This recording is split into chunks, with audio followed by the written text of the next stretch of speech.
Welcome back, baby. This is Shonen Pulse, episode 47. Your host, Big Yato, joined by Papa Traffy Yo. and Knox. Yes, sir. Hey, wait a minute. Why'd you do it out of order this time? I'm usually next.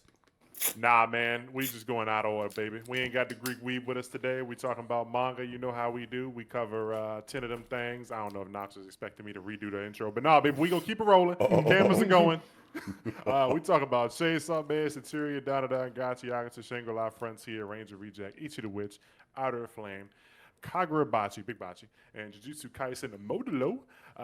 We got things set up, so if you want to support us, hit the buttons, hit the like, hit the subscribe, hit the comment section, hit the hype button. We got Patreon and we got membership, so if you want to join for $1, name your favorite 3 black people. We right here. So do that. Y'all seen that guy.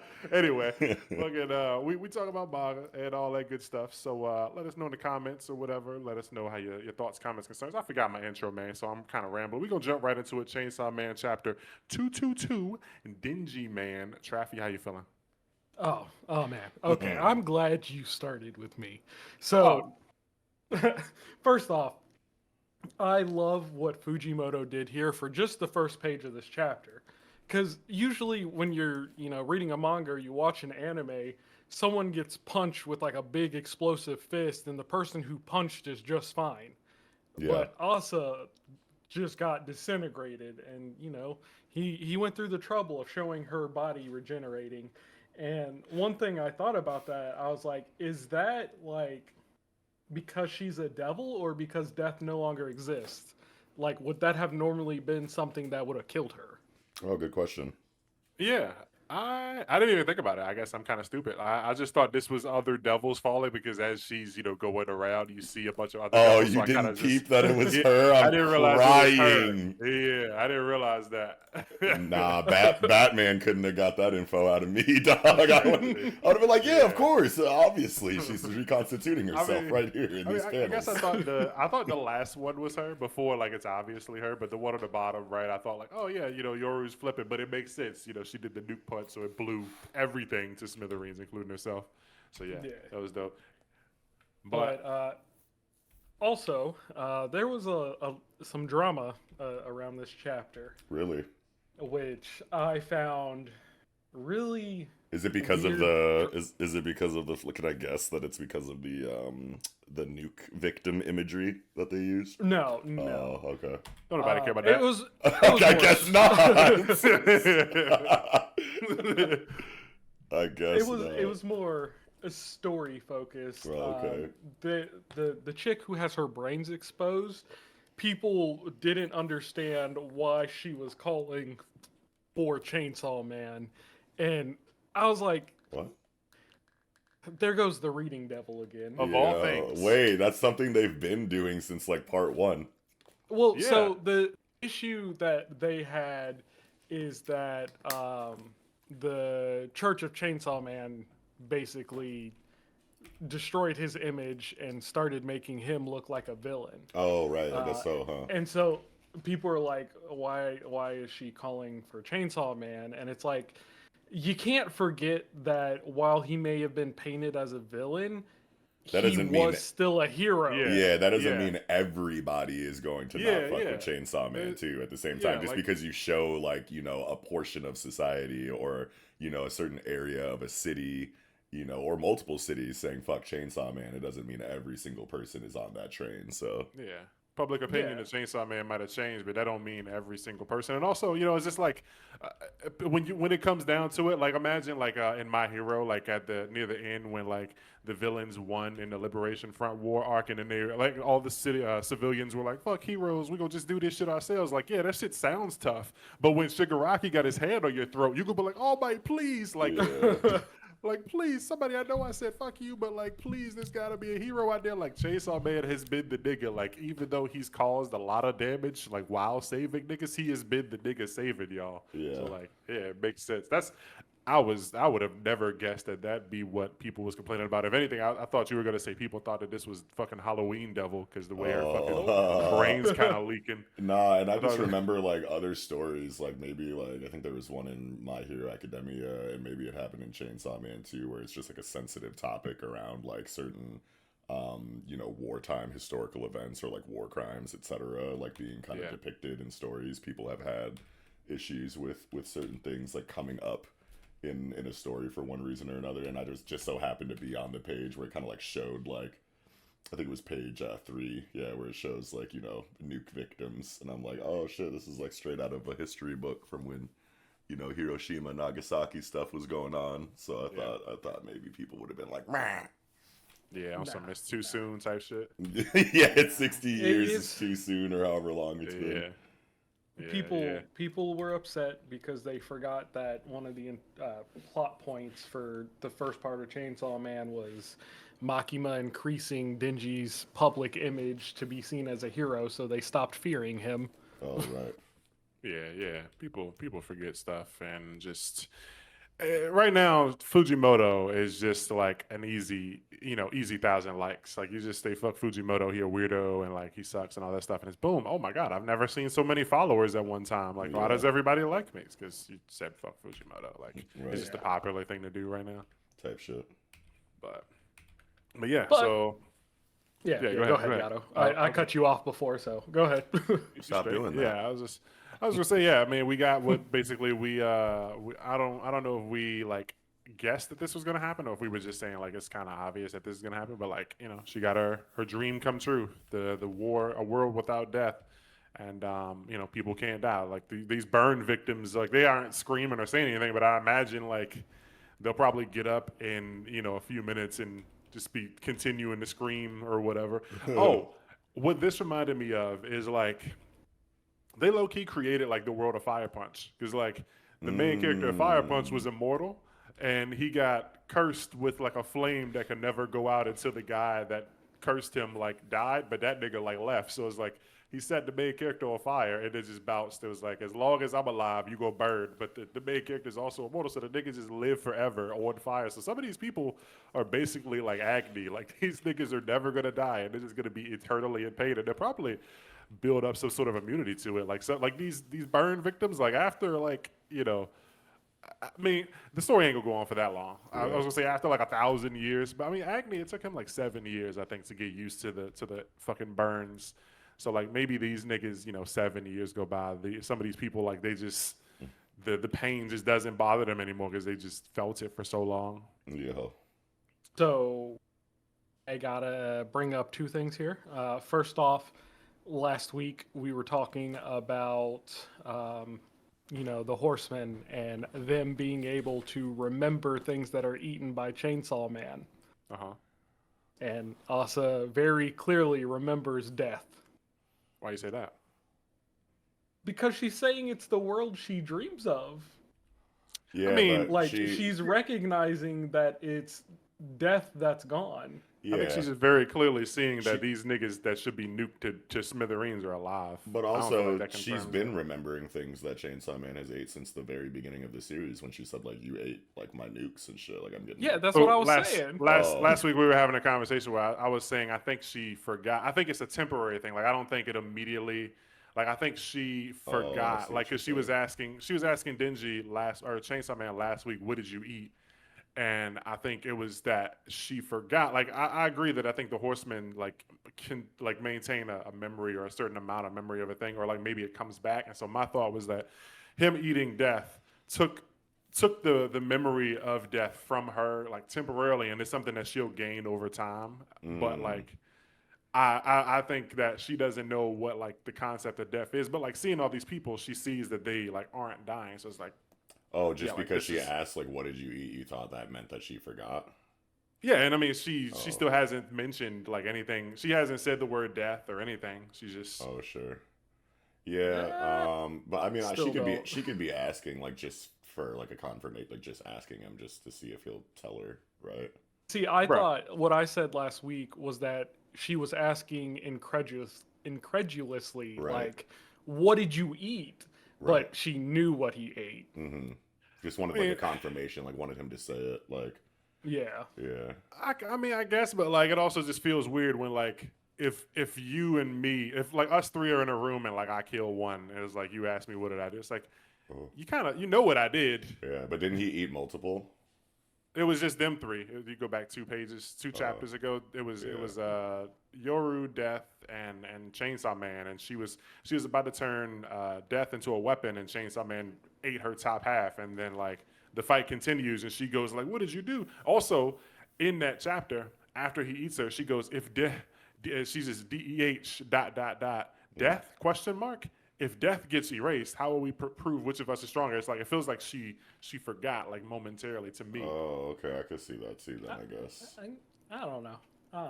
Yeah, no, I mean that's a good point. That's a good point. Yeah. We'll just have to wait. Like, what's up with that weird like death dialogue? Yeah, that's what I'm saying. Like, yeah, I mean, you could say like she's shocked, but yeah, like, I guess.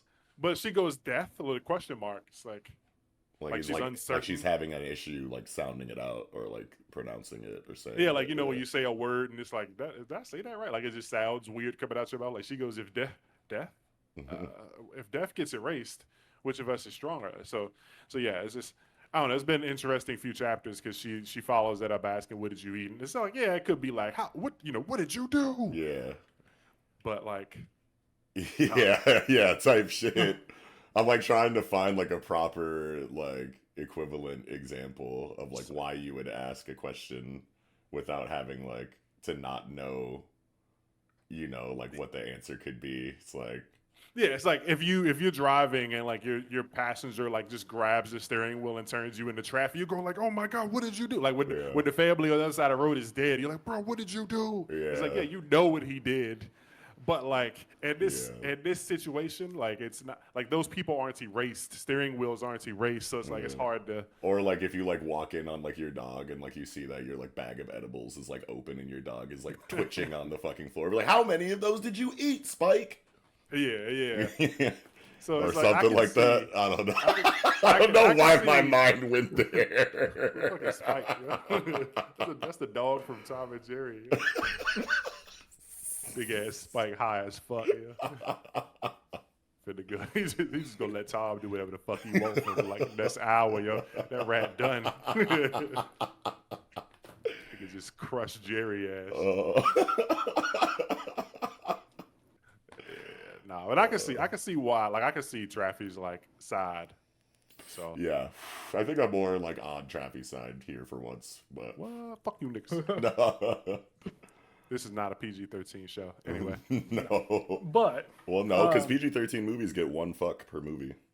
Oh, okay. So does like AMC. I think AMC Network is like one fuck per season. Really, I didn't know that. Yeah. So they be trying to use that shit. But sparingly. Yeah. So my other thing, a lot of chapters ago, I said this was going to happen, where he was going to eat death, and people weren't going to be able to die, and I was, kind of theorizing on how Fujimoto would write that. Like, would it be, like instant recovery, kind of, not death? So they take a mortal wound, they just heal back to normal. Or would they just be stuck alive and suffering, but unable to die? Mm-hmm. Yeah. So now I'm wondering if we're gonna, because like obviously Yoru is expecting the world to fucking degenerate or whatever. Everyone to just start hating each other and starting wars. But like, we were talking about that one time. I don't remember whose like idea it was originally, but like, what if everybody just goes like, "Oh fuck it," and just like makes peace? And like Yoru just fucking hates it. Yeah, it's like, no, why aren't you fighting? Yeah. Well, we can't die, so there ain't no reason to fight. Kumbaya. Like, we can all just do whatever the fuck we want. Mm-hmm. Everybody's just fucking peaceful. That fucking utopia image where it's like the world if like XYZ didn't happen. It's just it's about to be that utopian. Everything is like, chrome and smooth and fucking you got robot dogs and shit. Yeah. Literally the Jetsons, yeah. Chainsaw Man becomes the Jetsons after erasing the concept of death. Yeah. Yo, if they tied that into the Jetsons, same universe, that'd be crazy. Anyway. Jane, his wife. So I have a new prediction, by the way. Oh. All right, hear me out. No. Crystal ball. What? Crystal ball type shit? I'm brain farting on his name right now. Oh, I was like, dog, what happened? No. Overwhelmed by the bird. Yeah. blonde dude. Makima is listening. Kishibe. Oh, Kishibe. Kishibe, yeah, he's coming back soon. Oh yeah.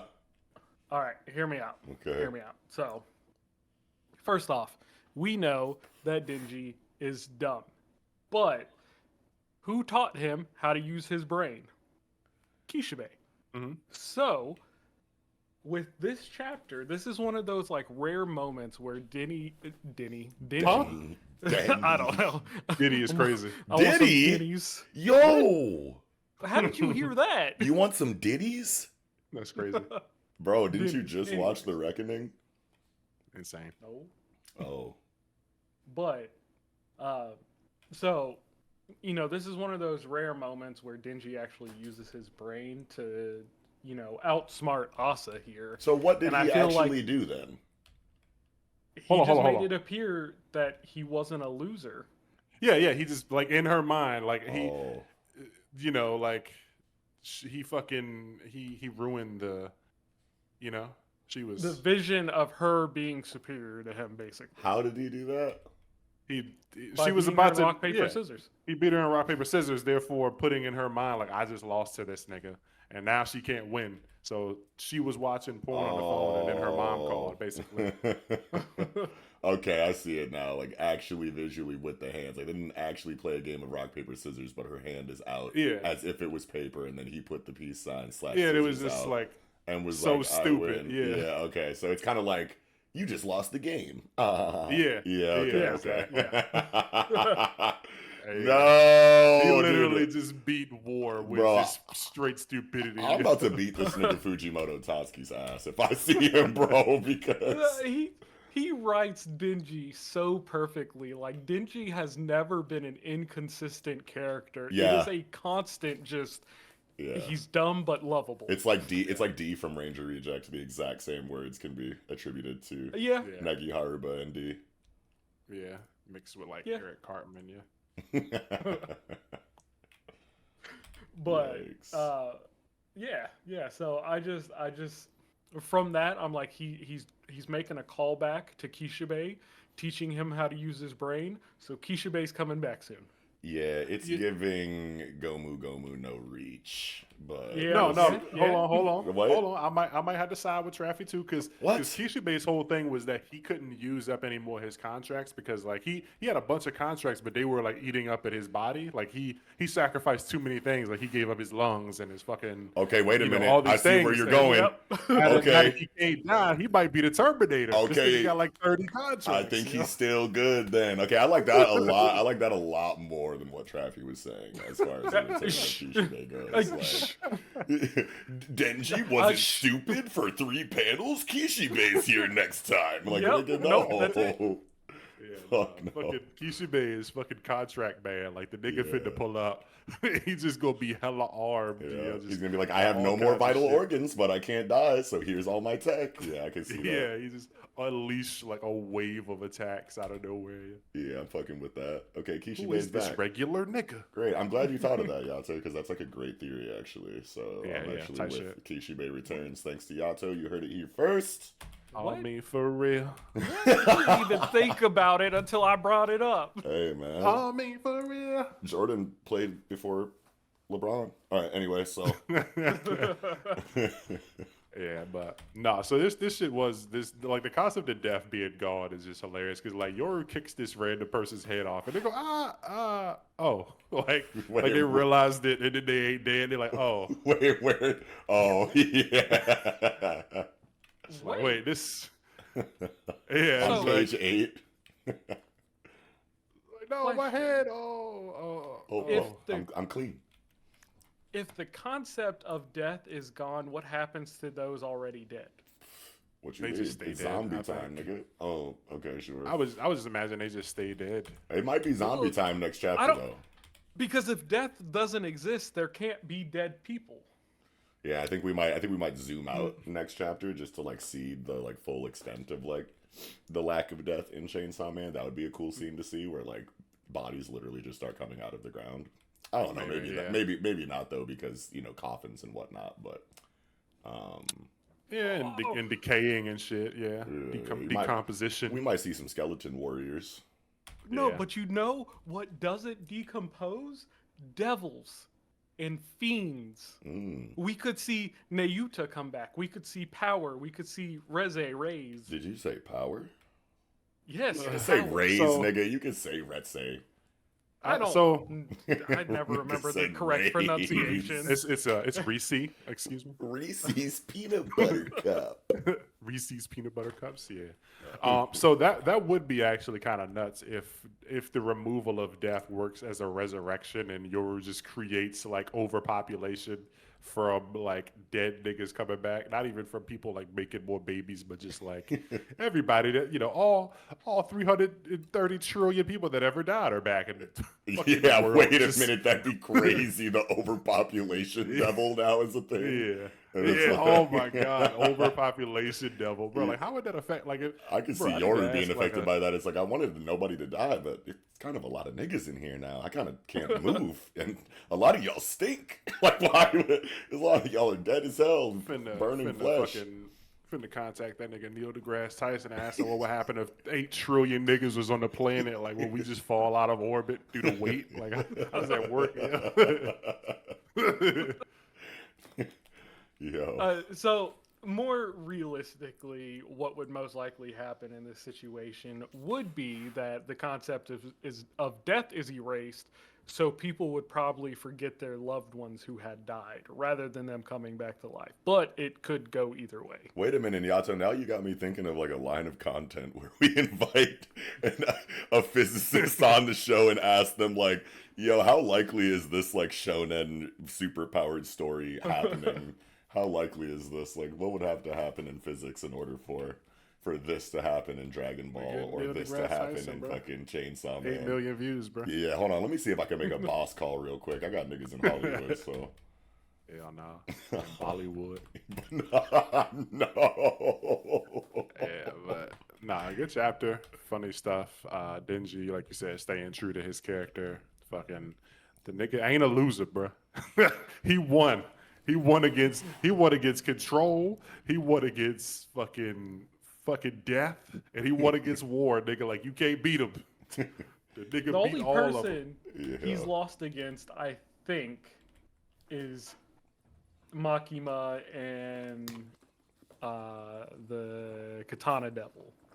Nah, because them niggas ain't. And that here. was only the first encounter. He got He's I was about never to say, lost he got twice his to the get same back. person. Yeah, this nigga got hella rings, bro. Yeah, shit don't count if they ain't here and he is, yo. They lost. Yeah, I ain't hear no bell. Yeah, them was the battles, yo. He won the war. Yeah. And then Yoru, He like, won as soon as he destroyed Katana Man's testicles. Yeah, that was Yeah, he cooked crazy. this shit. That tournament arc was fire. yeah. So people are just gonna be alive, like in like pieces, because they, Yoru regenerated because she's a devil, but like this woman whose head she kicked off, like that, she not fixing that unless they can like stitch her. Well, no, because I don't think. Well, yeah, we don't know the science behind this, bro. Like, since she can't die, like, if they stitch her veins and shit back together, like, what can her nervous system be repaired if We they like need put her Neil. head back on? Bro, we We need need science See, niggas. yo.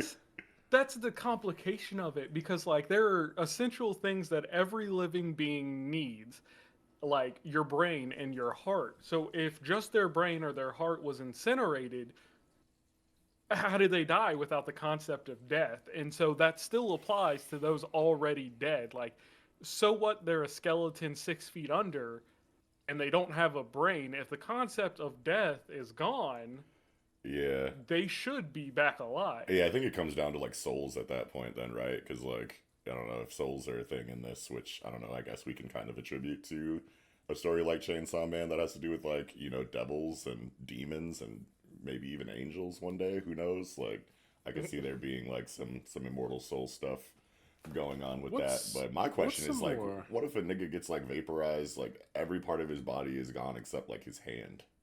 Like, is it just gonna be like a disembodied hand crawling around like Adam's Family? Like, is that where the rest of your consciousness resides? Is like in the hand if you don't have any body left? I think the concept of no death is such a difficult thing to write, because there is no way to like properly write it. I guess. Or more so, like, there's multiple ways you can do it. There's no like one way that you have to.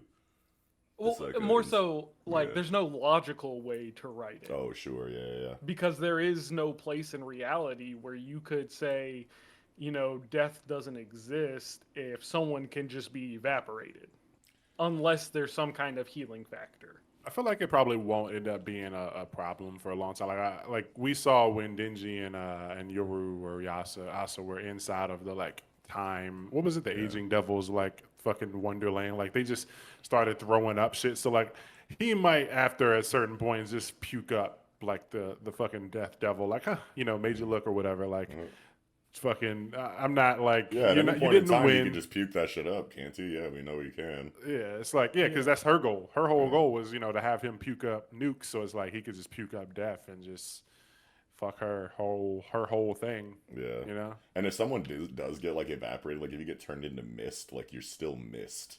You know what I mean? So it's like whether you're like a solid, a liquid, or a gas, like that could still technically be you, especially if we're still doing like for doing the soul stuff. You know what I mean? But Yeah. it's a awkward one. Or maybe so maybe the because like the nuke punch happened like right next to these niggas. They should have been obliterated. So maybe the concept of death like kind of keeps them on 1 HP. Like things that would normally like vaporize their bodies don't. Yeah. I can see that too. Because like these niggas are a foot away. They should have been fucking in the epicenter. They would have of been shit. dust. Yeah.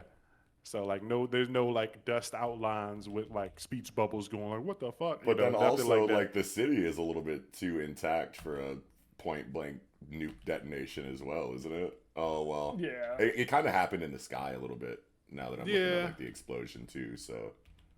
Yeah. So yeah. It's like that fucking hollow purple at the end of the fucking. Yeah. The end of the Sukuna and Gojo fight.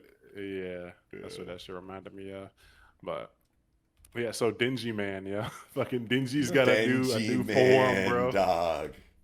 Yeah. Fucking looks like Pachita's strongest devil powers and my high school educated genius brain have combined. Yeah, new form, yeah. He's got like fucking armored plating around his chest and arms, and his eye is like exposed. Normally, his eye has like a little cage around it. And yeah, but it looks like his now. His arms that are connected to the chainsaw are like fractured and like disconnected, almost like dangling by threads. I wonder if that like regenerates to a certain point. Like maybe he's like halfway through reconstituting himself still in this last splash page on the end of the chapter, and he isn't just always gonna look like this in Denji man form. And like he'll be also like fully complete like next chapter or something.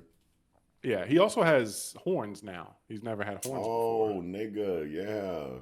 So he's straight Denji Devil man. Denji Devil guy.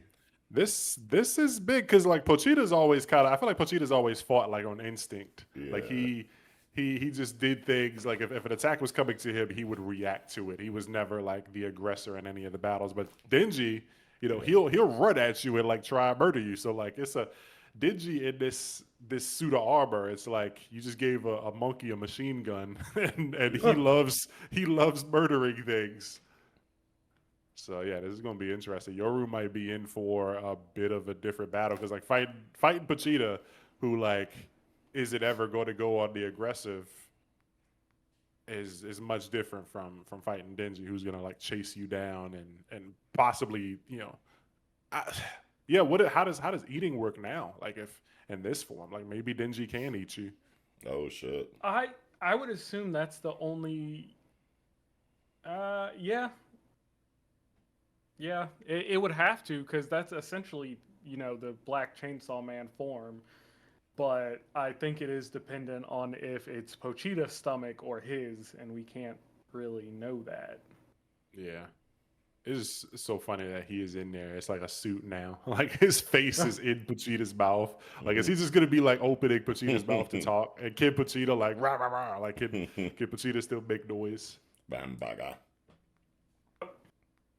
Yo, oh man. Like if Denji's I can't wait for next chapter because like Can Pochita potentially spit Denji out and like they both exist? Because like in the Makima fight, there were two Pochita, there were two Chainsaw Men or whatever.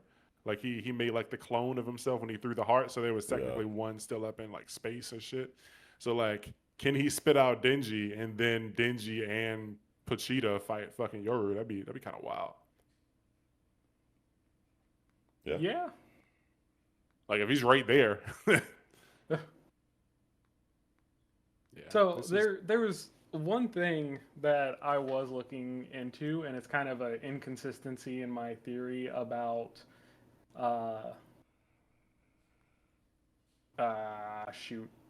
horsemen remembering devils that have been eaten, and it's when Yoru realizes that America has reinvented nukes, but I don't remember what chapter that's on. I'm just flipping. I think I might be almost there. Maybe No. not. I think I am. Oh, it was 210. 10. Yeah, they get brought back on 209. 209 ends with nuclear weapons. ... And she's crying. Yeah, and so on 210 she's like, nuclear weapons? That's right, nuclear weapons. But the beginning of the series, like the first chapter of part 2, has her mentioning nuclear weapons.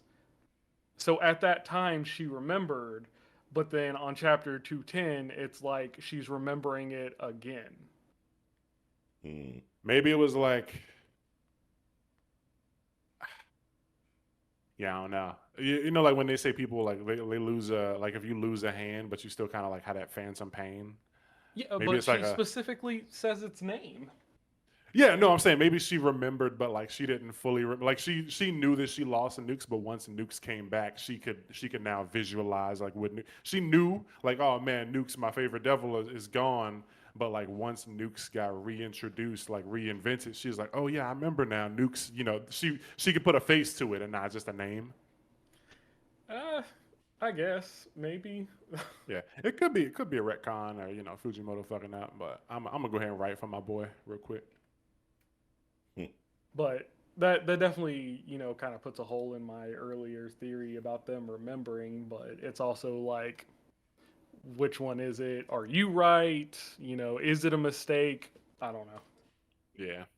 We're just gonna have to wait and see like how she, if who mentions death first, and like if it's Denji, like if Denji goes like, yeah, I got rid of death, oops, and she's like, death, death, oh yeah, you ate my sister. Like if she thinks about it for a second, then like I feel like that means she doesn't know, or like she's forgotten. But like it can be something that she forgets, or it can be, I don't know, like you feel like you can't remember something. It's like, I don't remember what I wanted to say, but like there's you clearly know, like when you forget what you were gonna say, like you clearly know what you were gonna say, but you just forgot it. So like it's still in the back of her head. She just like can't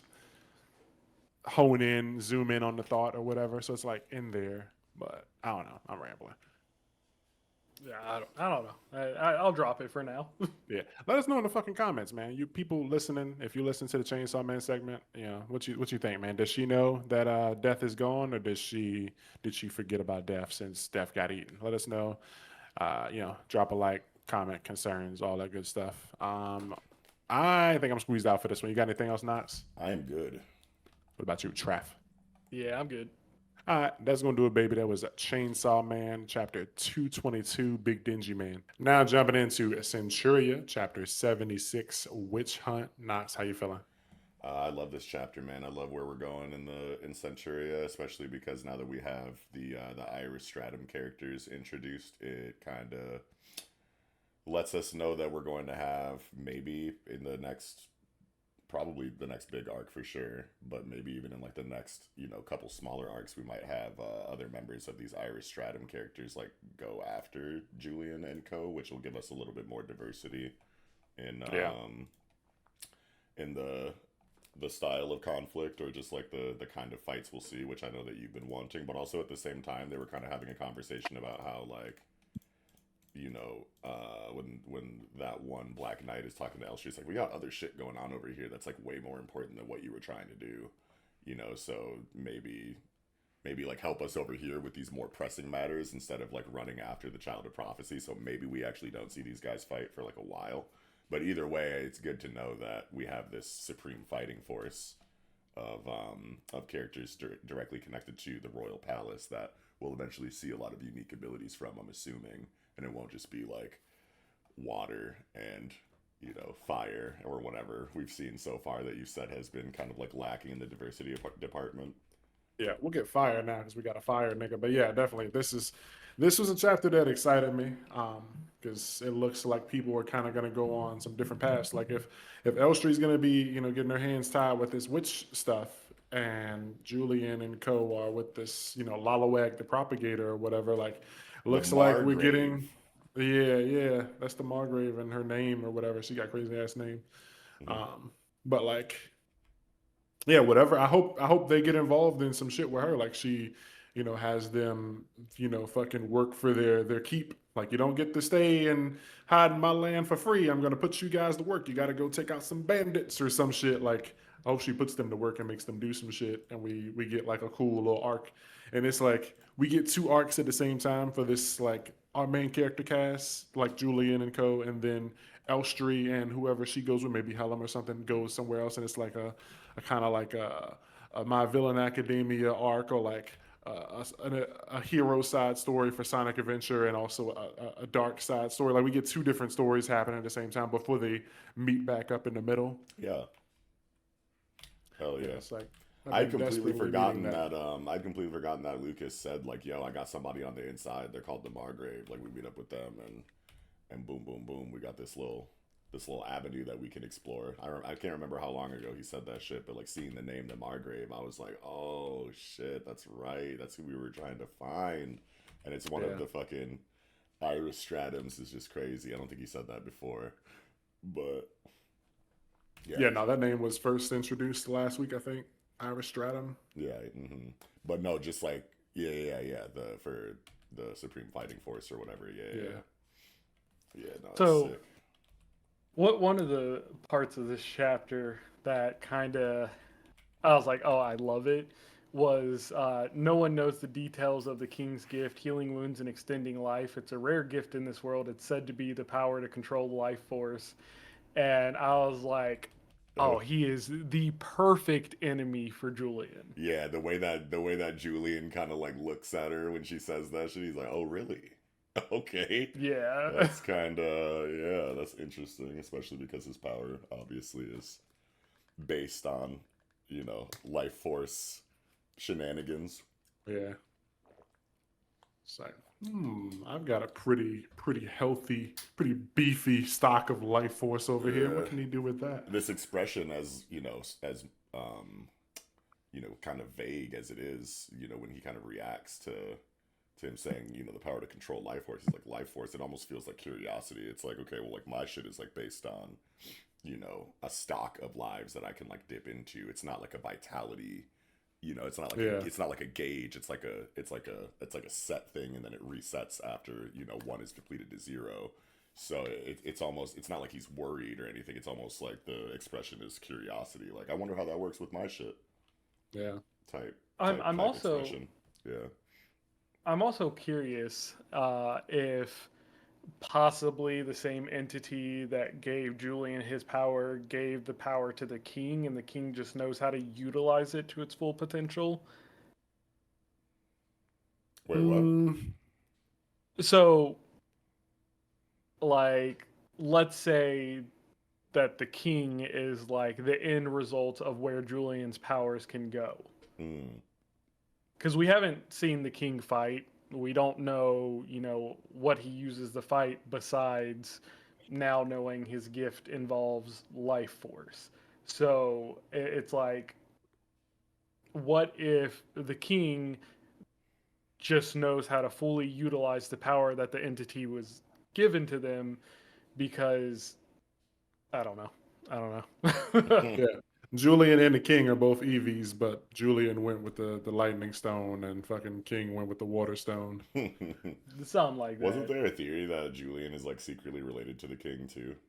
Yeah, he looked just like that Yeah. nigga. That nigga look just like me. That's your pappy. Hmm. Yeah, this chapter does a lot though. Like they talk about like her underling is someone who sees their gift as a curse, and that's interesting because everyone so far has kind of been like, "Fuck yeah, I got this power, bitch, I'm gonna use it." But like, Yeah. we got someone who doesn't like this. I feel like that's kind of like This isn't very uncommon in superpowered stories, honestly. yeah. There's always going to be at least one character that's like, why was I cursed with this? You know? While Yeah, everyone's isn't like, I have a gift. They're like, I'm cursed. doesn't the girl that heals in Gachi do something? She's similar like that too, or is it just like she doesn't like people seeing her do it? I can't remember what her deal is. I think she's just like very. You talking about August sister?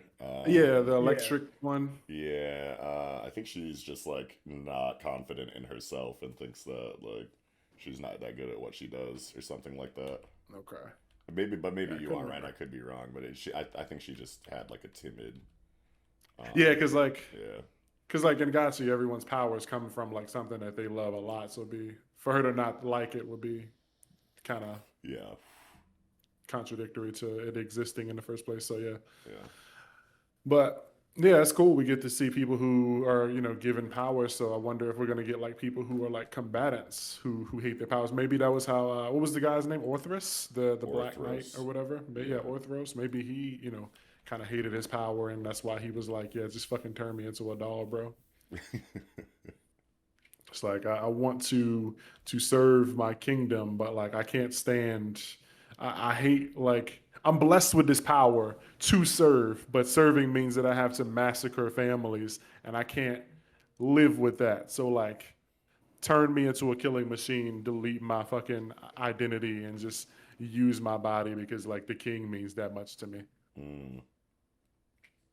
I can see it as a situation like that. But yeah, I want to know what the fuck is up with this Margrave. Like, she be planting seeds and shit, and she got 3 arms. Like, Yeah, what I'm she be trying to see doing on what Thursday those. nights? Yeah. Oh, he beat me to it. God damn. Trying to But see we were what's up talking with about the it last. triple hand twist. Oh, what? I'm sorry, what? Trying to see what them arms look. Talking about. Put them hands. Talking about. Yeah, we was talking about it last week though. Like propagator. I forget what the other thing like was, but we like looked it up and was like, oh yeah, she's probably gonna do some kind of like seed sowing. Like maybe her land is full of. Oh yeah, because I was like maybe she the one of the reasons that Lucas doesn't fuck with her because he had like he threw up. He has like a fucking grass allergy or some shit. Like I also a have a grass allergy. yeah, he's got an aversion to grass, so it's like maybe that's why he kind of was like not really or looking forward to meeting her because like she has a bunch of grass, like she Yeah, plants she a bunch of might seeds and be. crops. Yeah, she might have like nature related, earth and plant powers. Yeah, and that could like conflict with his whatever. Because I mean, he even still looks sick here. Like he's like leaning forward. He's like, "I'm not your kid," but like he's sweating. And he just finished throwing up. Yeah, but I do have to wonder, like, why does she have 3 arms? Because when she's like, you can tell you're gifted at a glance. He's like, not to be rude, but I say you're in the same boat as me. So it's like I can't remember what Zana's ability was. She has the dragon tail.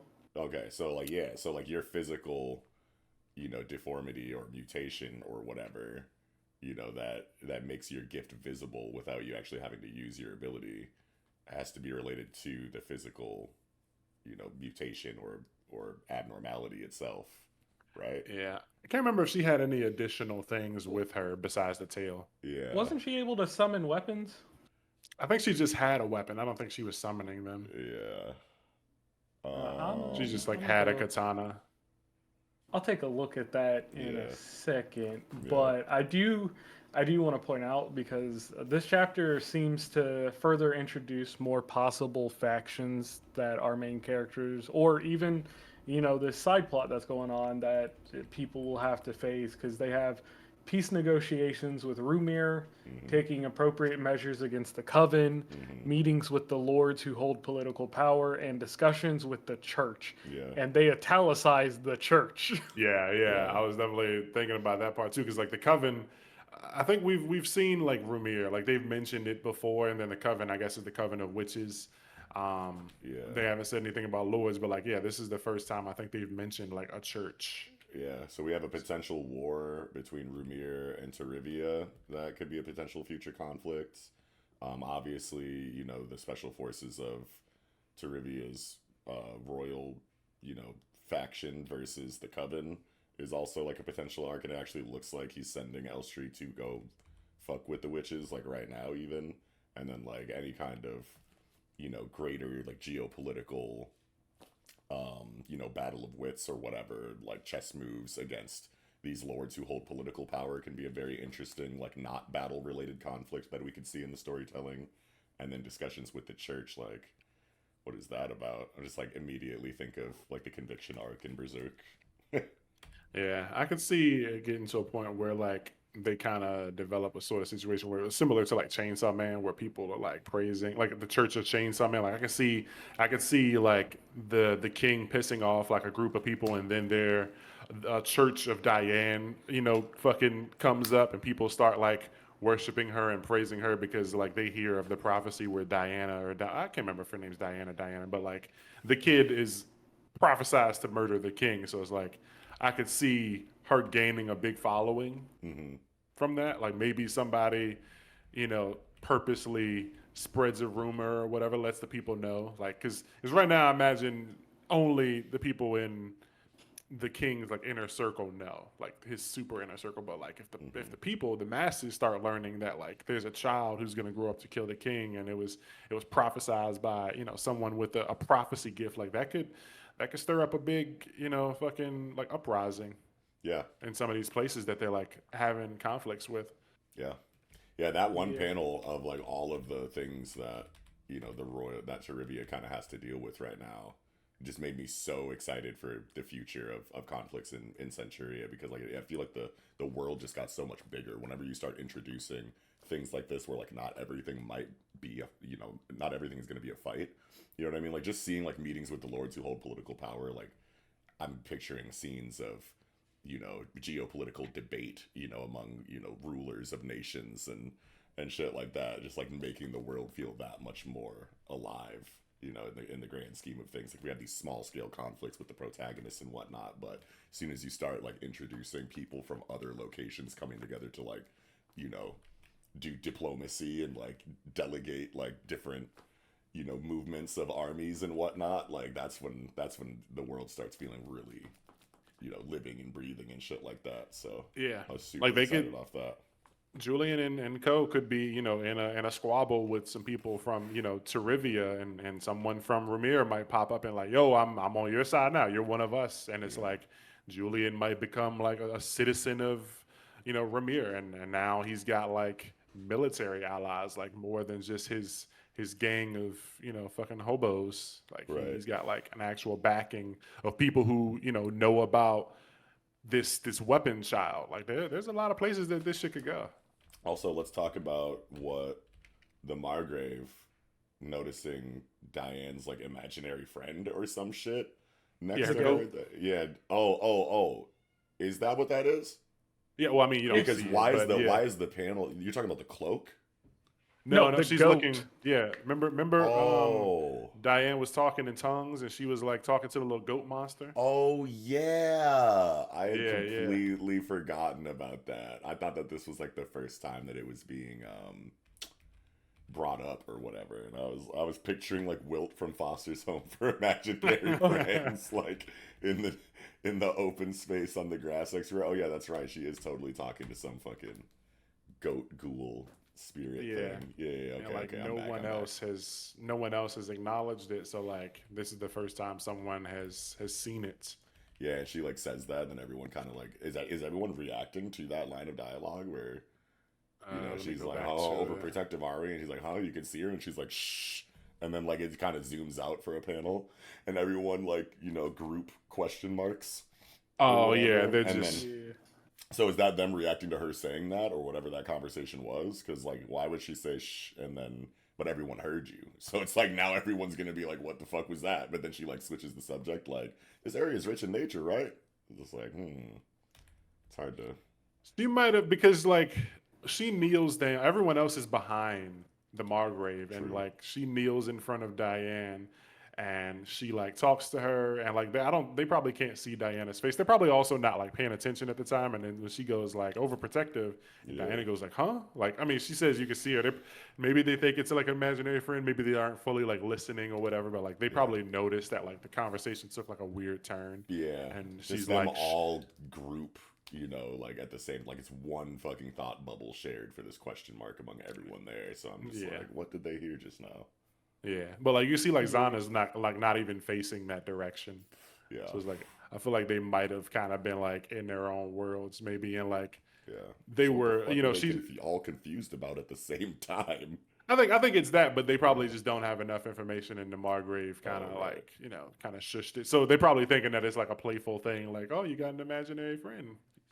Or something, or maybe she's like, you're being, you know how people like talk to kids like, oh, you're a big guy, you're gonna protect your mom. Maybe it's a situation like that. So maybe they're thinking that she's like saying that Diana's the one being overprotective of the other guys or something. I don't know. I'm fishing. So real quick, Zana, she does something with her bones, like she had the bone bug leg sticking out of her back. Okay. That was her gift, something bone related. Okay. And then when it goes into she can the like create flashback, bone shit. Yeah, she can create shit out of bones. Yeah. When it went into the flashback and she was fighting her family, someone from her family, I guess, it showed like it looks like bones scattered across the ground, but like Kimimaru from Naruto. Yeah. Yeah. I like that. I am the bone of my sword. Yeah. So yeah, I'm interested to meet. Man, I feel like we're adding a lot of characters. Like that's not a bad thing, but like at the same time, that's a lot of characters being added. And like if we're about to go to like her camp crib, we're gonna meet even more. So I that's a lot of wonder. characters. I wonder if Centuria got to like a safe point recently where it didn't have to worry about being axed. So now it's trying to like branch out and really go into what the story wanted to tell. Yeah, yeah, because like I imagine if a story like Centuria were to be axed, they would have probably did it after the last arc. Like we wouldn't be getting these like the chapters like these last like 3 chapters. Yeah. Because it's like at the point where the last arc started, it was probably too soon. Like it was like, oh, you just started an arc, we ain't gonna axe it yet. We're gonna see how it goes. And then like they didn't axe it in the middle, and it didn't get axed at the end. So it's like, yeah, you're straight. I think it's safe. Oh yeah, definitely. A lot of cool character designs, a lot of good mystery, a lot of just cool character introductions. And now you got the deity of the night.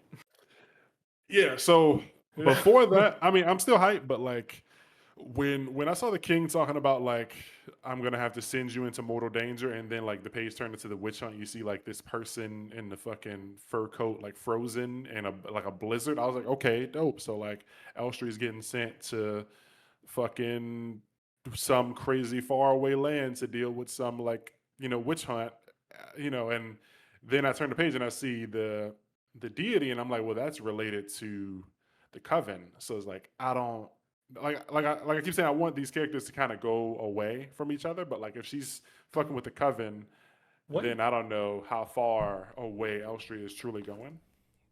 Is that the three-headed thing that was floating behind them in that one panel flashback? It might be Where? on the last page. Oh. I don't remember what chapter that was. Oh no. I don't think I can find that. You have to be finding that shit. Yeah, you gotta be quick with it. Yeah, this thing looks fucking crazy on this last page. It reminded me, I turned the page and I immediately thought of like Layers of Fear by Junji Ito. I don't know if you guys ever peeped that little short story that he did, but eventually like the little girl in the manga is like peeling like layers of skin away until she's just like a little tiny like little like worm with a head, but then like her like husk of her body that got peeled apart is kind of like sprawled out in this big page towards the end of the story, and it just reminded me of this.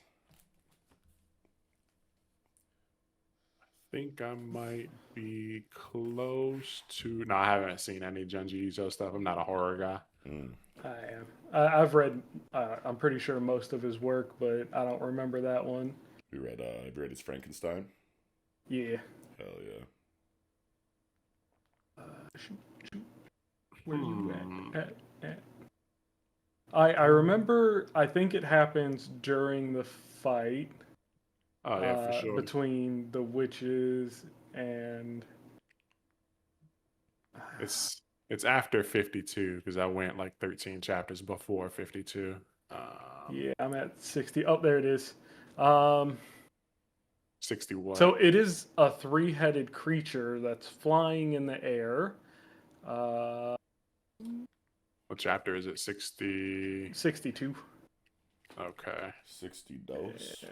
Okay. Yeah, I don't know. It might be something different. Let's take a look. No, I don't know because both of the heads on the sides have long hair. Yeah, it's probably the same But thing. the middle head also has what looks like long hair. Yo, Yeah. wait a minute. You might be onto something though. It might be it. 6 arms, 3 heads. Does that thing have 6? Can you see arms? Bro, this is literally No, that I can't thing. see arms. This is literally It's that gotta thing. be. Yeah. So that is what let them drive the Supreme Lord to the brink of death. And that's why they got it And pinned up like a fucking yeah. moth. And that's why they were working with them. Yeah. Okay. All right, so It's this fine. thing's gonna be crazy. Yeah. I've been known as the Ladies of Midnight. Yeah.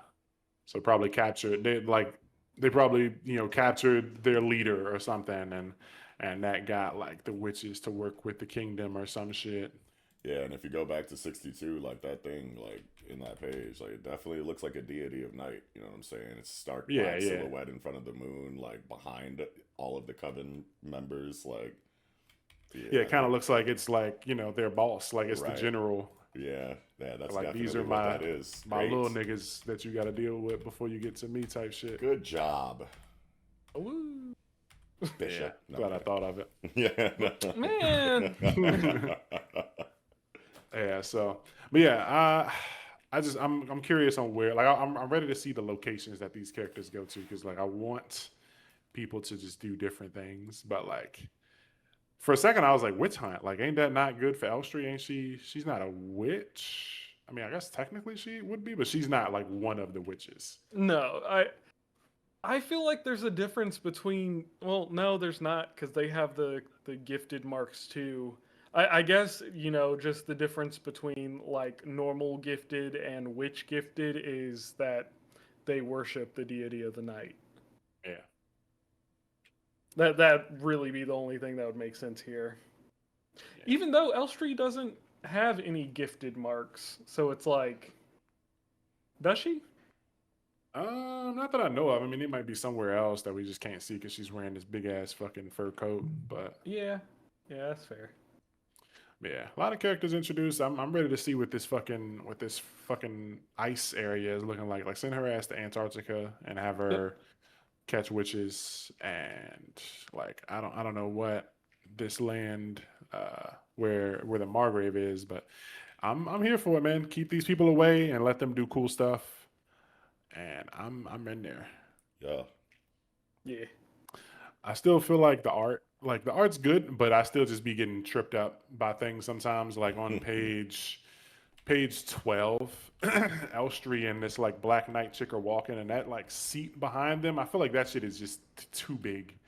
Let me see. The chair behind them is just massive. Bro, what if one of the big ass like 9 foot tall Black Knights got to sit on that shit, bro? Like, bro, tell that nigga take his lunch break somewhere else, bro. Bro, niggas be huge in this. Maybe kingdom, that's bro. where he has to take his lunch break. Right. This look like a break zone, bro. Yeah, I don't know. This Black Knight chick, her armor's fire though. Yes, it is. Yeah, it is. I feel like she's got some kind of like avian, like some kind of bird feather related, abilities. I don't know what's bringing me there, but Ivrea, the feathers mountain echoer. Oh no, Black Canary. Black Canary. Okay. She can scream. Her she name gonna scream at you. Yeah, her name is the Mountain Echoer. And she has like the bird theme. Oh, you're so right. We're so right. Great job, us. She finna yodel these niggas to death, yeah. Yo. Sonic yodels, bro. Fuck. That's dope. So like, I imagine she will probably have like a sword that's shaped like a feather.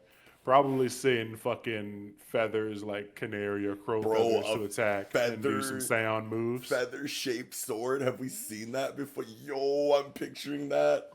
Where it's Bro, all feather sword steel, and but like shield, yeah. it's like steel, but in the In the shape of a form of feather. like and the handle's just like the bone protruding out the bottom of the feather that goes into Yeah. the Or like a fucking yo. 1,000 feather One bristles, yeah. Yo. one other thing to kind of support that, the bottom of her helmet looks like it could be detachable. I could see that. Yeah. Because like she wouldn't want to scream into her own helmet, so she would pull that off and just ah. That'd be some fucking Black Bolt in the Multiverse of Madness death Yep. scene shit. Yeah. Or what if her weapon, like what if she does have some sort of crazy, so maybe it screams, like when she swings her blade, it makes such a loud, noise that it The echoes. most annoying sword ever. That's like a weapon from Borderlands. She's got like a fucking tuning fork sword. Yeah. She swings it and it goes, ah, like it just, the fucking sound wave just crushes the land. That'd be so fire, nigga. I don't care. I need to see her fight now. She swing that bitch and everybody's ears just start bleeding. They're like, bro, I can't hear nothing. Like, Julia looks over, is like, Lucas, what just happened? He's like, I can't hear you, man. What did you say? Like, Yeah. I can't fucking hear anything. And My that's ears the are kind of bleeding. damage that would be like super debilitating in a fight against Julian because he doesn't have like regeneration unless he dies. So like if you blow Yeah. his eardrums out, like he's got to deal with that until he dies. Yeah, like the Just- nigga, he gonna like- lose his balance and shit. Yeah, like if you just like start removing senses from Julian without doing fatal damage, he's fucked. He's just gonna have to Yeah, if you like poke his refund his eyeballs life out. at that point. Yeah, Yeah. poke his eyeballs out and pop his eardrums. He's gonna be like, yo, I might have to seppuku myself real quick or I He can't need- fight. He needs a safe word or something, like a hand sign to like when something crazy happens, he just like throws up a gang sign to Lucas, and that means like stab my brain or something. Yeah. He needs to immediately come up with a safe word. Yeah, in case they silence him. Yeah, like if they fucking close his mouth, like sew his mouth shut, or like Rip his tongue out. yeah, like he needs like something.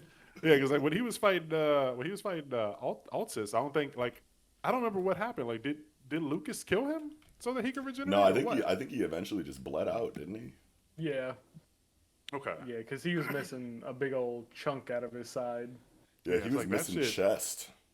Yeah, he needs to be able to do that shit faster, like Andy from fucking Undead Unluck. Like the nigga needs death is his Yeah. weapon. Like he needs to be able to fucking refresh He himself. needs to find out how to kill himself on some Ajin shit. Yeah, just murder himself immediately. Punch his own head off his neck.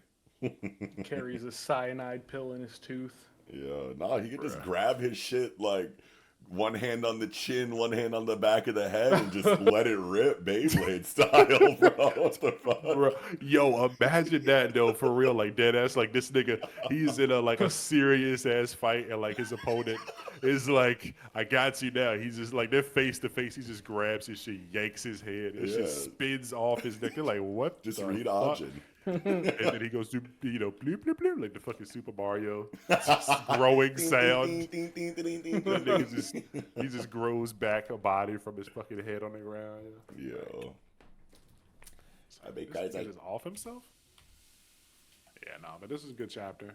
Lots of good stuff. I'm hyped. We got lots of places mentioned, so there's potential to see, politics with other nations and governments and stuff. We could get a fucking war room chat between two nations, and we can get soldiers from other places, and Julian and them can like take shelter. They can finally stop being hobos, Hoboken. and like a lot of good stuff. We didn't see the king didn't remove his obfuscation, so Yeah, Kingdom's Yeah. still obfuscated.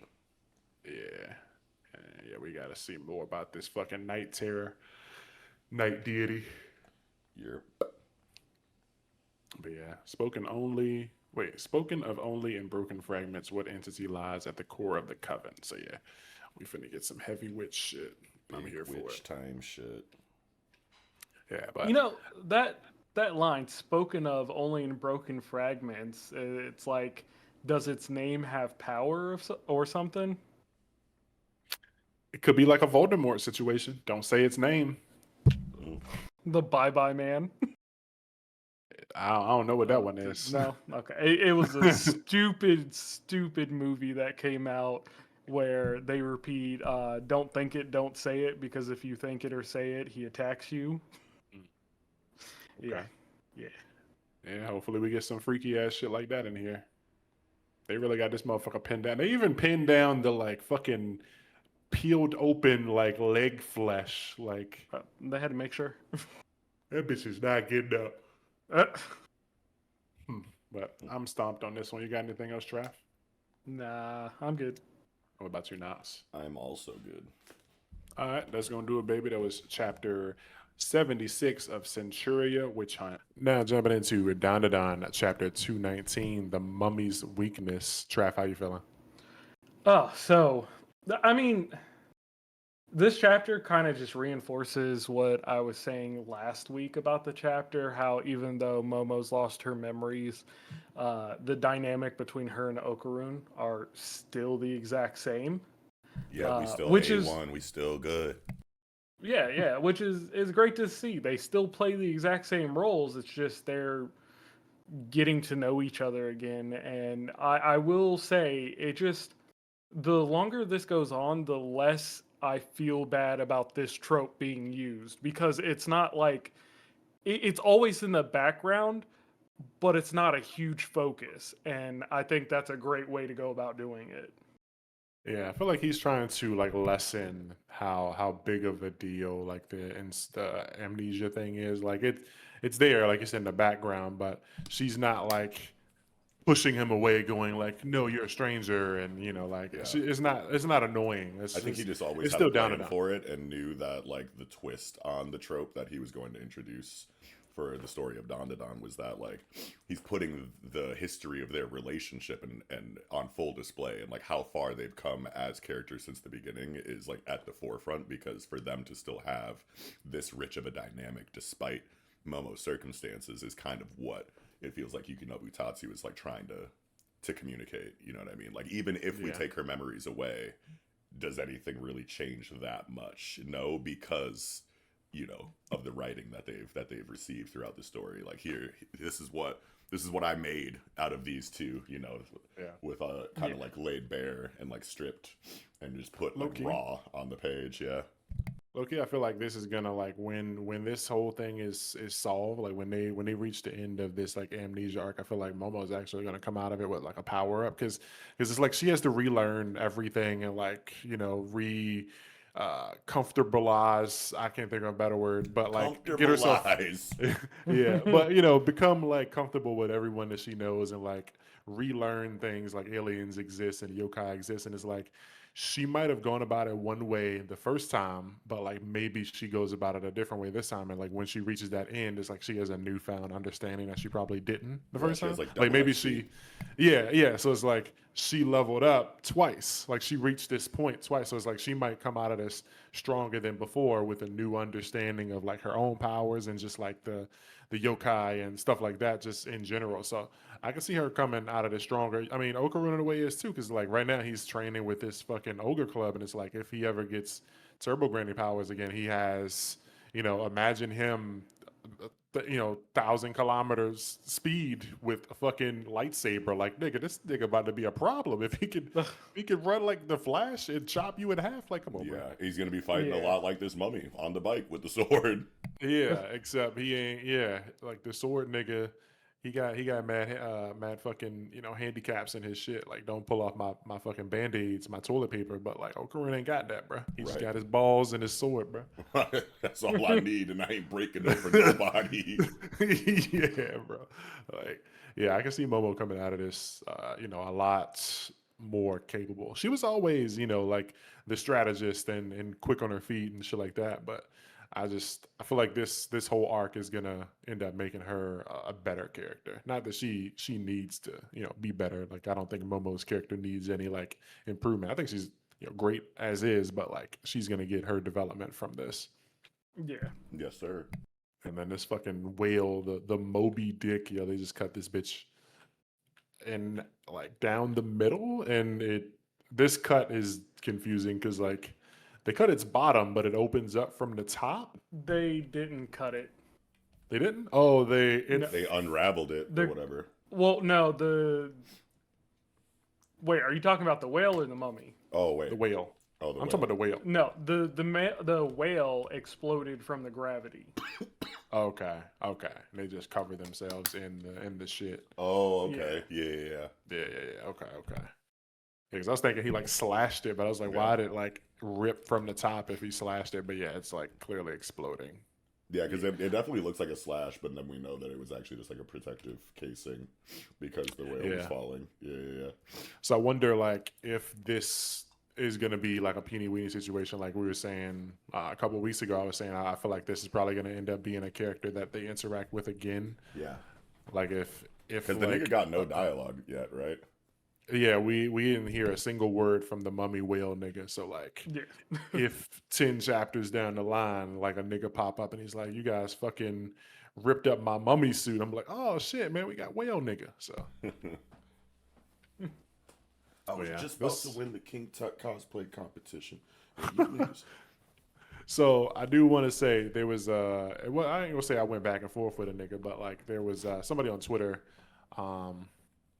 Somebody on Twitter, they said, the person that made the original tweet, they're cool. They said, Dandadan is losing my attention just a touch, but I'm sure Tatsu will reel me in back soon. And somebody commented and said, so predictable, and the memory shit is the worst idea being executed in Jump currently. And so I was just like, not to call you out, but what has been predictable? Right. And he says, literally everything. We know how this trope goes, and Tatsu hasn't done anything different. This last fight was boring and didn't show us much except for Momo having all the answers like always. Speed blitzing Mummy being better with Okarun's weapon than himself. It's the Dandadan formula. And I go, wait, what? And so I said, so wait, besides Momo being a good strategist, what did you predict or see coming? You saying you knew Momo would use the Ogre Club better than Okarun could? You say literally everything, but I feel like this can all be summed up to I knew they would beat the bad guy. And he goes, no, motherfucker, I just told you the Tatsu formula. Another no-name bum antagonist where Momo saves the day being somehow faster and more skillful than everyone because she's the worst Mary Sue Jump has had since Fuko. No character work, fight his ass, Momo ass pulls, it all checks out. I just didn't even respond no more. Yeah. Like, how do you see this and you're like, oh yeah, Momo uses it on him? No, she's channeling her power into Okarun, and Okarun is channeling it into the Ogre Club. This is her power being used it's her mana by pool. Okarun. Yeah, he's basically like manipulating her mana reserves in his own way. Is this the same type of person that, you know, would say Naruto isn't talented?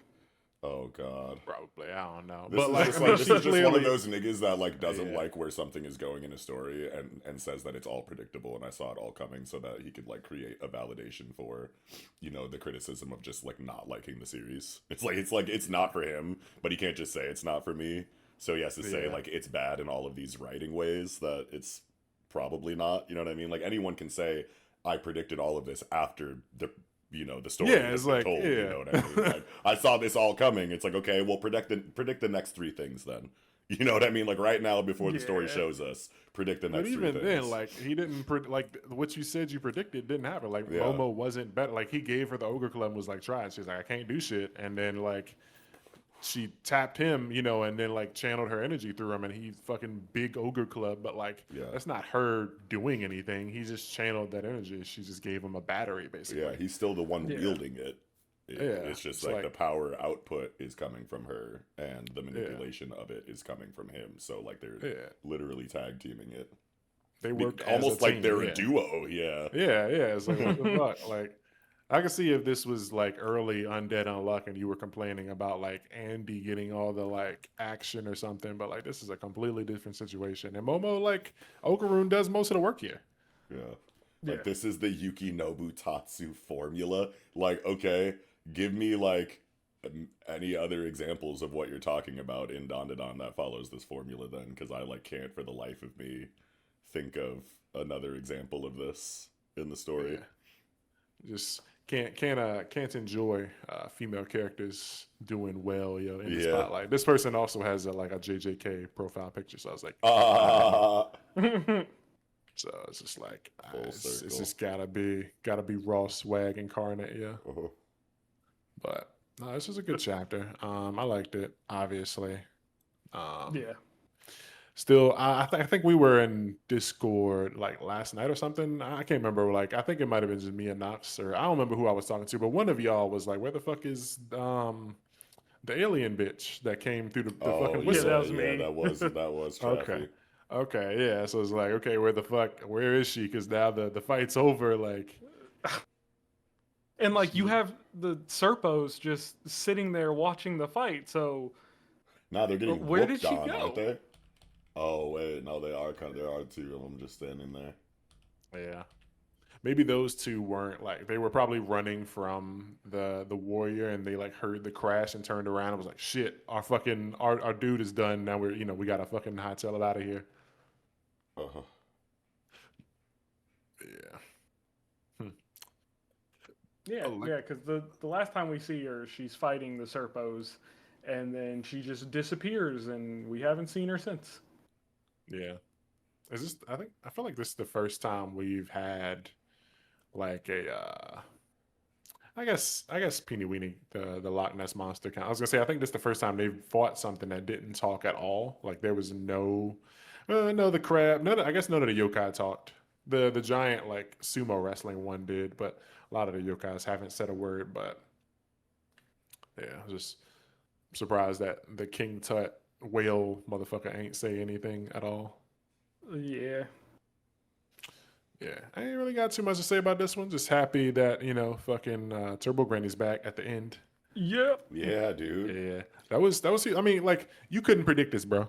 Like Right. no No, that was a one. nice surprise. Yeah, like it feels like it's an anticlimactic like way that she comes back. Like she doesn't like come in a burst of glory. She doesn't save the day. Like Seiko just wakes up and Turbo Granny is just there, and they just have a casual ass convo. Like, have you been eating? Yeah, like, not where Well, the fuck have you been?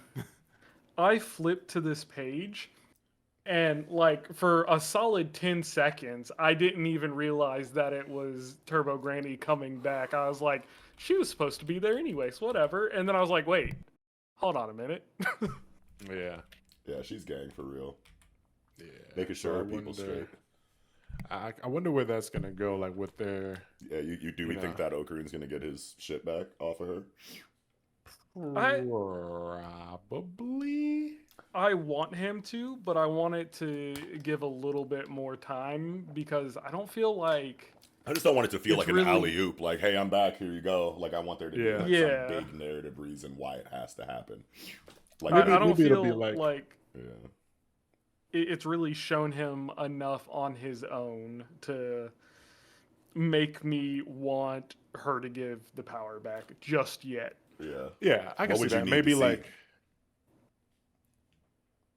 like what would you like? What else do you? Because I mean, I'm not saying that I disagree with you or whatever, but I'm just thinking of everything he's done since Turbo Granny left him, and like he's been in like some pretty major conflicts without her and done pretty well. Maybe like get to a point to where he's like almost like GG tier with the spiritual energy manipulation.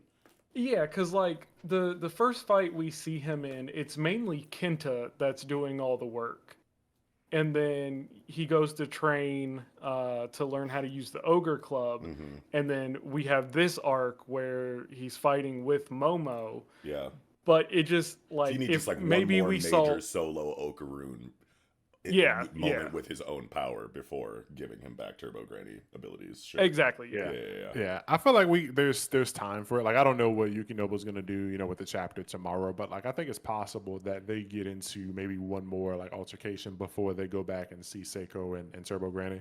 Mm-hmm. Like they just dealt with the mummy. And I can't remember if they said they were headed somewhere. Like I think this was just after school. They because the kids like tricked them to go on like a date. So like they don't necessarily have to go directly to the hospital, but like they could get into another situation and fight another thing or whatever, and that could be another moment for Okaroon or something. I don't know. Like just thinking like between now and the reunion, there might be more time for Okaroon to like show his stuff. But I feel like if he does get the powers back from Turbo Granny, it'll be sort of like a contract, like a double contract. It won't be something where it's like you know, she has to steal his balls again. Maybe this time it'll be like, yeah, I'll let you use my powers if X, Y, Z or something. Like He it'll be more voluntarily mutual. gives her his balls. Yeah, take my balls. Yeah, but yeah, I just want to know what she's been doing, where she's been, and like how, like what she knows. Does she know about the situation like happening right now? What the fuck has she been doing, and what's she thinking? But Seiko, you know, I guess Seiko is just like, she'll tell me when she wants to, because she ain't like asking and shit. She's just like asking about food. Yeah. Yeah, it's a good way to end the chapter, because everybody's been wondering, you know, when Turbo Granny's gonna show up. And I definitely wasn't expecting it to be in, you know, such a chill way like this. I thought she was gonna pull up, you know, you shithead, you should fucking duck before you know, whatever. Look both ways before you cross the street, shithead. Yeah. Like, nah, she pulled up on some dummy wholesome shit. Probably her most wholesome scene ever. Yeah.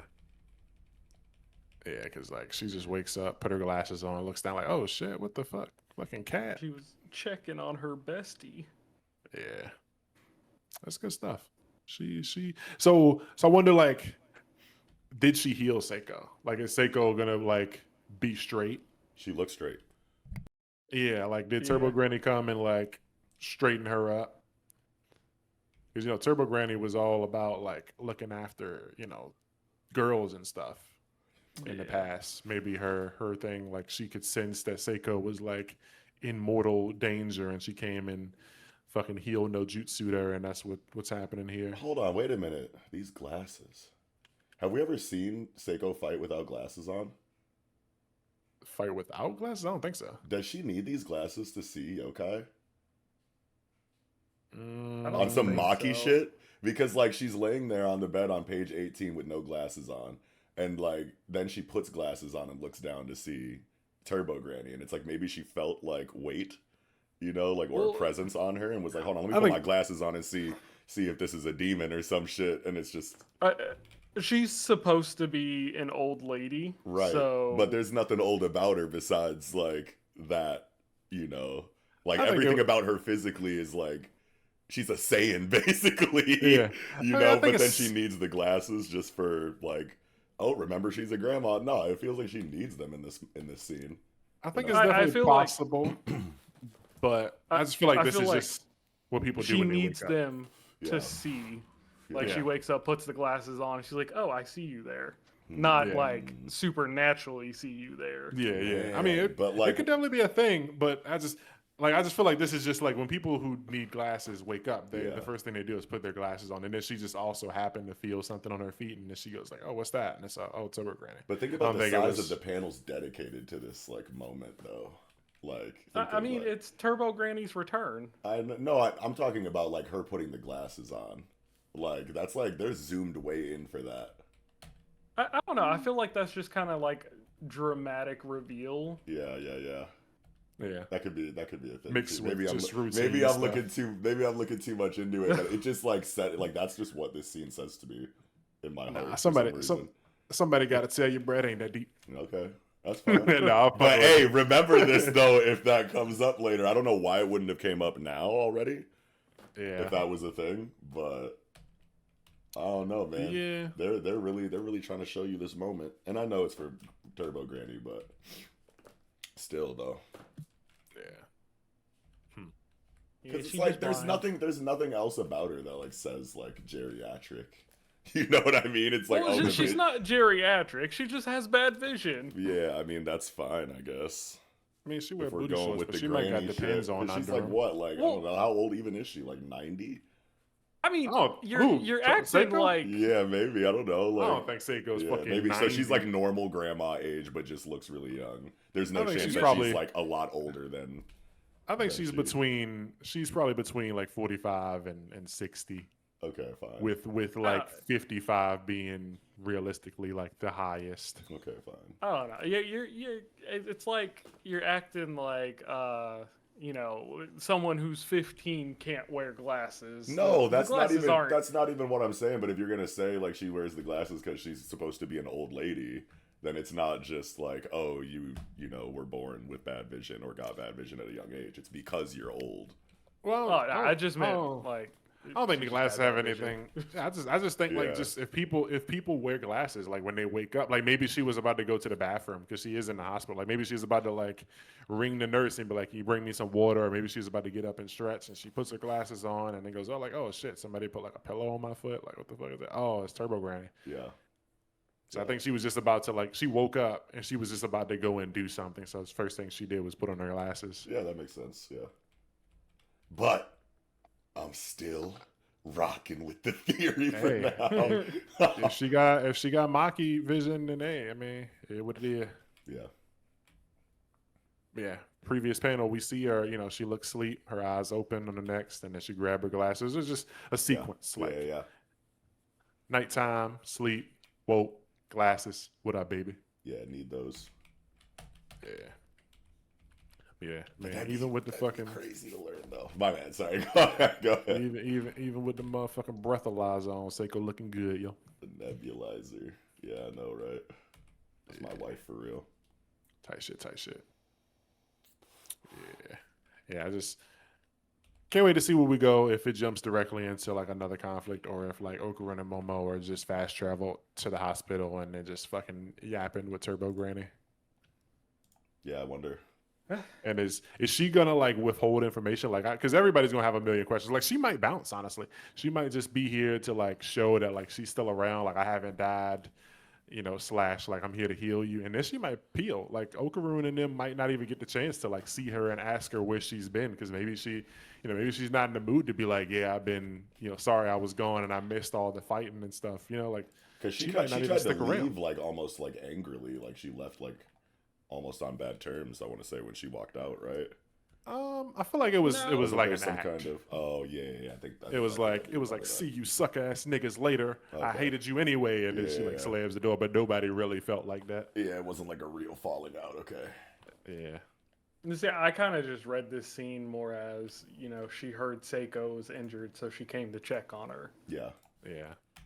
She probably could feel it through the way or whatever. Yeah, she probably also wanted to, because she was trying to help with Momo's shrink or whatever shrink situation too. So she might have just been pulling up on the fam to like see the outcome of that, and then was like, "Oh, Seiko's fucked up." Yeah, she might got a solution to the amnesia. Oh yeah, dude. Yeah, like she probably knows exactly what it is, you know, being a yokai. She probably is like, yeah, this is just fucking whoopty, you know, like, we just got to go beat up on some 4-leaf clover niggas and then you'll be straight or whatever. Yeah, I can totally see that. Yeah, she's information, so. Yeah, good chapter. I think I'm squeezed. You got anything else for this one, Knox? Oh, no, I'm good, man. How about you, Trav? Nah, I'm good. All right, cool. That's going to do it, baby. Dandadan, chapter 219, The Mummy's Weakness. Let us know down below if we forgot anything. You know, don't be scared, baby. Holla. Now jumping into Shangri-La Frontier, chapter 246, The Battering, Bruising Game of Tag.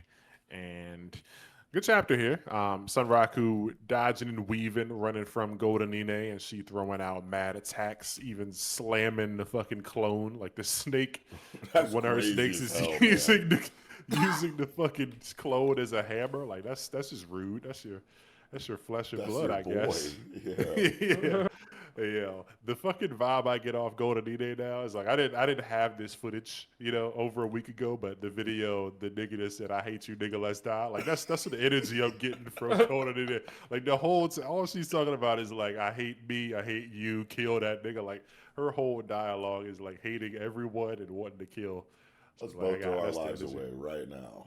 Yeah, like she gonna bring 70,000. If Sunraku body her, he can walk away with the cash. Like. I got loot on me, bro. It's the same shit. Like I got loot. If you kill me, you can take everything, dog. We gonna do it for the camera. Like you got a crowd and everything. Like he walked her over to the buddies. Like if you body me, everybody see you can take my loot and leave. That's crazy, literally the energy that it is. I'm screaming, bro. Yeah, like she's funny as hell, but yeah, she's just like poison arrow Gilgamesh, which is kind of crazy. Just like spawns these poison arrows.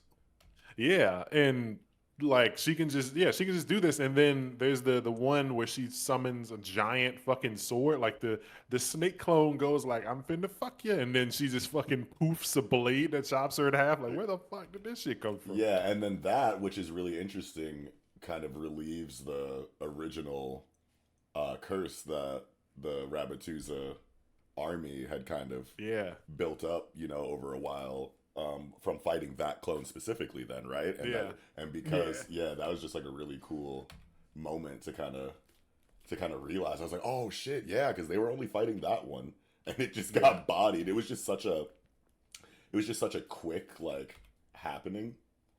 And it wasn't like specifically like addressed like, yo, you just killed your clone. It was just like kind of moved on quickly. Yeah, it gets moved on really quick, and like Sunraku didn't do it, and so like even the rabbits are like Edward's like, oh, that the fucking bird must have did it, like he must have beat the clone. It's like, the clone, these guys are getting cured because the clone was murdered by the fucking patient zero. Like, the Terminator is coming. Like, y'all's fucking bunny antichrist is on the way. Yeah. But that just goes to show that Sunraku's fighting style creates like really weird situations in the game, because he like min-maxed like luck and speed or some shit. So he's like a dodge merchant. He's literally like the let me solo her guy from fucking Elden Ring or whatever. And the AI of the game can very easily like accidentally do crazy shit like this, like because they just can't catch him. Yeah, he's just creating scenarios where they can attack each other. It's like this isn't supposed to be, in their programming, their fucking patrol patterns and shit. Yeah. Yeah. So we were talking about the snakes too last week, about like the names and trying to get. Oh, hold on. It was just me and you last week, right, Nice? No, that was like me, 2 or 3 Weeb, weeks and you. ago. It was just me and you. Yeah. Last time it was everyone but me. Okay, so last week we were talking about the names of the snakes and like their appearances and stuff, and so Ikuto commented at Ikuto4337. So we were talking about the names, and Traffy was going, and he did some research and was like looking up the names, and we was trying to figure out like what the snake names meant. And I was saying one of them looks kind of like a dragon turtle type shit, and like we didn't know like what the names meant. And so Ikuto commented, said the 4 snakes are actually more of a reference to the card game Buddy Fight, specifically the 4 Knights of the Apocalypse. At least if you look at them in the original Japanese, the author Katarina enjoys a lot of card games, so it was just their way of implementing such to the story. Wow. So these snakes are just references to the 4 Knights of the Apocalypse in like a card game that I've never heard of. Which is cool. That's actually really cool. Yeah. But I would have never known that. Yeah, we would have never figured that Shout out Ikuso, what the fuck? Yeah, bro, we coming with the SLF facts, yeah. Is that the nigga that be spoiling the web novel? he hinted at like some things that might be considered spoilers like once or twice, but it ain't happened no more. You good, baby? Hell yeah, shout out, dude. Yeah, shout out, dude. Keep it clean. But yeah, Sunraku, the curse, his Lycaon curse is like fighting back the snake AIDS. So like she's noticing that shit, and yeah, this is interesting. Well, I think it's cool that it's like it's only affecting that part of the body, but the curse isn't like fully repelling it. It's just, hey, you stop here, so he still can't use his hand. Yeah, so Raku got poisoned by the other one, by the real one. So destroying the clone doesn't get rid of his. No, I was talking about Sunraku getting stabbed here, in this chapter or whatever. He gets he catches a blade in his forearm. Yeah. And then like it starts spreading, but then it stops at the Lycaon curse mark, and then Nine notices the poison isn't expanding; it's being repelled. She's like, oh, so she like understands. Like, I'm guessing she is probably coded in a way that she knows. Like if Vash, if the Colossi are aware of each other, then she probably like saw that directly as like, okay, like you fought the wolf. Or whatever, like she's able to put those pieces together and go like, okay, I got to use a bigger blade. That's when she makes the fucking big ass poison buster sword. It's like if you run into a character that's been marked by Lycagon, your poison won't be able to like spread. So it like does like whatever kind of like logistics check for that in the AI, and then once it detects like that situation, then the dialogue kind of comes from the avatar, like, oh, I see now, okay. Yeah. For like lore reasons and like character relation reasons, He got something that a normal player would never see because he's got that curse mark. Exactly. So Like he's getting interactions that no one will ever be able to get. Yeah. I'm curious when they're gonna expand on the whole like hidden story behind SLF that started to be introduced when they were fighting Weathermon. We haven't really seen much outside of that. God, Weathermon. Yeah. That the fucking Weathermon's crazy. translation is so crazy. Yeah. I feel like they were doing a bit of it when Sunraku was looking for right before remember when he was like looking, he was in the place where he fought like the Lion Knight or whatever, and then he saw like they were kind of expanding on. He found like those videotapes or whatever. Yeah, of, I like, do remember. Yeah. So they were kind of expanding on it then, but like they keep giving us little bit. I feel like that was probably the first time we had seen anything about like the Divinity Age. I think they were calling it. Yeah. That was like the first time it was mentioned again in like about 40 chapters or whatever. And then I feel like the characters, the Colossi, always kind of like hints at it, like kind of vaguely. Like I feel like Lekion hasn't said anything, but like I want to say Katarn had mentioned something like along those lines, and then obviously Zaimon, was talking about it, and then he found the like recordings and stuff, but we still haven't seen much. But yeah, I also want to know, if we're gonna get deeper into that like old game lore, because like it's presented a situation where it's like this game has only been out for like a year, I think, or 2 years. I don't think it's been out that long, but like this lore for these characters is rich. Like in their, in Wazamon's mind, that these are, things that have happened, thousands of years ago. It's kind of like Undead Unluck, like when the rule for space got added, and then suddenly aliens with thousands of years of like history appeared, but like they didn't exist before 5 minutes ago. It's like a similar situation. It's like this game obviously didn't appear, but like these characters have thousands of years of lore. So like we definitely got to dig into some of that. And we just got to get cutscenes, bro. Like we still haven't gotten a fucking cutscene in this game. Man, I mean, I feel like a lack of cutscenes are kind of made up for in just how advanced the AI is to give you literally any interaction possible based on whatever you say. So it's like, so, outside of, lore information that you get one way or another, there not being any cutscenes is almost like, I feel like it's kind of like Dark Souls in that way. I guess it's because you are the character. Yeah. Because like in a lot of games you play, like your character is part of the cutscene. So like Sunraku is living in the cutscene. So like technically there probably are things that are cutscenes that are happening, but like he's in it.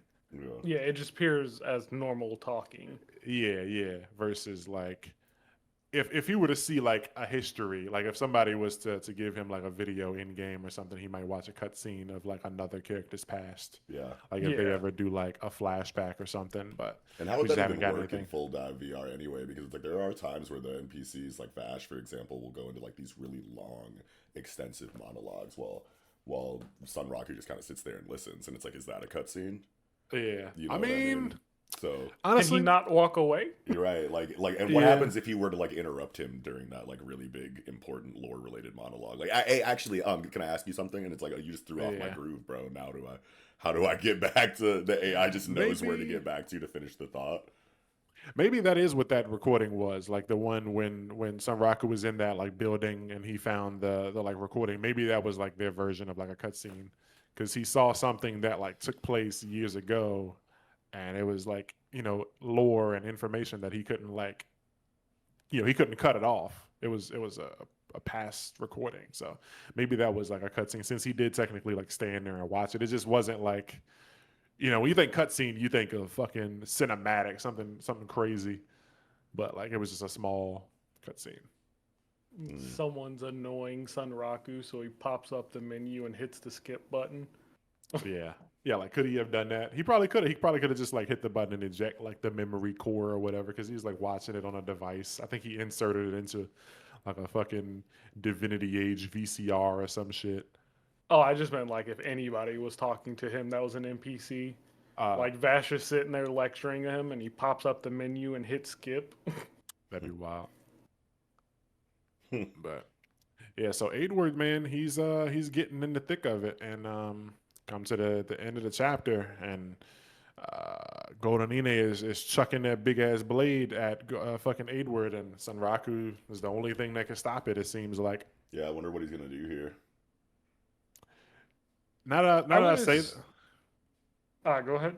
I was just gonna say, now that I've said it out loud, like when I said Sanraku's the only thing like in between the fucking blade and Aidward, I feel like this is like when Saiger might pull up. Yeah, I could see Oh Saiger pulling yeah. up. I was also thinking of a moment where he like activates Levin Hazard for speed and just like touches the Ooh, blade yeah. and like goes into Inventoria with it. I was thinking more like he hits it with his sword and turns or crystallizes it. Oh yeah, where is that Or anyway? or grabs Aidward and get the fuck out. Like they bounce. Like he Yeah. Levin Hazard, snatches him and runs or something. Yeah, Yeah, all viable options, but they want to put Aidward in the hot seat, which I like because the stakes of it all. yeah. But Uh, I mean, like he's gonna be clean if they show it on a cliffhanger, though. Like Yeah, if his fate is yeah. like, looking Yeah, grim yeah. on a cliffhanger, like he's probably not gonna. It's probably not gonna. Yeah, we can be sure that it's not gonna be the one that gets him. Doesn't mean that he won't go eventually, but I want to say typically, yeah. Oh yeah. Well, we were talking about red flags going into this arc, Hmm. so that Yeah. at some point, I feel like we definitely should get something like major this arc, like some sort of turning point.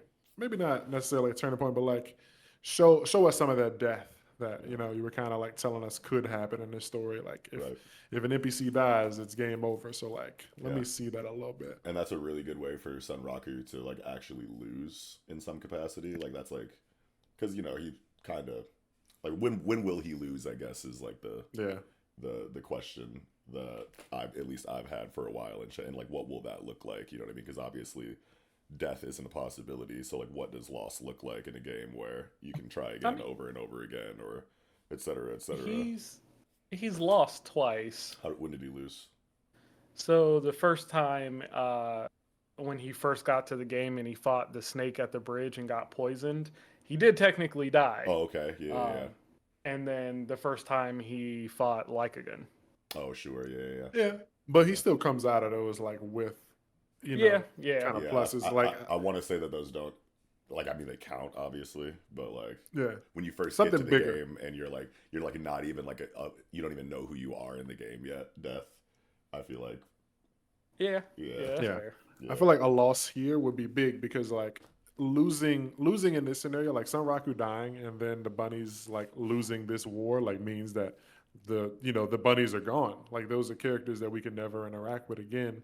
Like even if not all of them die, like maybe not Elam or whatever, but like if Aidward dies and fucking Sea Crew or something like that's still something that's gonna be like brought up. Like Elam's gonna talk about that all the time. Vash is gonna talk about it. He's gonna be like, yeah, "You let my people die."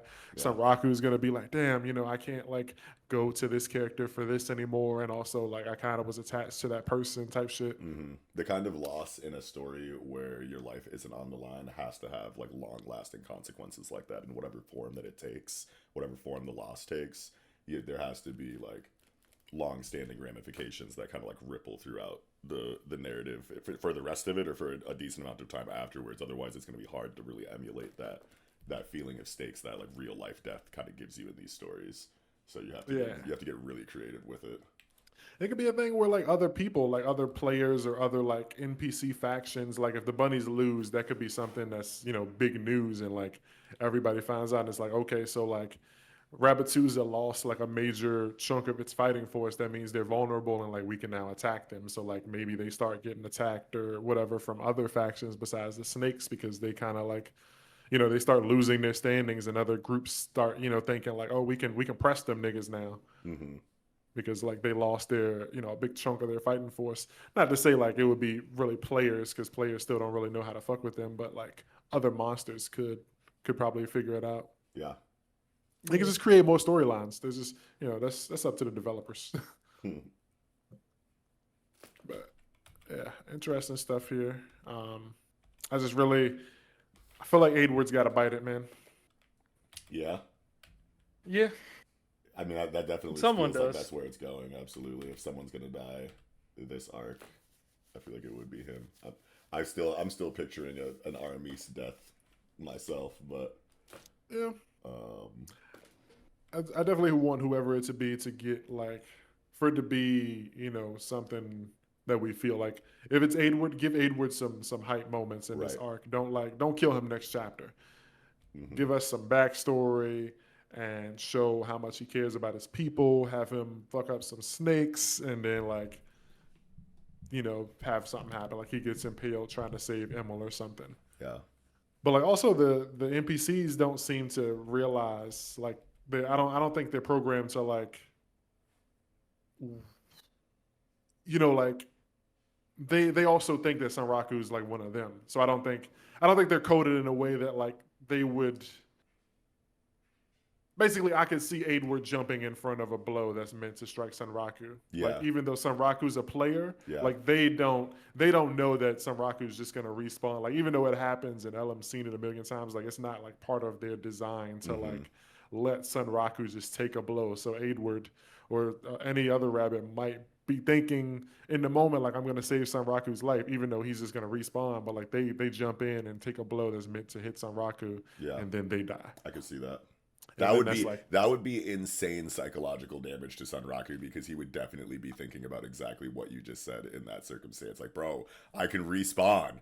You didn't even have to do that. Like that would crush him mentally. Yeah, and it's like he wouldn't even know how to explain it, because like when he does mention like out of like outer terms for video games, like when he says stuff like respawn, like Elam's like, what's that mean? You know, like he could say that. He could be like it could get to a point where it's like fucking with his mind when he's like, bro, I could have respawned, and he's like saying it out loud, and Elam is like, why is he? You know, she could be confused about like the feelings that he is expressing because like the terms don't make sense to her. Mm-hmm. So yeah, they could go in a bunch of interesting directions with like one of these characters dying, especially if they die like for Sanraku.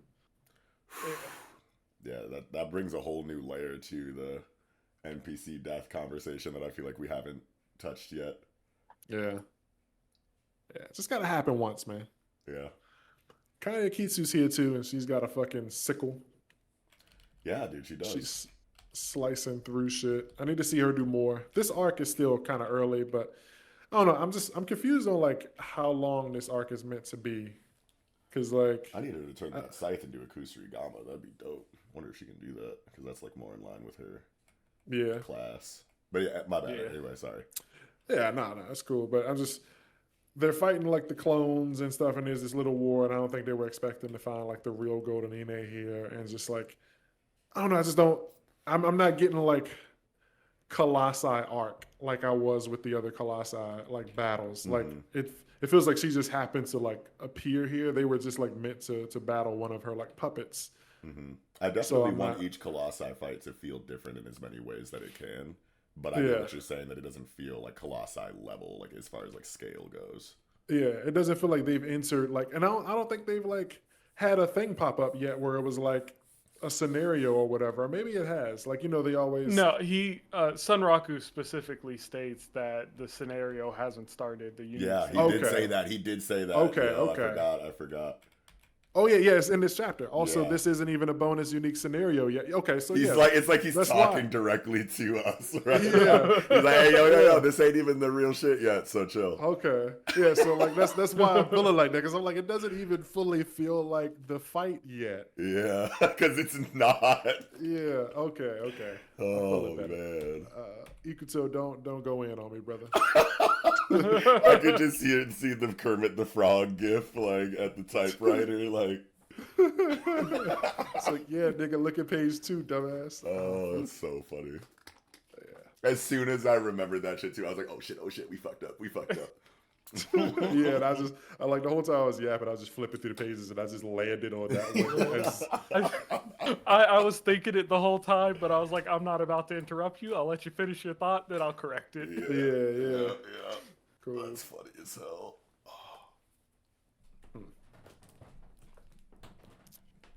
Yeah, man. So like, what the fuck is this fight really gonna be like? Are we gonna see it now? My first assumption is there's got to be like an official battle arena, because you know that's kind of how they've all been. And since this is her territory, I would assume they'd go deeper into the caves at some point. Yeah, I can see that. And then for scale, like all of the colossi have been huge. This is the smallest one, excluding the snakes. So I would assume, if you're keeping with that scale, she does something to fuse with the 4 snakes. I could see that too. So you get like a Hydra snake. What if the bonus X unique scenario triggers when one of the Rabbitoo's NPCs die? Oh. Bruh. That'd be fucked up. They coded so that one of your niggas gotta die.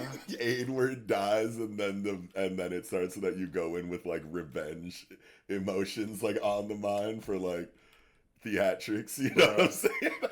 And like crazy. And was it at the end of like the Wazama fight? How did there was a way that they found out like a bunch of different possibilities for the Wazama fight? Like if we would have beat him without like what was that? Was that just like they saw it on like the wiki or something? Yeah, like, because I think you can beat him if you just out. I mean, not Wazama. I'm sorry, Katarnet. Oh. Remember Katarnet fight? They were like, if you beat Katarnet without like taking out some of the towers, he does like a couple of things differently. Yeah, I think so. I think I do. Oh no, that. so they got a special effect for each one of the like lantern things or whatever they broke. Mm-hmm. So if they finished the fight without breaking any of them, they wouldn't get those extra items. Right. Okay. So like the reason like Sunraku's ability to change genders. Okay. So the reason I was asking that is like, what if this situation is triggered by one of the rabbits dying, but there's different outcomes based on which rabbit dies. Yeah, all of that shit is a possibility. Yeah, so like so like if it's like if Aidward dies, then Golden Nine retreats. If Elam dies, then Golden Nine like evolves. If fucking Aramis dies, then like there's a bunch of different possible. It's like you gonna lose one of these niggas. Yeah. Aramis, no. Nigga ain't even here right now. Sea Crew is here though. Yeah, Sea Crew dies and it's like fucking she retreats, but she sends more snakes like out into Rabbitooza or something or some shit. I want to see Vash fight so bad, bro. His shit is gonna be so dope when we finally get that. Yeah, buff bunny niggas, yeah. Bro. Dual wielding forge hammers would be crazy.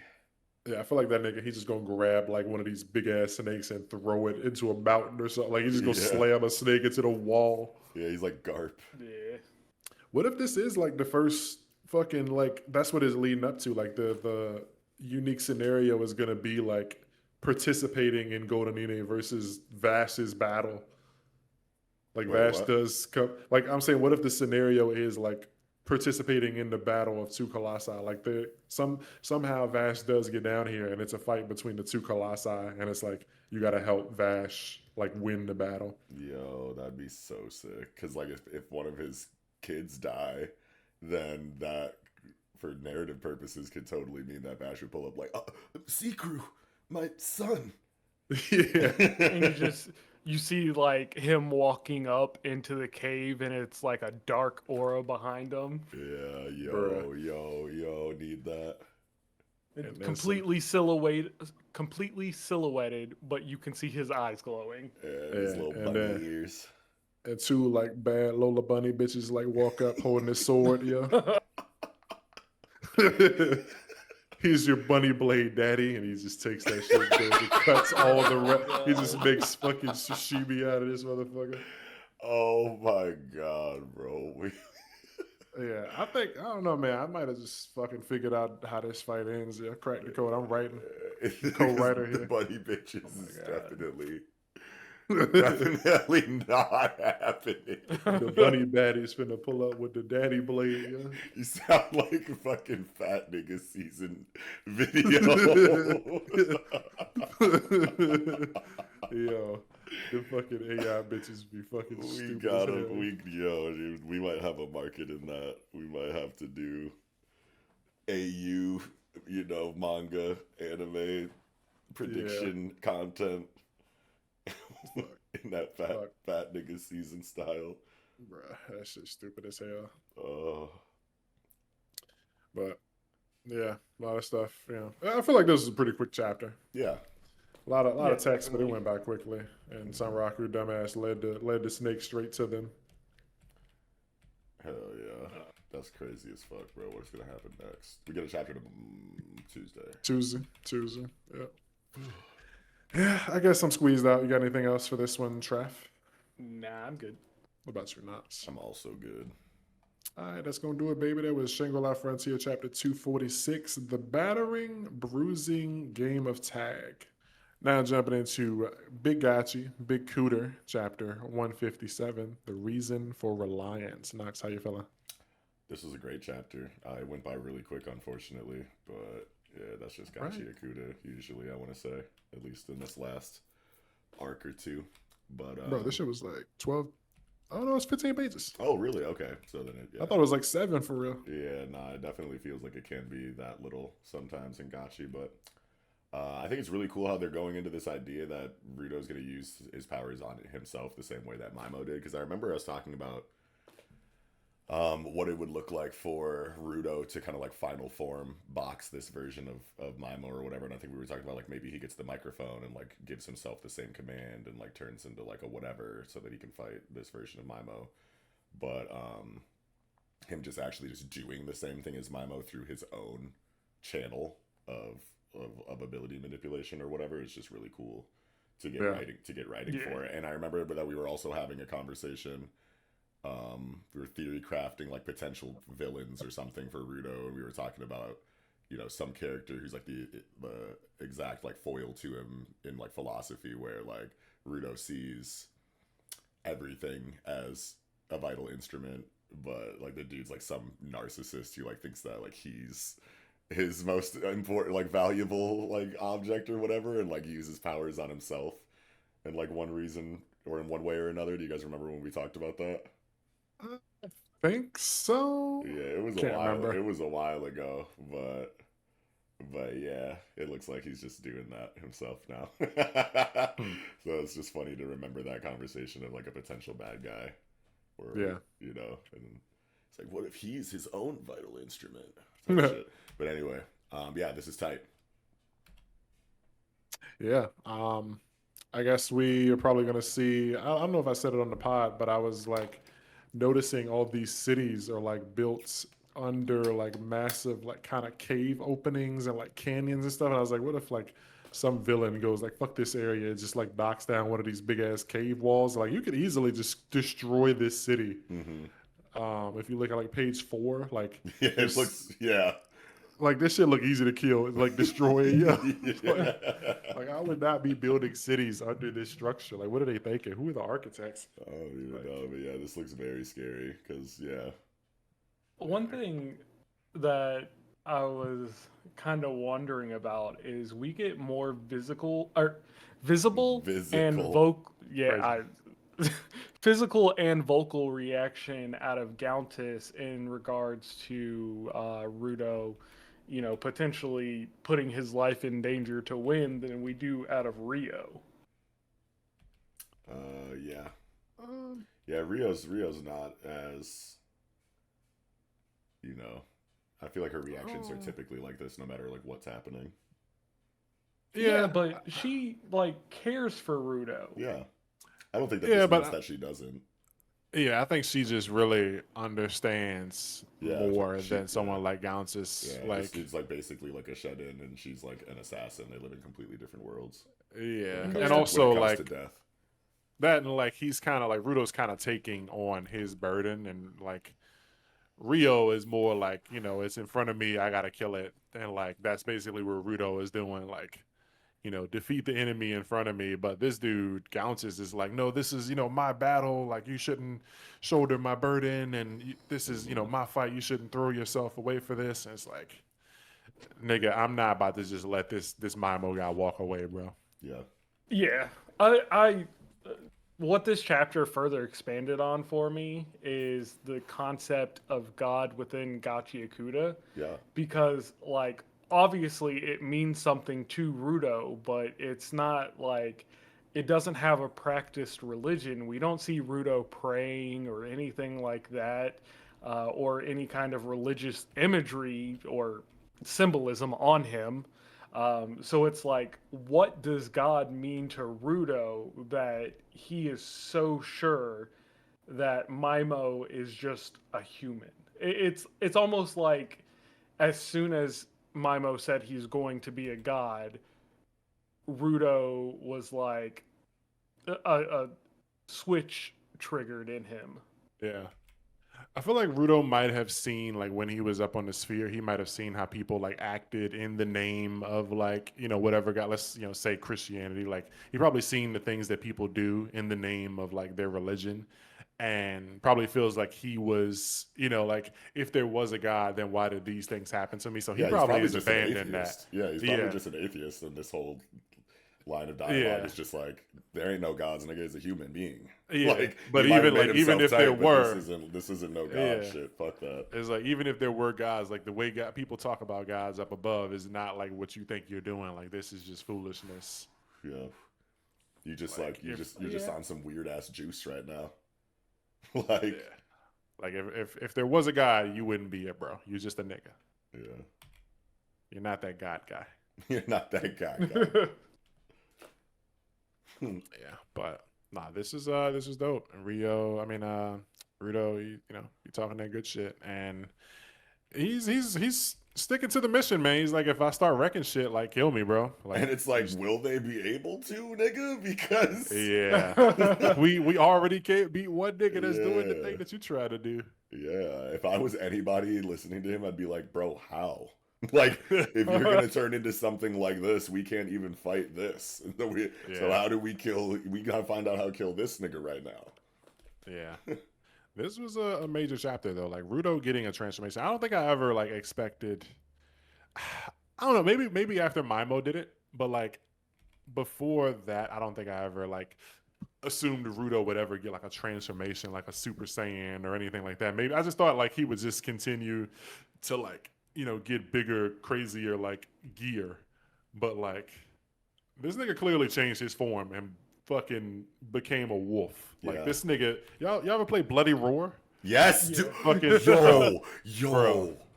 Love that game. This nigga just straight turned into a Bloody Roar character, dog. Bro, I think there's one that looks exactly like this. Yeah, pretty sure there's a wolf nigga, yeah. Bloody Roar, wolf. One of the things that I was curious about is with this transformation, is it going to be something he learns how to do? And it doesn't mean like wolf. Will he be able to do this with all future like weapons he uses? Where it's like, I think the main armor. Yeah, that's definitely a possibility, but I think the main point that makes this transformation possible or whatever, at least in the dialogue to me, it says, and now while your power is opening the pathway to my soul, I think I can use my power on myself. So maybe it's trying to say that if Gauntis isn't doing this, that he won't be able to just do this whenever. But that doesn't mean that he might not be able to still eventually figure out how to do it on his own in the future. Yeah.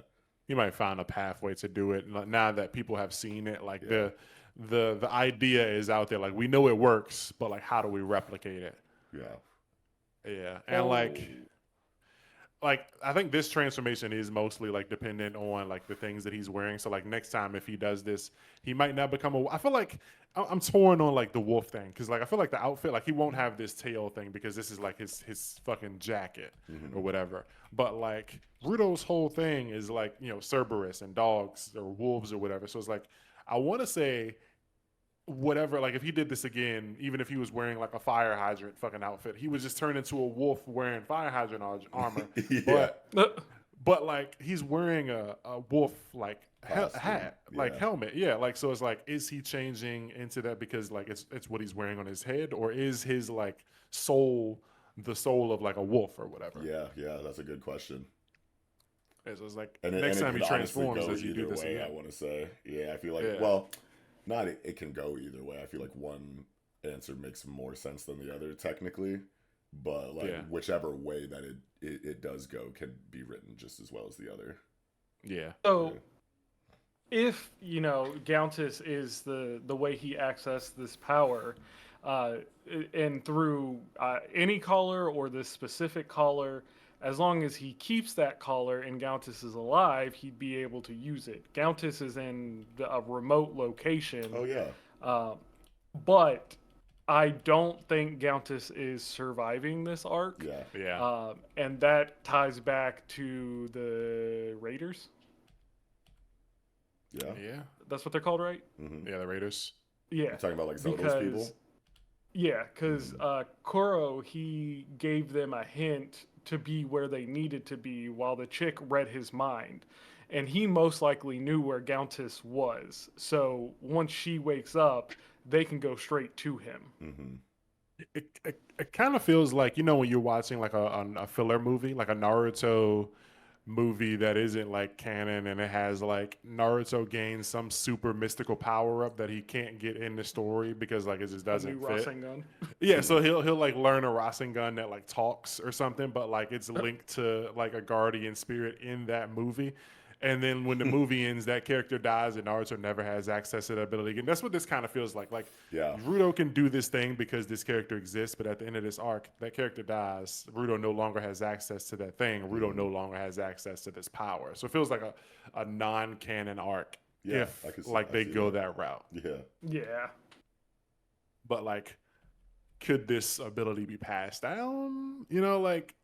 Because it is the Watchmen whole time. series. It's Yeah. It's just like a fucking like power creep check too. Like at the same time, it's like we want to explore this concept inside of conflict, but we don't. We also like don't want this to just be something that he can do all the time because then there's no more conflict. You know what I mean?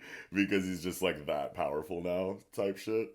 So we like can't have him be able to do this all the time, but we want to have him do it like one time, just for coolness factor. And he definitely should be on fucking hiatus after this. Like, what I really want is Rudo to like do this, win the fight and just be out cold for like an arc. Like, show us another character. I think like give us like an engine solo arc. Engine focused arc would go crazy. Yeah. Hold on, I'm gonna do Nox's job for him because this reminds me of Hunter x Hunter when Gon fights Pitou. Oh, what? So this could be like a super power boost that ends up crippling him. Oh man. Damn. Nigga. Yeah, he's there. He's everywhere. It's always Hunter x Hunter. There. He's everywhere, bro. Oh man, so Gashi, how you do that, bro? He's just too influential. Yeah, the nigga different. And I mean, he do got like the long cape. That's like his long gone hair, yeah. His cape turned into his jacket turned into a long ass like tail coming off his back. Yeah, I can't wait to see how he fights, bro. Like this, seeing that wolf with the fucking spiked tail and just like getting fucking bloody roar vibes of like this. It's not a tail. It's not like coming out of his butt. So it's like, how is he gonna fight, bro? He's gonna speed blitz him. He has what is it called? Digigrade legs. Which is the type of legs that a lot of predators have in order to chase down their prey. So he's definitely about to just speed blitz him. Yeah, I need that. And he gonna take that fucking tail cape and cut him in half many times. Cut him into many pieces. Yeah. Yeah, this form is just peak. Hell yeah. What was that like? Wednesday? What? No. When is the new chapter? Tuesday? Yeah. God, so many come out Tuesday.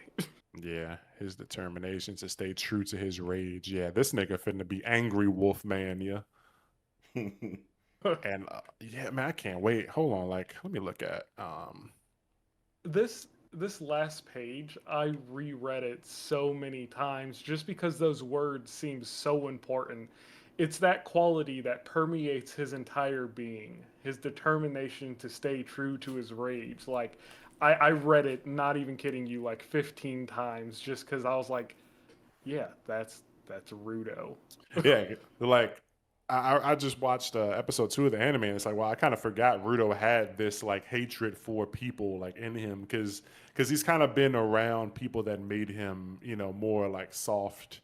Now that he's got like people that like fuck with him and he cares about versus like just being on his own and like wanting to kill people on the surface, it's like I kind of forgot that he had this like demon inside for real. Like he bit niggas' fingers off and chewed on us and like give me more, please. Like this nigga is actually a savage, yeah. Yeah. He beat the shit out of Amo with bare hands to face. Like this. Yeah, he's this nuts. Is not a nice kid. Yeah, you pissed off the wrong one. I really love like. I'm looking at like right under where it says it's the quality that permeates his entire being. Like these lines around his eyes, like he wasn't wearing like face paint. Those are like part of the wolf head on his head. So like his design is gonna be looking crazy when they show like the front. I can't wait for that. Yeah, it almost looks like those lines underneath his eyes are like making the outline of the difference in hair color from the top of the wolf head to the bottom of the wolf head. Yeah. Yeah, this shit's peak. This is the second, bro. Kaorana just did this. Like she gave us a fucking Mimo's design with like silhouette, and you couldn't see like the front. Oh, right. Yeah, it's like she give us these cool transformations and just shows it to us from the back. So we gotta wait until the next week to see like frontal. Yeah, and it's like normally in like these shonen, they show you like when Goku goes Super Saiyan for the first time, it's like you see that nigga face. Yeah, this is dope though. I kick that turd face's ass. That's all.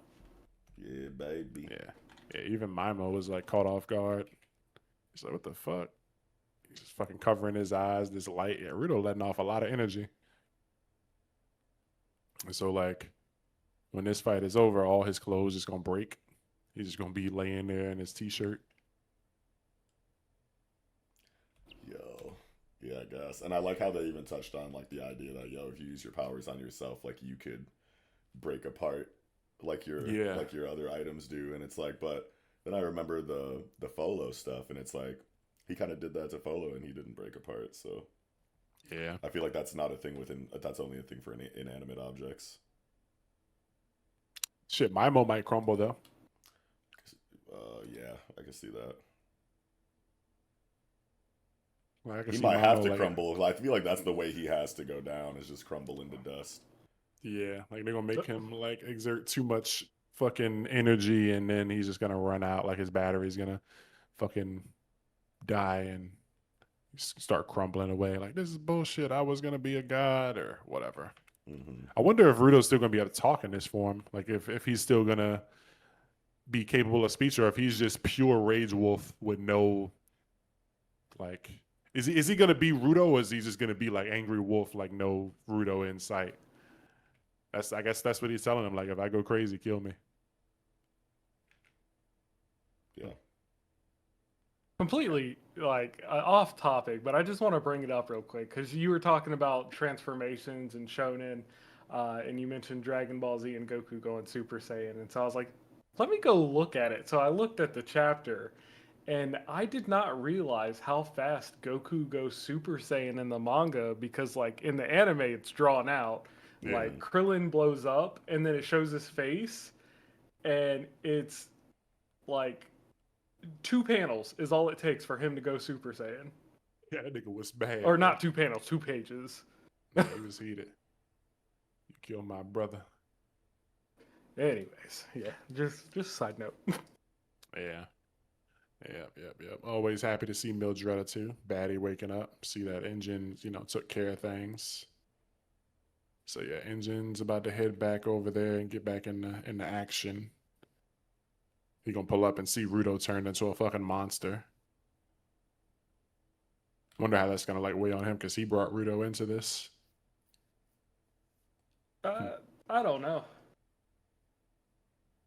I genuinely don't know how Engine's gonna react to all this, but I feel like he's gonna lose his control, and the whole team's gonna have to help calm him down. There is definitely gonna be some kind of control loss. Otherwise, like, why bring up the if I start wiling out, kill me? Yeah, it might get to a point where like he's going crazy, and like maybe Rio does like kind of resolve herself to like, okay, I gotta kill like Rudo, but then other people pull up and it's like they don't realize that she was about to kill, and they're like, all right, Rio, you stand over there and we'll like grab him, and then she's like, oh shit, on second thought, like we can actually like contain this nigga. Mm-hmm. Like maybe she was like about to be down with killing him after a certain period of time. Like maybe she don't want to do it, obviously, but it's like, fuck, there's no other option. And then like other people come and she realizes she's got other options. And then she's got to deal with like the thought of like, I almost killed Ruda. Yo. So something I just noticed, but I was trying to get a closer view at it. Her current necklace, Rio, it looks like she has a cross on it. I saw that earlier too. What page? When I was, it's on, you can see it on 6. Yeah, you can see it on a few different pages. Yeah, so maybe they do. It is Christianity. Oh, yeah, it is. It looks like an ankh, like under the collar of her, Yeah. of her sweater, Yeah. and then just the cross around her neck. Yeah.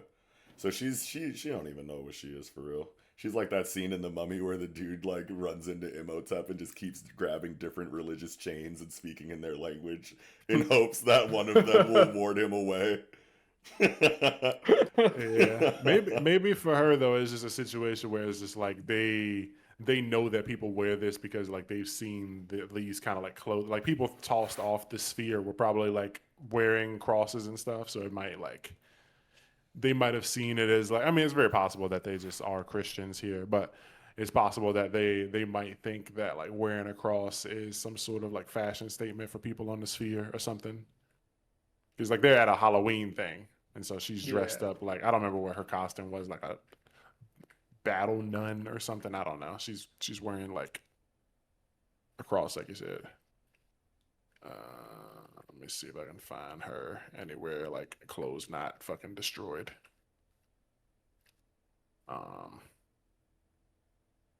Yeah, she's got like fishnets on and shit. Mm-hmm.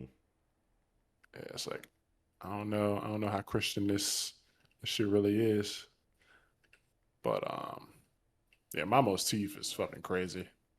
That one page, that panel. yeah, the fucking horror. Like this arc, there's been a lot of like fucking holy shit, like kind of horrifying moments. Low key a horror Which is arc. creepy. Yeah.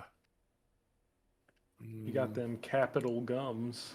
Yeah, that nigga shit. He got his shit shaved down to get veneers. Yeah. Oh, I almost said some crazy shit that I shouldn't say on the show. Oh. Yeah. Oh man. Well, I think I'm squeezed out. You got anything else, Knox? No, I'm good. What about you, Trav? Nah, I'm good. That's going to do it for Big Gachi, Big Cooter. Let us know if we forgot anything, baby. That was chapter 157, The Reason for Reliance. Now jumping into a Ranger Reject, chapter 200, Together. And beautiful fucking color page, dog. Yeah, like, man. Just a bunch of Twitter headers. Bro, I immediately slapped this shit on my header. And I'm just getting, like, I can just hear music when I watch. I can, like, hear the theme song of, like, Friends. And I can hear, like, Boy Meets World. And shit. I can just hear, like, TV show, old school TV show theme songs. Because I'm getting, like, older, you know, TV show sitcom vibes looking at this. Like, I feel like these niggas are actually actors in a show. It's like D reaching for like the camera and shit. You can see like the distortions and shit. Like this is a really good fucking color page. Yeah, and Oh, yeah. I like that we now have official colors for at least Sakurama's Neo Ranger outfit. I wasn't expecting black and gold, but I really like it. Yeah, that's It's fire. dope. I think we did get one more. We saw colors for the Neo Ranger fit. I think we got one other one, but I can't remember what it was. I think it was for Fluff Dude. Can't remember his name. Shippo? Yeah, Shippo. Yeah. I think we got his colors, but I can't remember. The Sakurama one on this color page, I think, is the hardest one, man.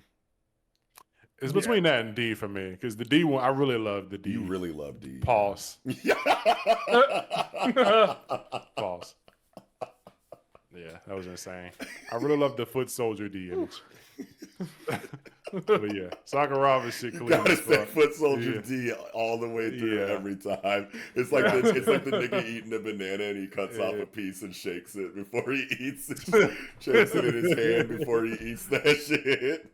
Yeah, who was it? I forget who it was. I think it was you. We was in court yesterday. One of y'all niggas is like, "Where's the good D pics?" You know, some shit. It's like, nigga, what? Nigga, that was you. No, Nice nigga, try. it won't be. What is the gaslight? Bro, I can't That believe was one this. of you niggas. Yeah. No, I'm gonna beat the shit. Hold on, let's actually. I can't believe this. Please do not. That was yo ass, nigga. Bro, nah. Nah, but this shit. Nah, gas, it was man. me. Yeah, let's. Bro, let's the get into gaslight, bro. I was dead ass. Like, what's that me for real? Like, hell no, bro. It was definitely me, G. This nigga's sick. But yeah, let's get into this chapter, though. Yeah, man. How you feeling, Knox? Because you ain't been here to talk about Range in a minute, man. How you That's feeling? true. I have been absent for a long minute on the Ranger front. This is the best chapter of Ranger Reject. I won't argue. To me, yeah, like this is the best. Like, bro, everything about this shit. One thing that I know that it's like kind of like towards the end, but this drawing of D on page 13, this splash page where he's crying and shit, is so fucking peak, bro. This is my favorite drawing of D in the whole series. And Yeah. We were talking about it when I read the chapter in Chord with you the other night, but like some artist's ability to take like a static like image for like in a character design, like D's face, for example, in foot soldier form, like for it to be like pretty like unless it's like for comedy or whatever, they can make his face like contort in like whatever way that it wants to, but like in the really realistic scenes, like it really is just stuck like that. You know what I mean, for the most part. And their ability to use, you know, other artistic elements in order to bring emotion out of that static image is like really impressive to me, because it's like if you can't move the actual face itself that much to show a certain emotion, then like you manipulate like the lighting or the perspective or, you know, whatever other shading elements or whatever in order to convey a specific emotion from the plain face or whatever. And I feel like in Ranger Reject, Nagi Hart was like such a good example of this in art. And you like it's not the only place you've seen it either. Like we've seen it in other things too. I can't really think of one off the top of my head, but I just think that that's one of the coolest things an artist can do. And you usually like only see it in like manga, I want to say. Yeah. Yeah. Yeah. It's just like his face is still the same. Like he still has degree, the, you know what I mean? Yeah. He still has like the skeleton, like his jaw is still like wide open type shit. It's just like you can still just feel it. Yeah. Like everything about this drawing.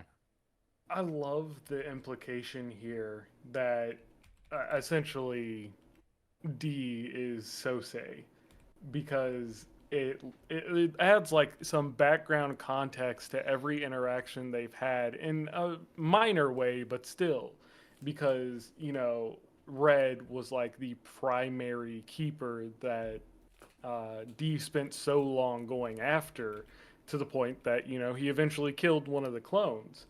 And then they also have this same kind of, well, new Sosei trying to find himself, and it's the same thing with D, where they have like they were created and they are trying to find out who they are and if they are real.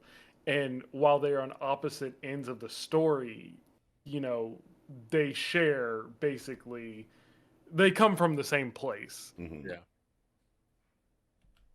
Yeah, and they both are like on a journey. They both share like the spotlight in the story. Like there's Sosei like has that a lot. had a lot of chapters like just to himself, like away from D. Like we had a whole like I want to say 20 chapter arc around Sosei, and then after that, like we still got more Sosei stuff. Like he hasn't faded into the background. It's really good. Like Negi's done a great job kind of taking Sosei from this kind of character that people, you know, love to hate. But, you know, a lot of times it's like, man, you know, get this fake Homelander ass nigga out of here. Like, I'm ready for him to die. And then, like, D does stab him. And it's like, okay, cool. One down, bitch. Like, cross him off the list. And then he comes back, you know, so his clone's replaced.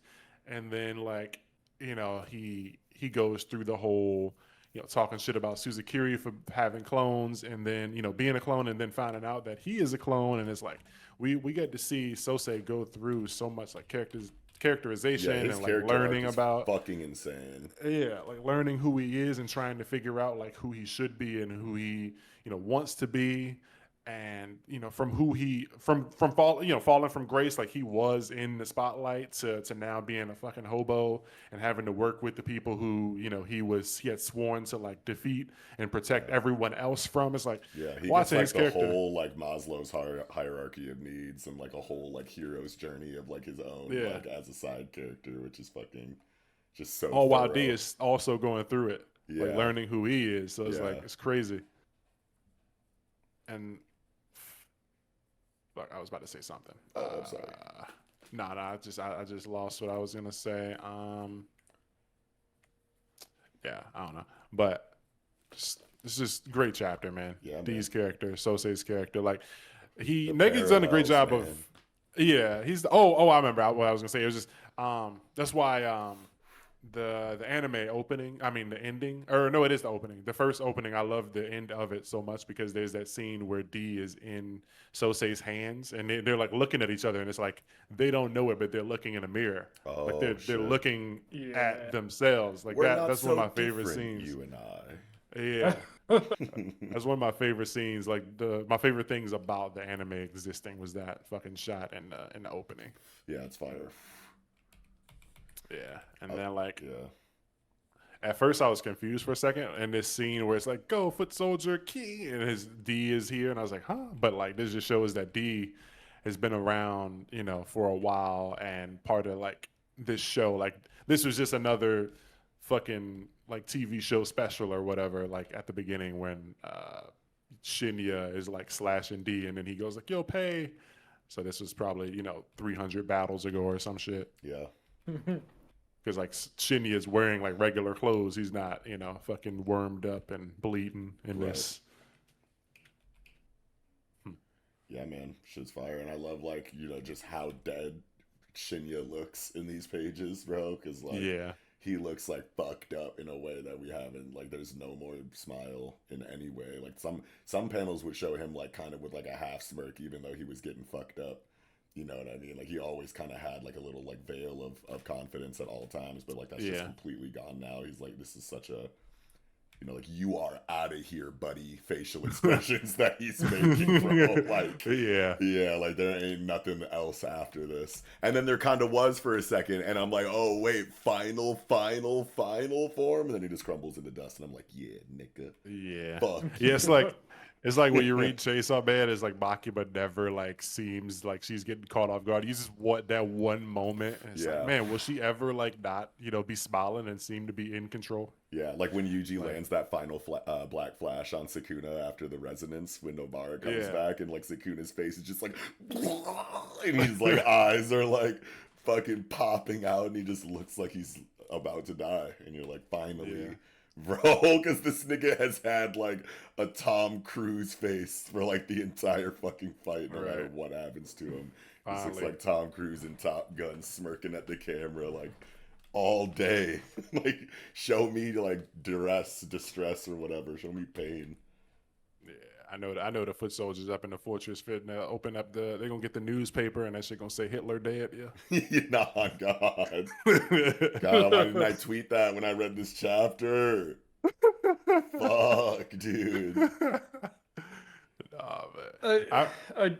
I do also love the symbolism of D holding up the Dragon Keeper's weapon that kind of started this whole story. It was the first one he got his hands on, and he's ending it with it in his hands. Fuck yeah, dude. Yeah, and he like full respects. Circle. Yeah, he respects the dragons. Like he's, you're no god. We're all just playing, parts or whatever at the feet of gods. And he's like, don't fuck with the dragons, bro. Like.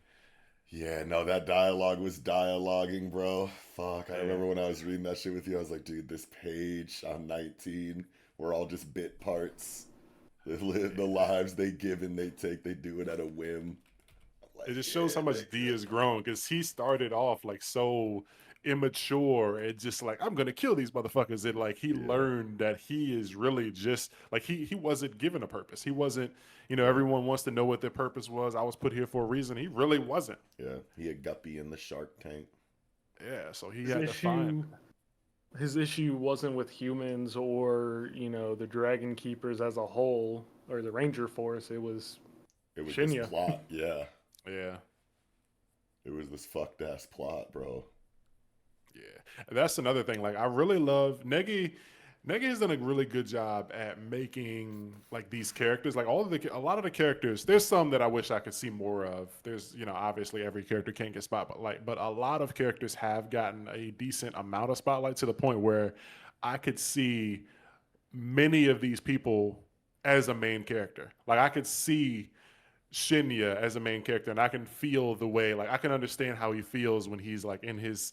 And when he's rambling psychotically and he's like talking about like this show, like he really cares about this Dragon Keeper, like fucking IP and like being the hero and keeping this thing going. And I can see Sosei, living his life. I could see every one of these characters being the main character. It doesn't feel like a story where it's just Yuji or whatever and everyone else is like helping him. I can see all these people being, Negi can write a story about Shinya. He can write a story about Sosei. I can see him writing a story about Soma. Soma was hella relatable. The nigga, he came back. He was gambling. He lost. He was fucking trying to pay off debts and shit. He came back to this fuck ass job because like, the previous person that took his job got killed, and now he cares about this girl that like looked out for him. It's like it's relatable. Mm-hmm. I can just see myself in a lot of these characters' footsteps, and it's like, it's a story that a lot of people are just gonna miss because they just think it's goofy and not serious. But Rangers got some deep writing in there. Yeah, for people who like, for people who would say like this shit is spinning its wheels, it doesn't know what it's doing, it doesn't know like what it wants to be or whatever, and it's just like, bro, this shit was so meticulously crafted, like planned, like everything fits together. There isn't anything that's kind of like off about how this narrative has played out across these arcs. Like everything ties into itself, like the reveals and twists, like let you know that this shit was always the way it was supposed to be. And reading Comprehension Devil is so intense for Ranger Reject. I want to say in those comment sections, bro, I'd be wanting to punch the screen, bro. Yeah, and like everything is addressed. Like the blade going through Suzukuri's chest, like they addressed that. Yeah. They addressed the fact that like he can't heal himself with the boots because he already did it, and it's like kind of like a 5-second rule or whatever. So it's like everything happens fucking perfectly. Yeah. And then he tries to do the thing. Like the villains are never just down. Like he's like, you haven't seen the last of me, and then he fucking crumbles, bro. Like Yeah. the power just fucks him in the ass, bro. Like, he's like, I'm gonna fucking use all this shit, and he's got the twinkle in his eye, the apex of creation. Like, he was really about to get that power up. Yeah. And it's like, my balls fell off. Oh no, my fingers. Yeah, bro, that shit was beautiful, bro. And then when the nigga was just when like all was said and done, it was just boots and a sword. I thought of like Crash Bandicoot. Yeah, I thought, the nigga died. It just be shorts and shoes on the ground.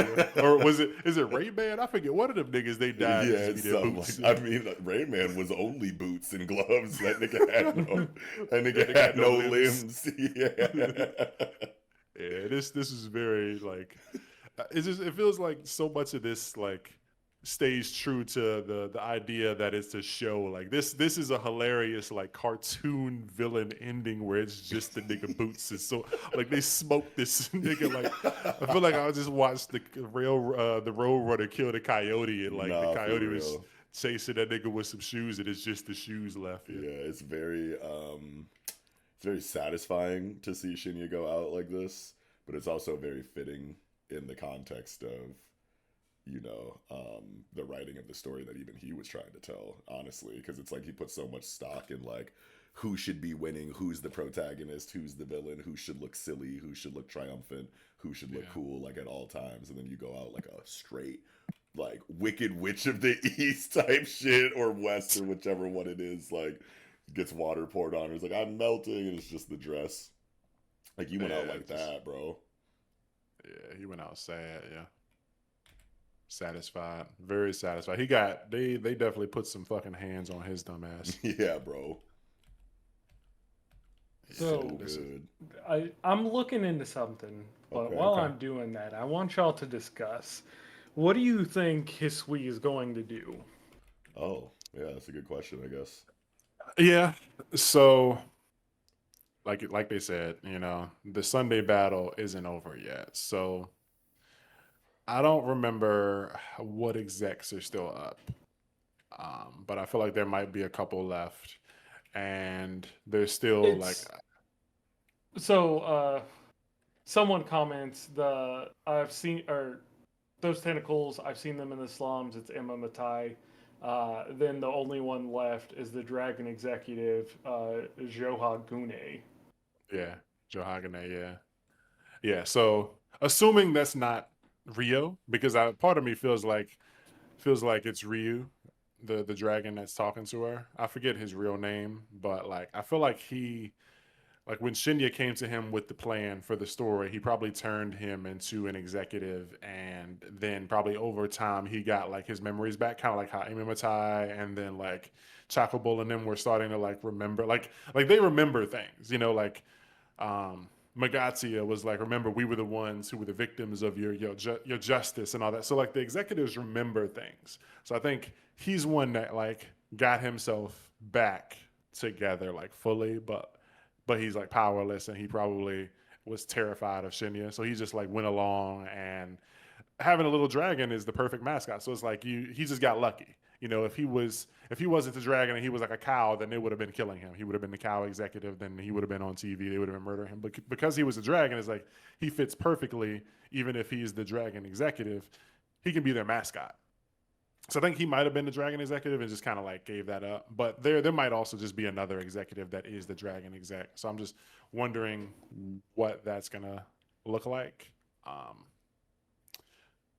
But yeah, Hisui, she might be going to find Green because I don't think Chidori's dead.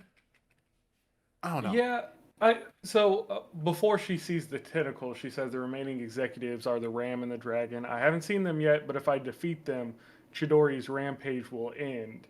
And then she passes out from blood loss and wakes up talking to Ryu. And then the next time we see her, she's going to the battle. And it's like, I don't know, like I'm just looking at her face and it's like she knows something. Yeah, because I mean, she says the battle isn't over yet, so like, Yeah. there's clearly something left to do. Hmm. So yeah, I don't know. Maybe it's just close this battle up, like just this storyline, you know, so the people will stop watching, or like reveal. Maybe she's going to like tell the masses like this shit was all, you know, fucking science experiment orchestrated by this madman or whatever. Now that he's gone, I can finally tell the truth, and everyone has basically been his slave or whatever. Maybe that's like the battle.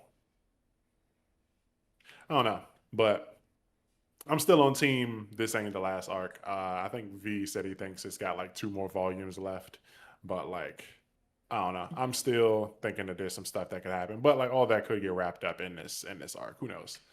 Yeah, there's definitely some questions that get complicated in this chapter because the idea was that the fighters came from Imamatai, but this chapter reveals that's not true. They were failed transformations into executives from Sosei clones.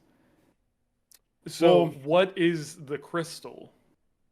yeah, I want to know what the crystal is, but so D remembers being like spit up by Imamatai. So like I don't know. Like I think this part is showing like this Sosei not exactly becoming foot soldier D, but there are foot soldiers that were, I guess, born from this process. I don't know. It definitely gets a little confusing there because like my thought was that some foot soldiers got created, not all of them, and maybe Imamatai did make some, or maybe not. But like D remembers being, I guess, created by Imamatai, but maybe his What memory is. what if the foot soldiers combined is the dragon? Because, like, the skull has horns and fangs. Yeah, I could see it. Hmm. I don't know And how that like would work narratively, I but could I can see it becoming a dragon. I'm curious. But yeah, I mean, it has to do something. Like the core, it has to do something, and D still has stuff to do. Like, I definitely didn't expect to see Shinya defeated like the following chapter after the Wendy reveal.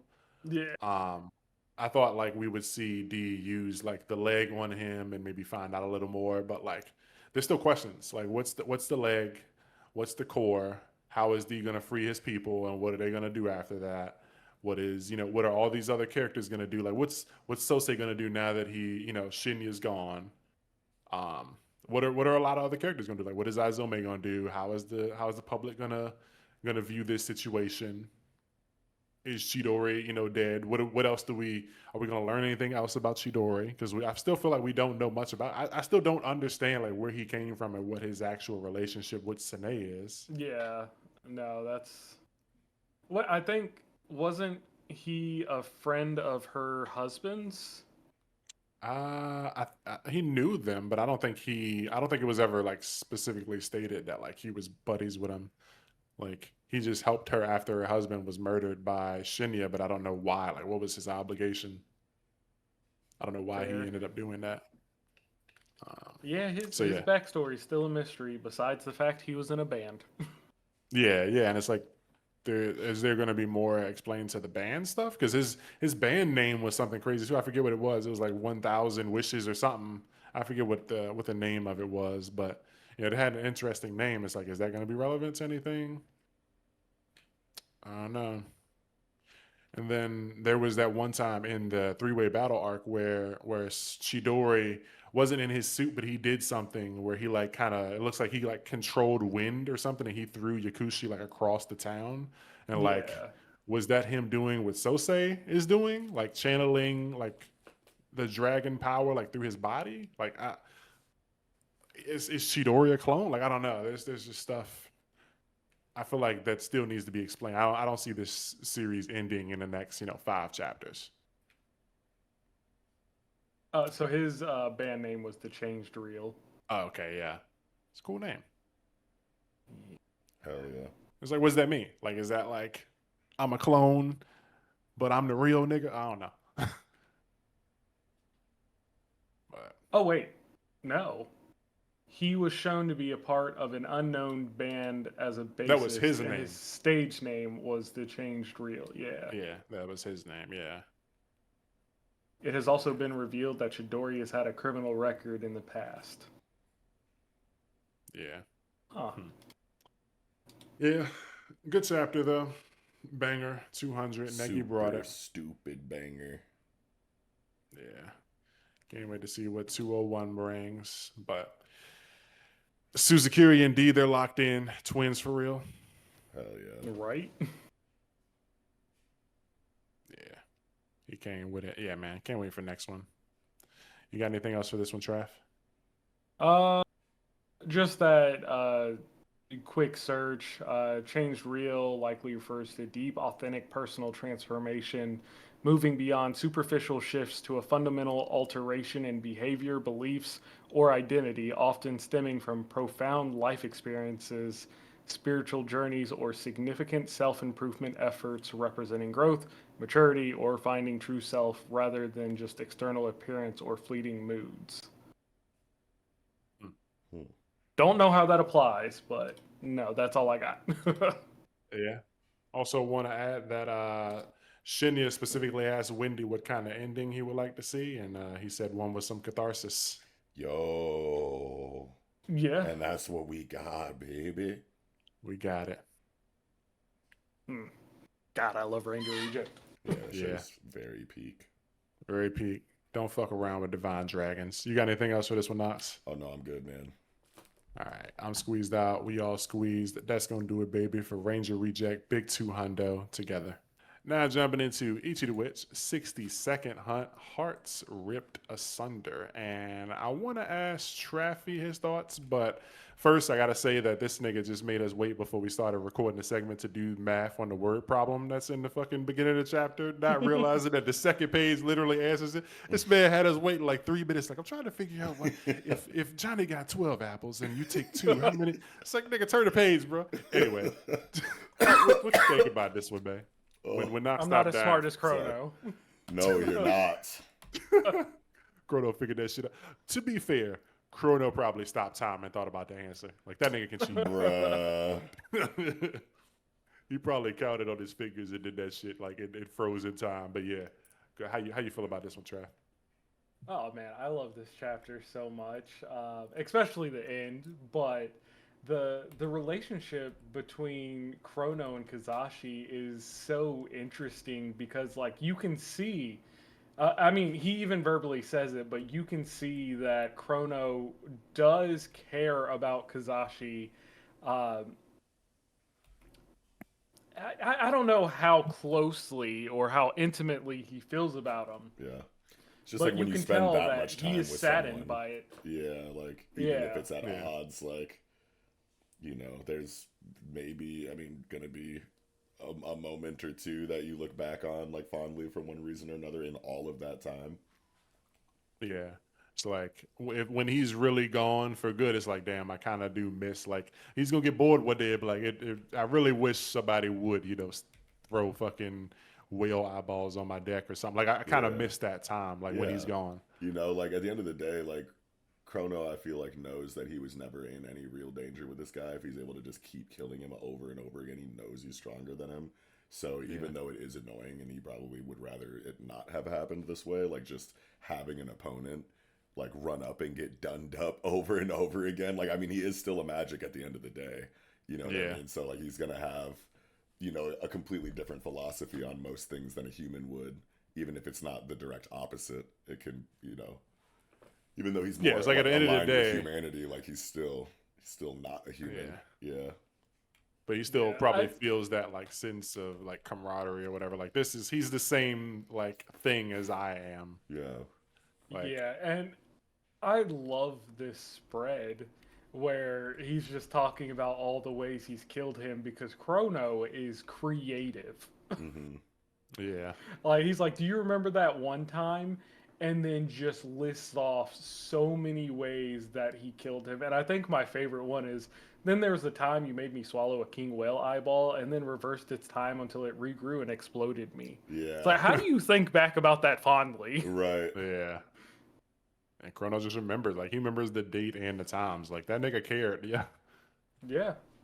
Yeah, and I mean, Chrono's gonna remember, all of this shit because he's like the time nigga.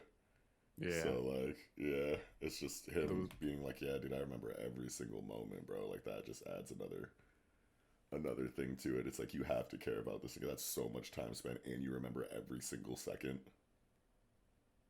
Yeah, he basically is like his only friend. Like, even if he ain't really, it's like, I only kill you. Like, we probably could have got along, but like, you were just always on fuck shit. But like, you just had the type of ability where like I could kill you over and over, and it just was okay. But like, now you're getting close to death, so it's like I'm gonna miss these times. And I just love the.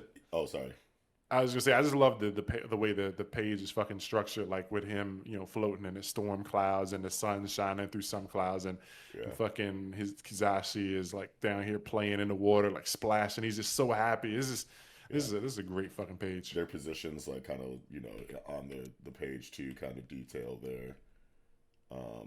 their relationship too, in a way, because Chrono is obviously pictured like above him, like in almost this like divine kind of lighting underneath the clouds breaking and the light coming through them, and then Kizashi, on the low ground, you know what I mean, in regards to their strength, and also like his image of Chrono is like above like him in that way. Like he like looks up to him. He's like a god to him almost. Yeah, you know what I mean? Because he's just that much stronger than him type shit. And I love this dialogue bubble here. October 9 at 3:15 p.m. Despite me telling you not to, you insisted on leaving whale corpses, metals, wrecked ships, and other trash next to me. It's like, bro, like, you're giving me the keys to fuck you up in crazy ways. Like, stop doing that, bro. And it's like, you care about this nigga. Otherwise, why would you even like go out of your way to be like, yo, there's better ways to go about fighting me, to an opponent. Yeah. He's like, I wanted to show you all the cool. Like, he's really a kid. I wanted to show you all the cool stuff I found. It's like, kids really just be coming to the house with like a dead squirrel and a stick, and it's just like, look, Dad. It's like, bro, what the fuck? Get this shit out of here, bro. Right. So another thing that I was curious about, because I was like, is that realistic? Because I don't think it would be. When he pauses the rain and he says pausing the raindrops makes them as solid as lead. Like, why would that happen? Because their molecular structure isn't like malleable anymore. So it's just like, it's basically a solid without being frozen. Yeah. Right? I don't know about like heaviness. Like, it probably doesn't make them any heavier, but like it effectively turns them into bullets because they're not, liquid. They're solids. Yeah, that's fair. Mm-hmm. Yeah. I don't know the science, but I looked at it and was like, it sounds like it works. Yeah. But Kizashi's trump card, man. This is dope. I'm getting major like Super Ghost Kamikaze attack vibes off this. Yeah. Fucking transformation thing. Like, he's got a bunch of like fucking silly looking versions of himself, and he split them up and gave them 10 lives each. Yeah, this is cool stuff. It's that is like, dope. yeah, it's blowing up his tentacles to create clones. This is super cool.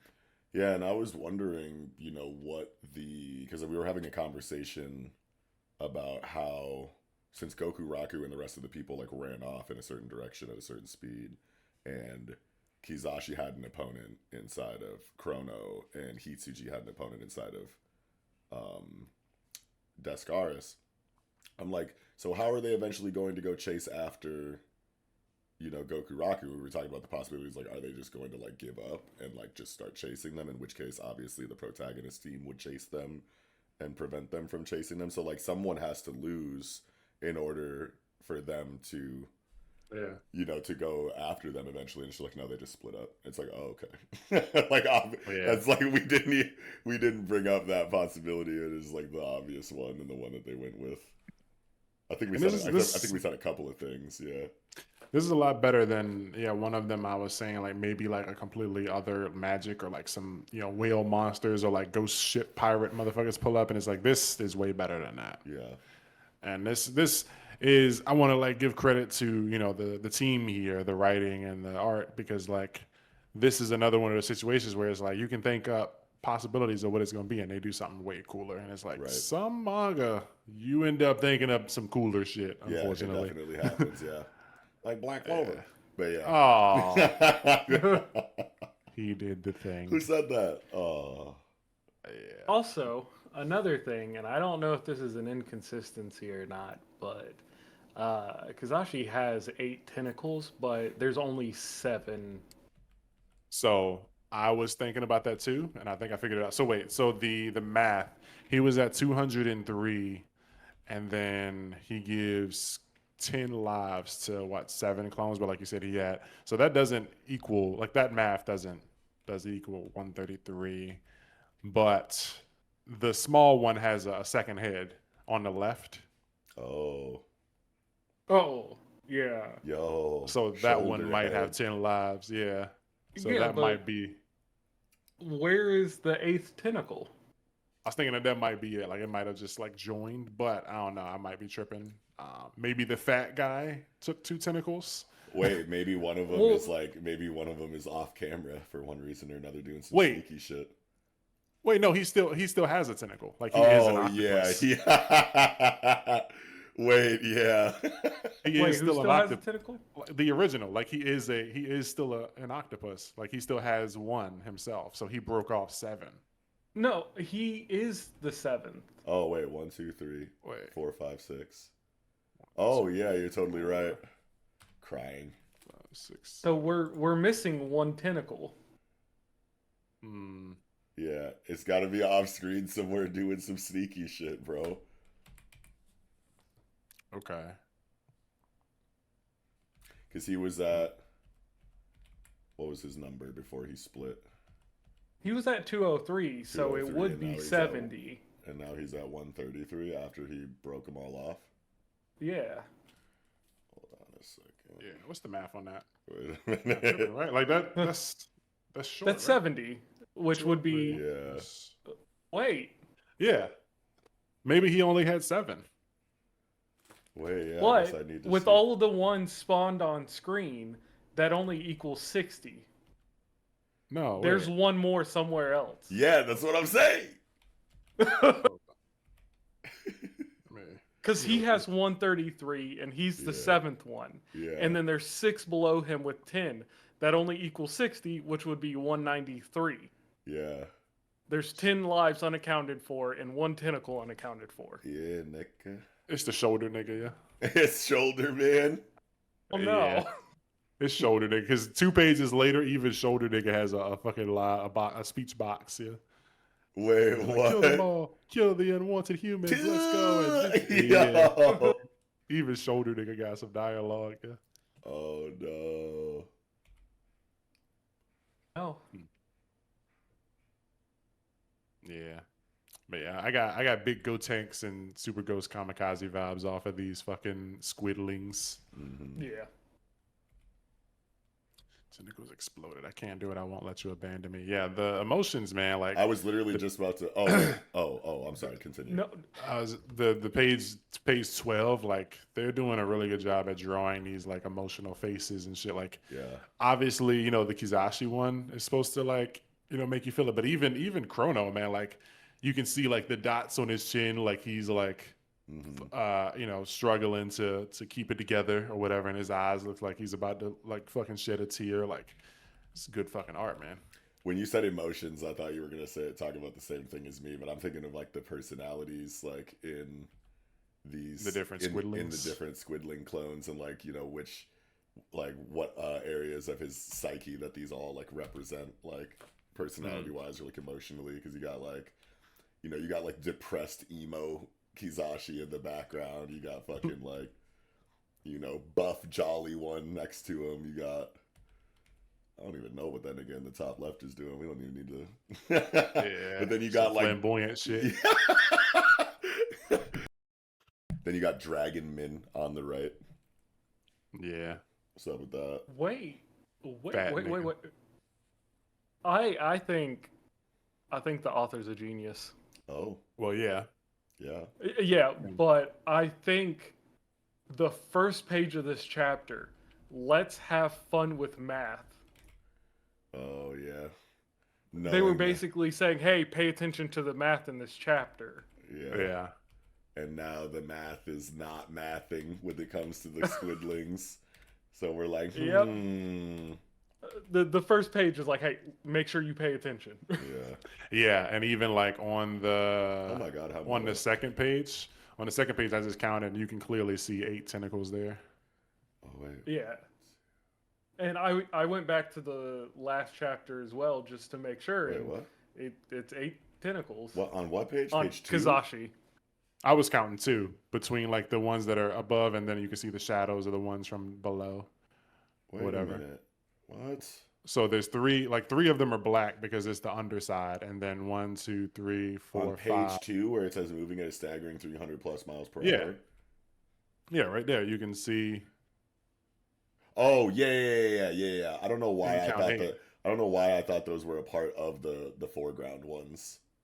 No, yeah, Yeah. they're like the underside of it or whatever from like the front of his body. Yeah. Wait, can you Yeah. see? So 1, 2, 3, 4, 5. Oh, yep. Yeah. So yeah. one definitely snuck away. Yeah. Just like I said. Like I said. No. So yeah, man. I said one snuck off to do some sneaky shit. Don't try it. No, I said that. When? Before me? Yes, when I brought this up, because Oh. I said there was one missing. Oh, my bad. I just like wasn't listening to you, Alright. I guess. Oops. People in the chat, put ones in the chat if you heard me say it first.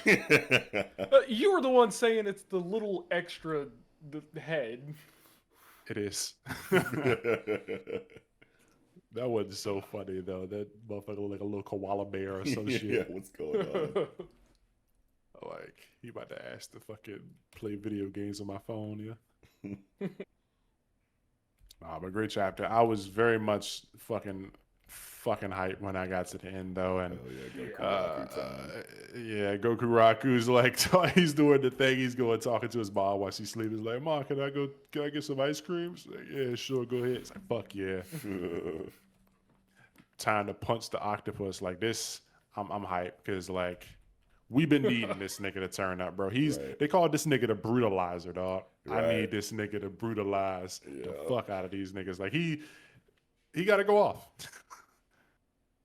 And I wonder, like, since He got his new tech, Kizashi or so- whatever, yeah, he's got his new tech. He's got a fry this nigga. But like, since he split up or whatever, since the octopus split up, like, is he also weakened? You know, like, is this like an eighth of his power? Each of these clones.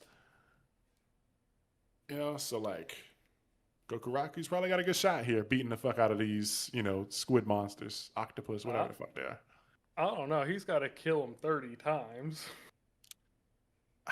Bro, I mean, he kind of made his life beating the shit out of Magix, man. Yeah. Yeah. That's fair. Yeah, like if anybody could do it, like it's bro. Oh, no, you are right. Because his introduction was him just punching the spider magic, but he couldn't kill it because that wasn't his trial. He is Yeah. literally about to. Yeah, like don't let them get to land or some place where he can like stand or something. Like, because if he could get off this hoverboard, he's just gonna start beating the shit out of these motherfuckers. Like it's gonna be like watching the Hulk fight like Loki and shit, like or whoever. No, when Thanos is like beating the shit out of the Hulk, like this thing is just about to destroy the fuck out of these clones. I'm They ready. underestimated it. Yeah, like his ass is gonna be like, damn, like these guys ain't coming back. Like what's taking so long? And then he's just gonna feel their lifelines fucking cut out. Yeah.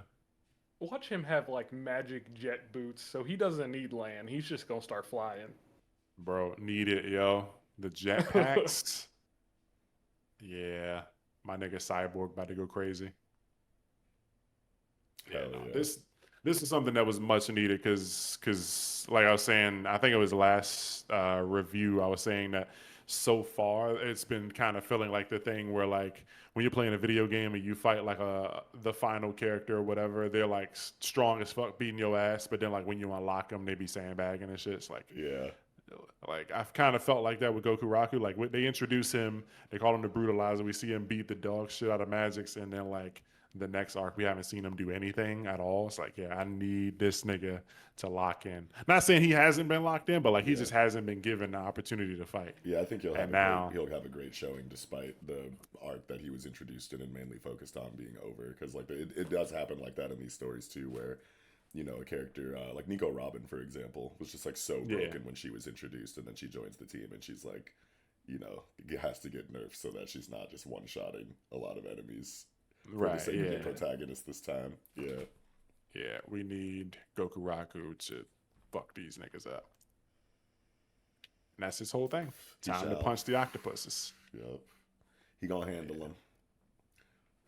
I can't wait to see how the fight plays out, like while they're speeding in a certain direction on a on an automobile. Like high speed battle, like Kabuki handle the wheel. She's like, what? Yo, it's like the fucking F-Zero map in Smash Bros. Bro, yeah. Oh my god, they're fighting on a speeding fucking car. Oh my god. Yeah.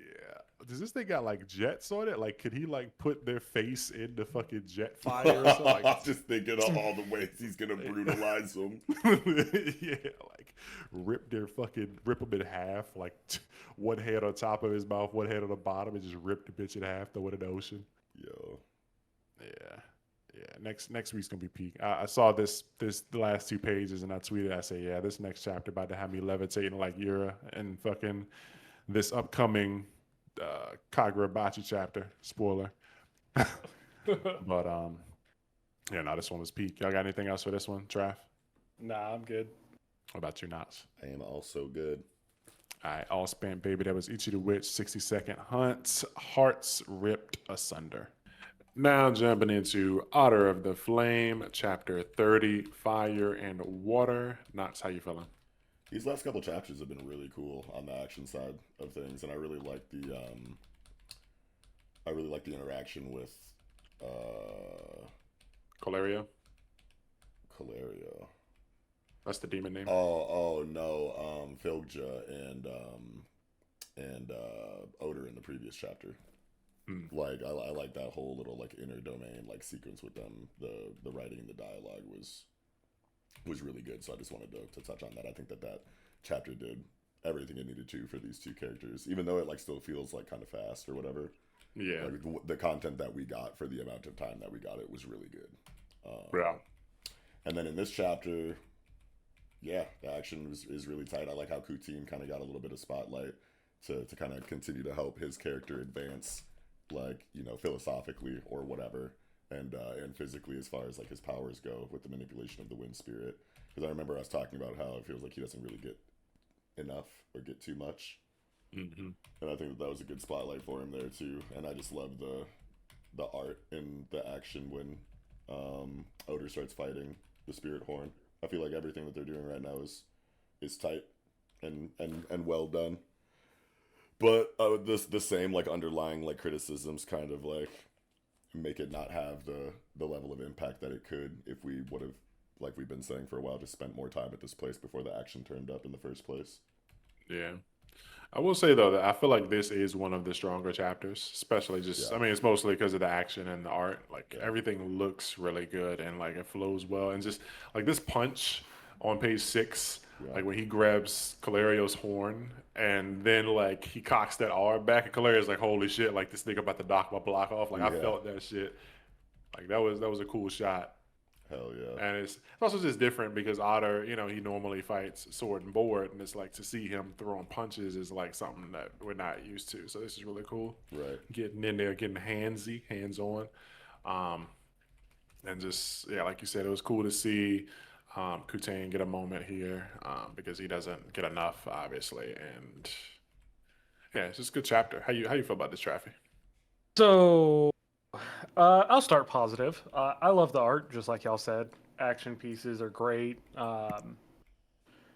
My complaints start and kind of end with just how quick the series is. Some Right. things can feel unearned. So, for example, with Calerio saying, I've never liked you ever since we first met, and they met like 10, 15 chapters ago, Yeah, and they only saw each other briefly. That just feels so unearned to me. Yeah, no, I Yeah. agree 100% on that. And the other thing is, I was reading this while I was on a call with Knox, and I was like, if Calerio dies this chapter, I'm gonna be so mad. Yeah. Fortunately, didn't. But It's like the even next if it's chapter or like, the one after that for sure. yeah, I mean, even then, it just feels so quick because Yeah. this is what you would consider the start of like a reoccurring villain or a rival.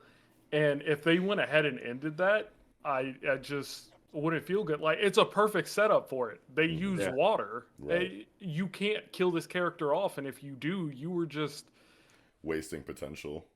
This yeah. feels like the perfect, like you said, way to create a recurring character, especially like because I also felt that when she says like or when he, because I definitely thought it was a girl, but they keep saying he, but like when he says like that's what I hate about you, I'd never liked you. I thought the exact same thing when I was reading it this morning. I was like, this would hit a lot better if either Calerio was like this was like a hit and run and like they had seen each other a couple times, or if like this interaction took place like 50 chapters from now, Right. and like they had time to have this like development and like Their dynamic to be fleshed out and their rapport to be built, and like there like will if be a lot of his this this feels like Mahito preaching to Yuji and Shibuya incident, saying like you guys, you thought you were just gonna come out and squash some insects today, and like I'm you and all. It's giving me that kind of vibes. He's like, do I need to tell you? That's what I hate about you. Do you sheath your sword if the enemies make you feel sad? Like this feels like late game antagonist, dialogue. And it's like this is happening chapter 30, and like I've only seen you once before this. Like, why is this happening now? It just feels very rushed. Like this moment would hit. Like this is good dialogue and stuff. Like these moments would hit, and everything about this would go crazy if this was like 50 chapters in the future. Yeah. But like, I mean, I don't know. It's still possible. Like it probably won't happen, but it's still possible that like this fight doesn't end with either of them dead. Calerio escapes, and it's like they fight again later. But like you've already said all your dialogue. Yeah, it's hard to like praise the series for what it does well, because it is doing so many things well on like a writing and an art level and an action level and like an abilities like and concepts level. But it all just feels so shallow when you don't have the appropriate amount of time, to set all of these things up to have really satisfying payoffs, like we're kind of like talking about right now. It's like there's always going to be that underlying criticism in the background, like this would have hit so much harder if more time was spent before they did it. You know what I mean? And we just aren't getting that because the series is moving at such a breakneck pace, but it has all of these good moments that they're sprinkling in, and it's just like, oh my god. But imagine if, like you were saying, imagine if you would have said this like 50 chapters from now after like a whole like rivalry dynamic being fleshed out type shit. It's like we're always going to be saying stuff like that no matter what cool shit happens in order if it keeps its pace. I have a love-hate relationship with Otter because as you're reading it, you're like, I like this, But as soon as you're done reading, there's nothing to think about. It's, as you said, it's shallow. Yeah. Like these faces, like this page 13, when like Calerio is looking, it's like these react, like the way that he's looking at Otter, and Otter is like looking and listening. Like Otter's not like, this is bullshit, let me out of here. Like he's not cutting them off or anything. He's like letting them speak, getting this shit out. I was like, this would hit, it goes so great. Like I feel it. I can feel that there's something there, but like it just doesn't hit because it's too soon. Yeah, just like fast food manga. Yeah, it's like Otter should have already, fought and defeated, like 3 other antagonists before this point. Calerio, I don't feel the exhaustion. Like I don't feel, like in Demon Slayer, when at the end of Demon Slayer, when Muzan finally decides to fight, like he's like, bruh, I gotta kill you guys just because I'm tired of dealing with you. I don't get that feeling from Calerio. Mm-hmm. The fact that you said it's the fast food of manga or shonen, that actually, so like if you get hibachi, you eat it, you're full, but 5 minutes later you're hungry again just because the food just, I don't know, it just doesn't fill you up for long. That's what Otter feels like. Yeah. Yeah. Or just like you get it like when you're hungry and you're like, oh my god, this shit looks so fire, and then you like finish the Taco Bell and you're like, why did I eat that? Yeah. And like you ever get food is like you eat a full ass meal, but like it just wasn't good. It is like, okay, now I'm gonna go like actually get some good food. Yeah. It's like sometimes I'll like eat Chick-fil-A and it's like the shit won't hit for some reason. I'm like, all right, man, let me go get like some Indian food, bro. Like let me get my main dish. Yeah, this Some shit is like Burger King. Yeah, but it's like it'll get you through. Like it's supposed to, like this is supposed to get me sustenance. through. Yeah, technically, and it's like it's supposed to hold me over for 2 or 3 hours, but it doesn't. Mm-hmm. Like I can tell that somebody, properly sliced these pepperonis and placed them on this cheese and bread, but like it just the quality ain't there, bro. Right. It's like Olive Garden versus like fucking, I don't know, whatever, like prestigious Italian restaurant chain that actually is gas. Cheesecake Factory or some shit. Otter's fast food menu pictures. Yeah. That shit look perfect, and then you get it, and it's like falling apart and soggy. Yeah, like the nigga punched your burger. Yeah, I just seen a video of a nigga who got a spicy chicken sandwich from somewhere, and then it was literally like 2 buns, and then he opened it up, and it was a chicken nugget with 3 pickles on it. It's like, hey, man, I'm going back in here, bro. Yeah, they be doing you dirty. I'm about to beat all their asses right now. Who cooked this, bro? Y'all put pickles on my shit. Like, you know that this was just a nugget. This isn't a mistake. You did this on purpose. Yeah, but like, just everything about the chat, like, it don't feel like, I don't feel the desperation. Like, even on the like second to last page when they like fire the sword to Otter and he's like, thanks, Yara Urder Kutane. It feels like this moment would hit better if they were like on their deathbed, like if they were like bleeding out. Yeah, it's like you gotta finish him or we're all toast. It's like, because he starts fighting Calerio, and then Urder's like, wait a minute, something doesn't feel right here. It's like, so that whole point was because he needed this sword that you gave him, but he was like not having a hard time before you sent the sword. Yeah. So it's like, what was Urder so worried about before giving him the sword? Like, he was literally under no stress. Yeah, like, like he got encased in a water bubble and fucking flexed and evaporated it. Like, like what was Urder like? We need to get him this sword right now, or it's too late. Like, bitch, what? Yeah, my nigga was clean. She said that right after Otter punched Calerio through the ground or through the trees. Like, there's nothing that said he was losing. Yeah. Both her arms are broken, but like I just feel like the tension could have been shown a lot better. Like more people could have been hurt and wounded, and this could have felt like a more dire situation.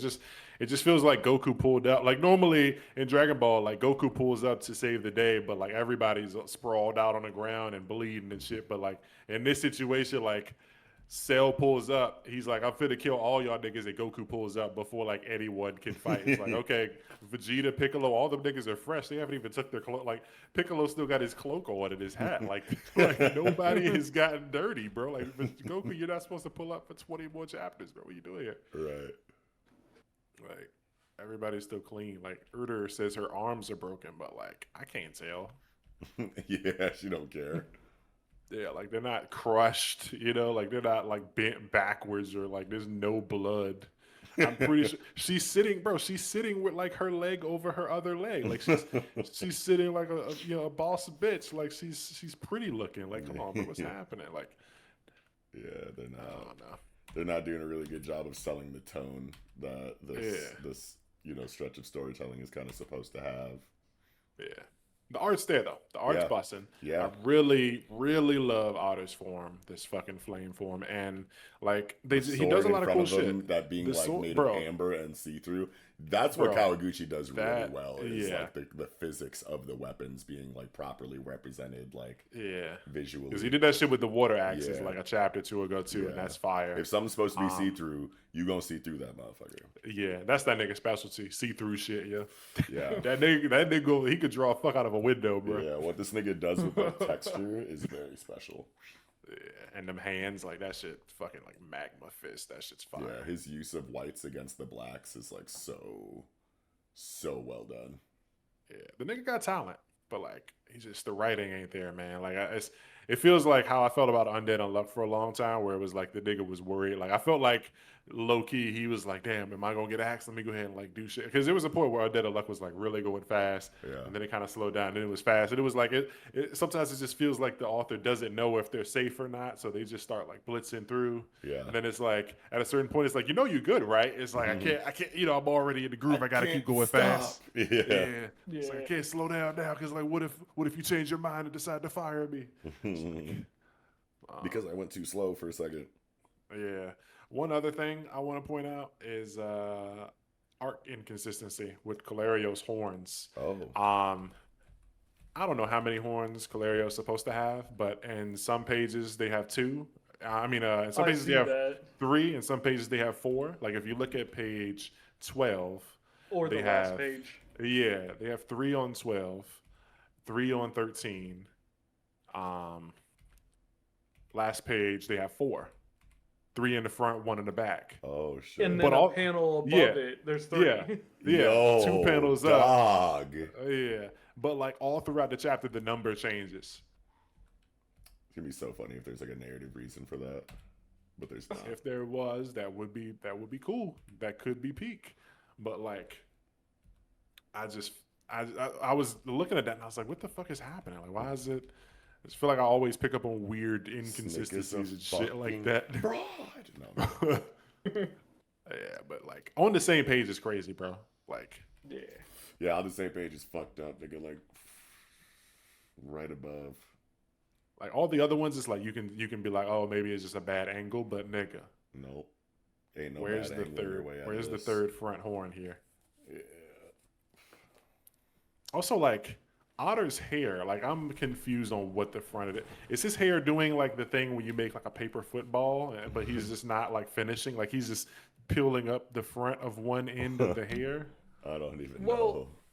I think that's flipped over hair. So like the fire is causing his hair to lift, and it's folding over itself.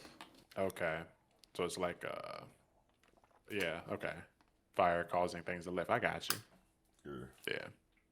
Yeah, he got it with the art though, man. When he ain't got them inconsistencies, like the way after every criticism, I have to be like, the art's there though. The art, you see the art though? Okay. Yeah, the art when it comes to Otter himself is there, but other people sometimes he be kind of missing. I'm like, huh? But yeah. Cool chapter. Just stop giving these moments, these in-game moments, yo. Like this is very much like this is chapter 30. This felt like chapter like 85 chapter. 85 of a series that's gonna be 90 chapters. Yeah. Type shit. I don't know what this fucking initial sword was. Like, Yeah, where did he get that? He just grabbed a random sword and pulled up. Yeah, I don't even think it's a sword. Like, cause what is the end on that thing? Like, oh, I guess it is a sword. You can see in the bottom panel of page 1, it's got like a fucking guard on it or whatever. But yeah, like he has it, uses it for a second, it gets fucking tossed out of his hands. He start fucking fisticuff brawling, and then they toss him an amber sword. And just like, where did you even get that other one? I was just confused, but whatever. We locked in next week, hopefully. Yes, sir. Yeah. You got anything else for this one, Trav? I'm good. What about you, Knox? I'm also good. All right, that's going to do it, baby. Otr of the Flame, chapter 30, Fire and Water. Now jumping into Kagurabachi, Big Bachi, baby, chapter 104, Heroes. How you feeling, Knox? Gas. Very gas. God, I wasn't expecting to start. There's a lot that this chapter does that's really good. And that's just like how it kind of is with Kagurabachi in this entire arc. Every chapter has something that it brings to the overall like vibe of what we're going for here, and like expands upon, you know, previously existing things or introduces new things that are just as cool, and it just keeps building upon itself every chapter. And the dynamic between Yura and Chihiro being like fleshed out during this like very long, you know, falling connected to each other scene is just like really well done. They're like literally falling all throughout the city, connected, yelling at each other while they're on fire. That shit's kind of crazy. Yeah. One thing that I do really like about this chapter, and I kind of had forgotten that it was even a thing, was that like Yura does the thing that all of Chihiro's opponents do when they like make him question his father's like legacy role in this, and his legacy and all that. Like, your father made the world like this, and then the next page is Chihiro going like, shit. Like, it's forcing Chihiro to think, and all of his opponents have done that so far. Everyone has like a different, you know, perspective, a way of seeing Kunishige and the things that he did. You know, some people worship him. Even if it's not Kunishige, it's like, you know, Chihiro's outlook in pretty much any capacity on a philosophical level. Like, you had Sojo that came in and was like, yo, you think that these swords were, you know, meant to protect people and like serve the nation? Like, these are fucking weapons meant to kill people, bro. Like, he's literally Oppenheimer, my nigga. Like, he made nukes. Like, we need to be using these, like, you know, for this reason over here. Like, you think it's all about that, but what about this? And then Chihiro was like, you know, and then all of a sudden Hirohiko comes in and is like, you think you're the good guy, my nigga? You look crazy as fuck right now. You're on national television killing like 15 people on camera. Like everyone is looking at you like you're a fucking bloodthirsty murderer, bro. Like who's the bad guy here? And he's like, and then now you have like Yura that's like, you know, like, bro, look at the state of the fucking world, man. Your dad did this shit. And he's like, God damn it, you guys stop making me feel weird. Yeah, and it's like he went from like, you know, 15-year-old kid like losing his dad to being, you know, like, I'm gonna kill everyone who fucked with my family, and then finding out like your dad won't like the best guy. Like, he won't a saint. Like, the nigga, he made weapons of mass destruction, dog. Yeah. He might have had like the good intentions that like you praise him for, and like, you know, your dad like the way that you know him, and you know that like he's like good guy Jones or whatever, but from the perspective of the people who were affected by the decisions that he made, this dude is a son of a bitch to us, and we're just as valid for thinking that as you are, you know, for knowing him as well as you do and understanding his intentions better than us. Like, we don't give a damn about any of that, my nigga. 200,000 people are dead because of that nigga.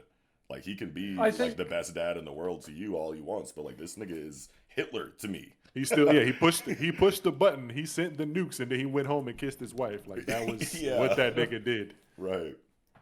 I think the strange part about Yura's outlook is in that comparison to Oppenheimer, because he's like, after the war, for years, people everywhere were exploited and victimized. It was beyond the Kaminabi's control. Human beings can only do so much.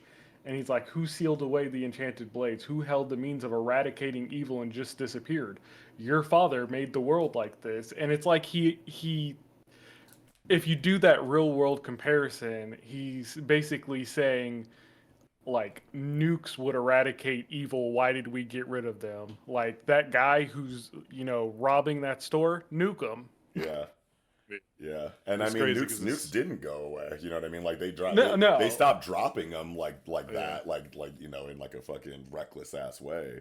But like, you know, you have the fucking like Cuban Missile Crisis and the fucking Cold War and like the fucking, you know, like when Russia was like, yo, why don't we just use hydrogen instead of fucking, you know, nuclear whatever, and like now all of a sudden there's bigger bombs and everyone's like hovering their finger over the button and shit. Like the threat of the bomb never like really went away, even if the actual dropping of them kind of chilled out. So, a funny part about that, the Cuban Missile Crisis, Yeah. there's a podcast on YouTube that kind of goes in depth with that entire situation. And it is so crazy learning the difference between what actually happened and, you know, like what we learned in school. Hell yeah. I love shit like that.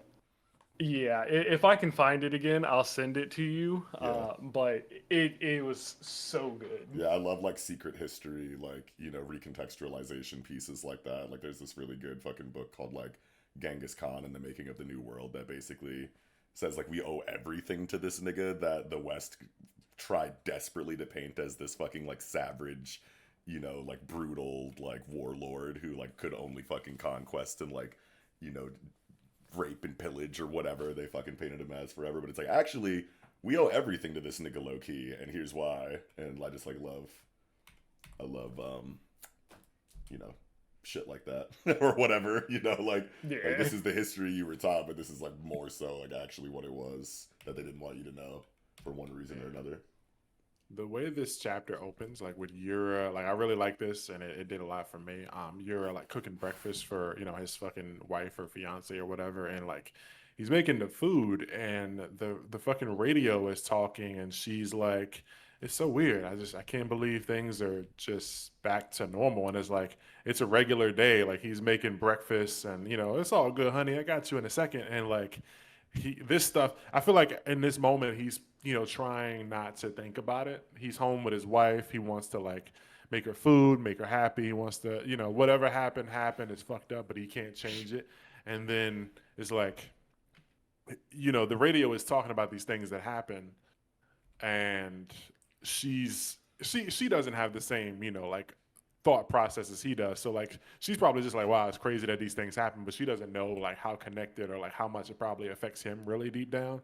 And then the line that she says at the end where she goes like, oh gosh, I'm dying, I'm so hungry, like I feel like hearing that and knowing that 200,000 people died, and like he was probably somewhat, you know, intertwined with some of these people or involved in something, like he might have known a lot of these people. So it's like, oh gosh, I'm dying. It's like not only does she probably die, but like after all those people did die, and then for her to be like, bro, I'm dying, I'm so hungry, it's like dying is kind of a sensitive topic. Right. Yeah, it's like, what do you know about death? Like he probably turned around, like, I mean, he says just a minute, but like he could have snapped a few minutes later or something. Like, yeah, just that the oh gosh, I'm dying moment, it stuck with me, especially after like she's talking about things are being back to normal, and at this point he's probably like, yeah, I'm gonna make my wife breakfast and then I'm gonna go like hook up with my fucking underground, you know, yakuza niggas, and we're gonna kill people today. Like, you know, like she's thinking it's just a normal day. He's probably gonna go to his pencil pushing job, and he's really like a hitman or whatever the fuck he is. Yeah. So that shit was crazy. And then they, you know, that's so I forget, Soga. What's the fucking sword saint's name? I forget his name. I think it's Soga. Yeah. I think it's Soga. So yeah, he's able to see his memories, I guess, through the connection with the sword. Yeah, so this is an interesting chapter for real, and Chihiro and him, like you said, are just falling through the fucking streets, falling out of buildings and shit, and just talking about like how much the sword consumes people, and they're trying to burn the essence of that shit out of his body, but bro just too locked in. Yeah, and then he gets fucking double flamed up by the Susaku burst, and he's like, fuck, dude, I blew it. These niggas got me. And then Soga's like, chill out, nigga, I got it, bro. Give me the sticks. He said, give me the sticks, buddy. Real quick, for anyone who's interested, that in the podcast I was talking about, it's Blowback Season 2 about the Cuban Revolution. Just check it out. Nice. It's amazing. Thank you. Yeah, I will do that. I love shit like that. All right, now we can get back on topic. Oh, thank you. Now that we have your fucking permission. Anyway. Yep, that's Yeah. it. Yeah, I feel like on page 16, like Chihiro really thought that like he won, and like these eyes, the way he was looking at him is like I Like, don't know damn, if I it's wish I like he didn't have to do feels all this. Like, I get your yeah, perspective. I get your perspective now. Like, yeah, you moved me a little bit. It's too bad that yeah, we had to come to blows like this, big dog. But don't forget this big Chihiro. Oh, what? Oh shit! Now he's like levitating and yeah, the sword is open. He's like, oh. yeah. This nigga is also Stranger Things shit. Like, Yo, spoilers. yeah, no, this, bro, the whale was floating in like season 2 though. Oh yeah, yeah. Yeah. But the pass me the sticks moment was crazy. Like we needed like bro burning on the ground. We needed a hero. Yeah, Nigga said, just relax, dog. Yeah, you can tell that Yura really thought it was over with too. He's like, God damn it, I can only come this far. And he's just like, hey, nigga, I'm still here. Okay, don't forget about Big Dog. Yeah. Like, let me get in there.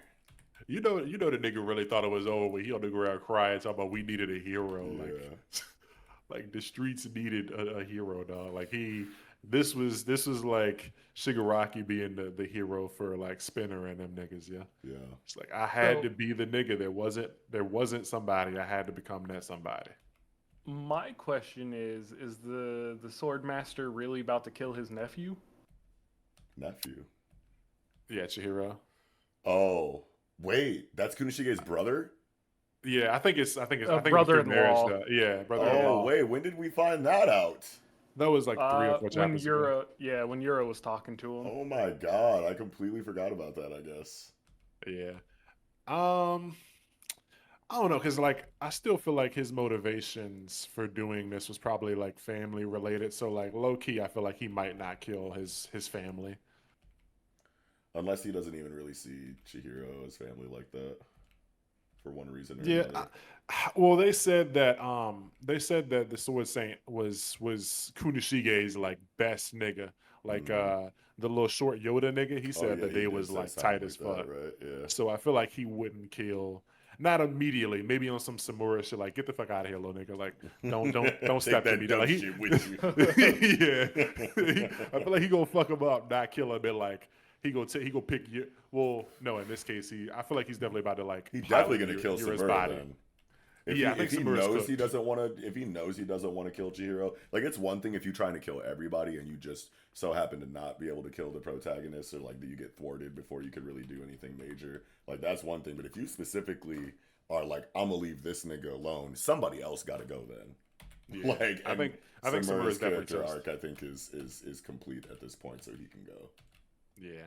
Like I think he about to use Yura's body, pilot that shit, body Samura, beat the shit out of Chihiro, and then walk downstairs to where he is in Yura's body and like free himself. Yo. So the nigga he about to open the door and then like release control back to Yura. And then just fucking kill him and be like, thanks, Or- nerd.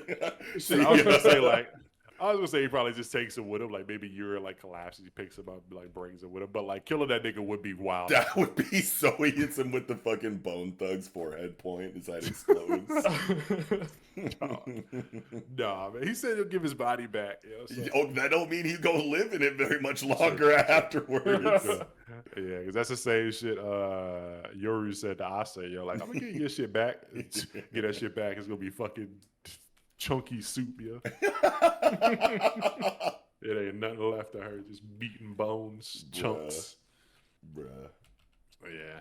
Nah, but bro really did say pass me the sticks though. He's like stretching and shit. Yeah, I give your body back, man. Just hand it all over to me. Like just give me everything, bro. Give me the headset. Fucking he took the whole shit in years like fucking the nigga laying on the floor is what killed me though. Like the sword saint laying on the ground, like he ain't getting to like a meditative stance or nothing. He not sitting Indian style, back not against the wall. He's just laying on the floor like there's just nothing in his body right now. Like I wonder, is he just like is his spirit not in his body at all? Like, or is he just like in two places? Like if somebody walks up and stabs him in the back right now, could he die? Or like would he like turn around and be like, nah, nigga, get out of here? I don't even know. Because like Yura's only borrowing like a fragment of the like it's still contracted to Soga. So, and the powers can be used remotely apart from the sword. Oh, can't they? Yeah. So yeah, but like since Soga's taken over, like is Soga's body wherever he is oh now vulnerable? oh yeah, okay, okay. I see what you're saying.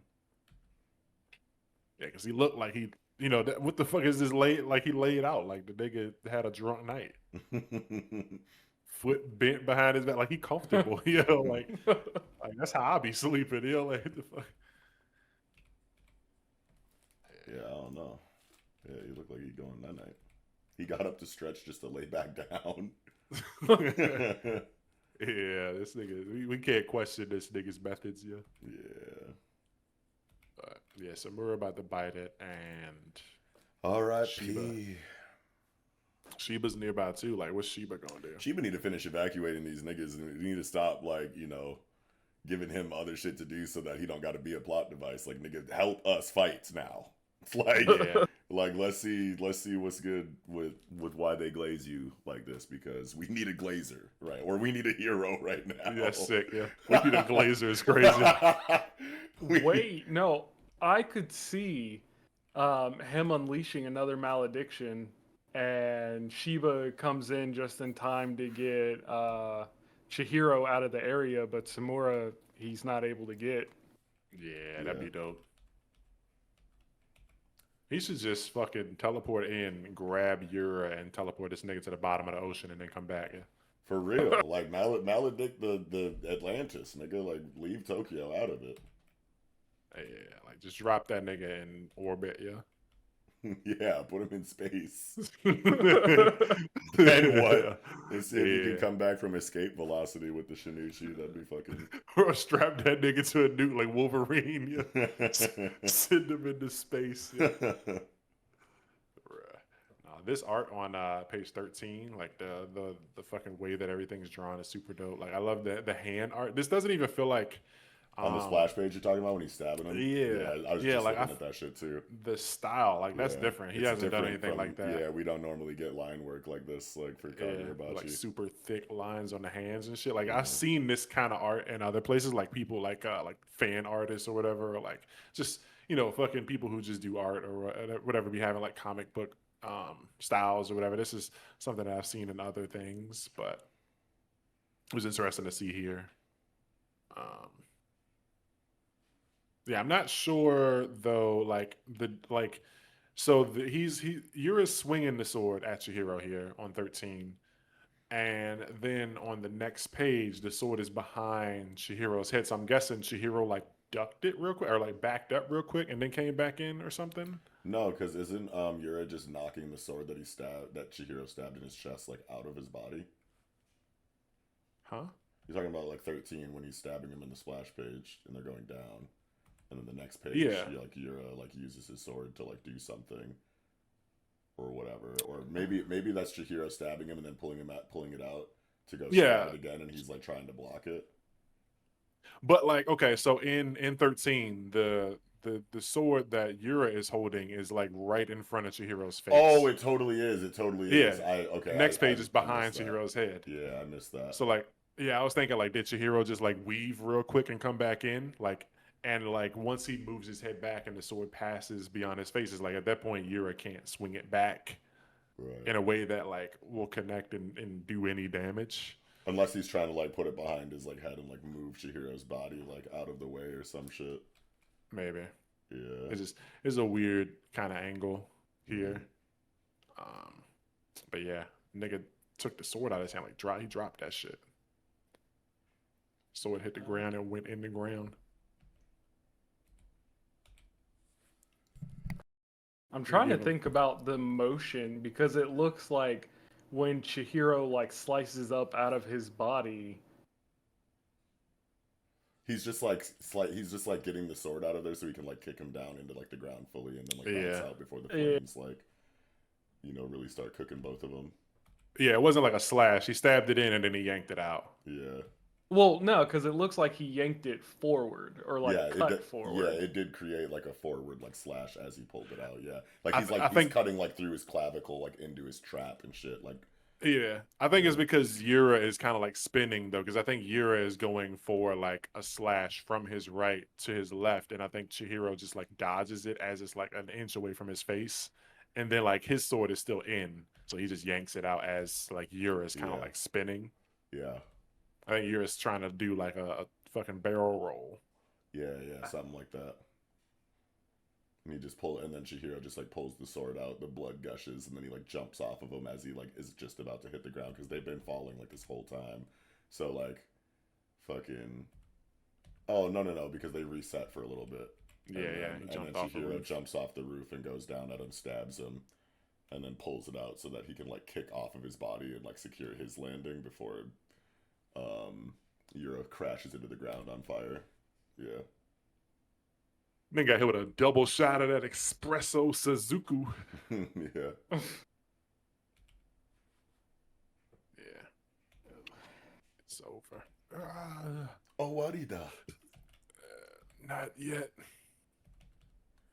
I need a hero. Well, big chapter. You got anything else for this one, Traff? No, nothing else for this one. What about you, Knox? I'm also good. All right. If we left out anything, it's because it's late, baby. But let us know down below in the comment section. This was Kagurabachi, chapter 104, Heroes. Now jumping into Jujutsu Kaisen Modulo, chapter 14, An Older Brother's Duty. Traffy, how you feeling, man?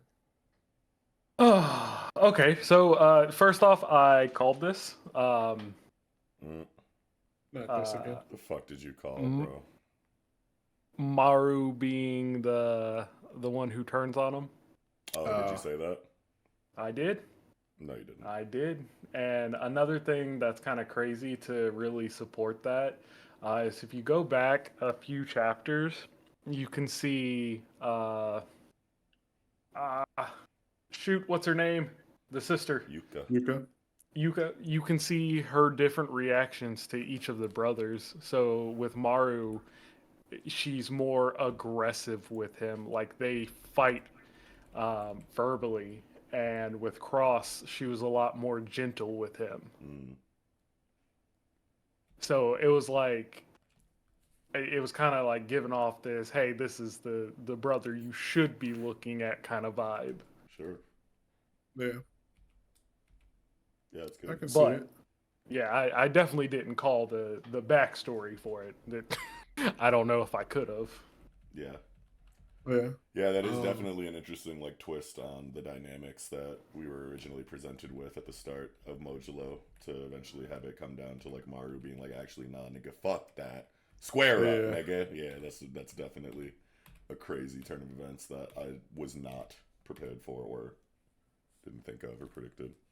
Yeah, it's like Cross kind of like took on that maybe to like keep his brother from like wilding out. Maybe he tried to kind of become more of like the aggressive brother like in public, but in reality, like Maru was the one that you He's don't the want to set crash off. out. Yeah. So like if you said this, like you piss me off, like yeah, it's gonna be it's up. But like if you piss off Maru, like this nigga gonna try and kill your family. Like I'm gonna beat your ass, and like I'm gonna make sure because I can fight or whatever. But like Maru is the nigga that is gonna take it there. He gonna go too far. Like him jumping in the ring and I guess challenging fucking Debura or like after Debura beats Dura and him jumping in the ring and Cross being the one to stop him. It's like oh shit, like Yeah. Maru was really attached to that nigga, just like he was pissed about like the dirt and stuff and just. Yeah, he's the one that gave off, the most kind of emotion and stuff, and it's like he really wants this thing to work, but like everything just keeps falling apart.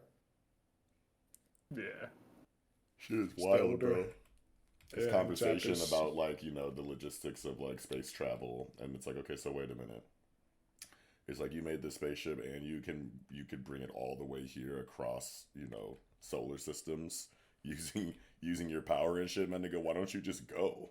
Like, you know what I'm saying? Like, like we don't even have to be doing all this. Like, I gotta look out for my sister, and I could just say run the ones, but like I'm trying to talk to you about this shit, like using logic, like, you know what I mean? You guys have like crazy fucking laws of physics manipulating abilities, my nigga. Like, you got here on a fucking flat disk. Got here on a floppy disk, nigga. Like, with no engine.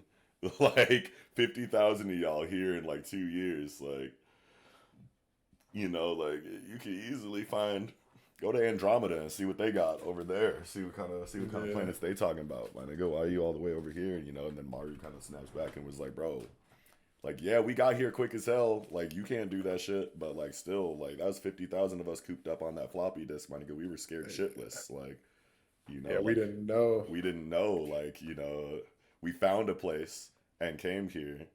But, like, now that we found the place, it's like we can't just go, okay, well, like, other places aren't just abundant like that. Who knows how long it's going to be before we find the next inhabitable planet? And will our power run out before then? That and like half of the power, like if Cross is dead, it's like half of the, you know, the battery is gone. Like, exactly. I was the gas, he was the battery. It's like now we don't have the, you know, the gas or the battery. So I can't take on double the role here. If he's dead, like it's over. Like, we're stuck. We can't go anywhere. Like, you can't kick us out. It's 50,000 of us. Like, we can't. We wanted this to be peaceful, but like we literally can't leave. Yeah. And we.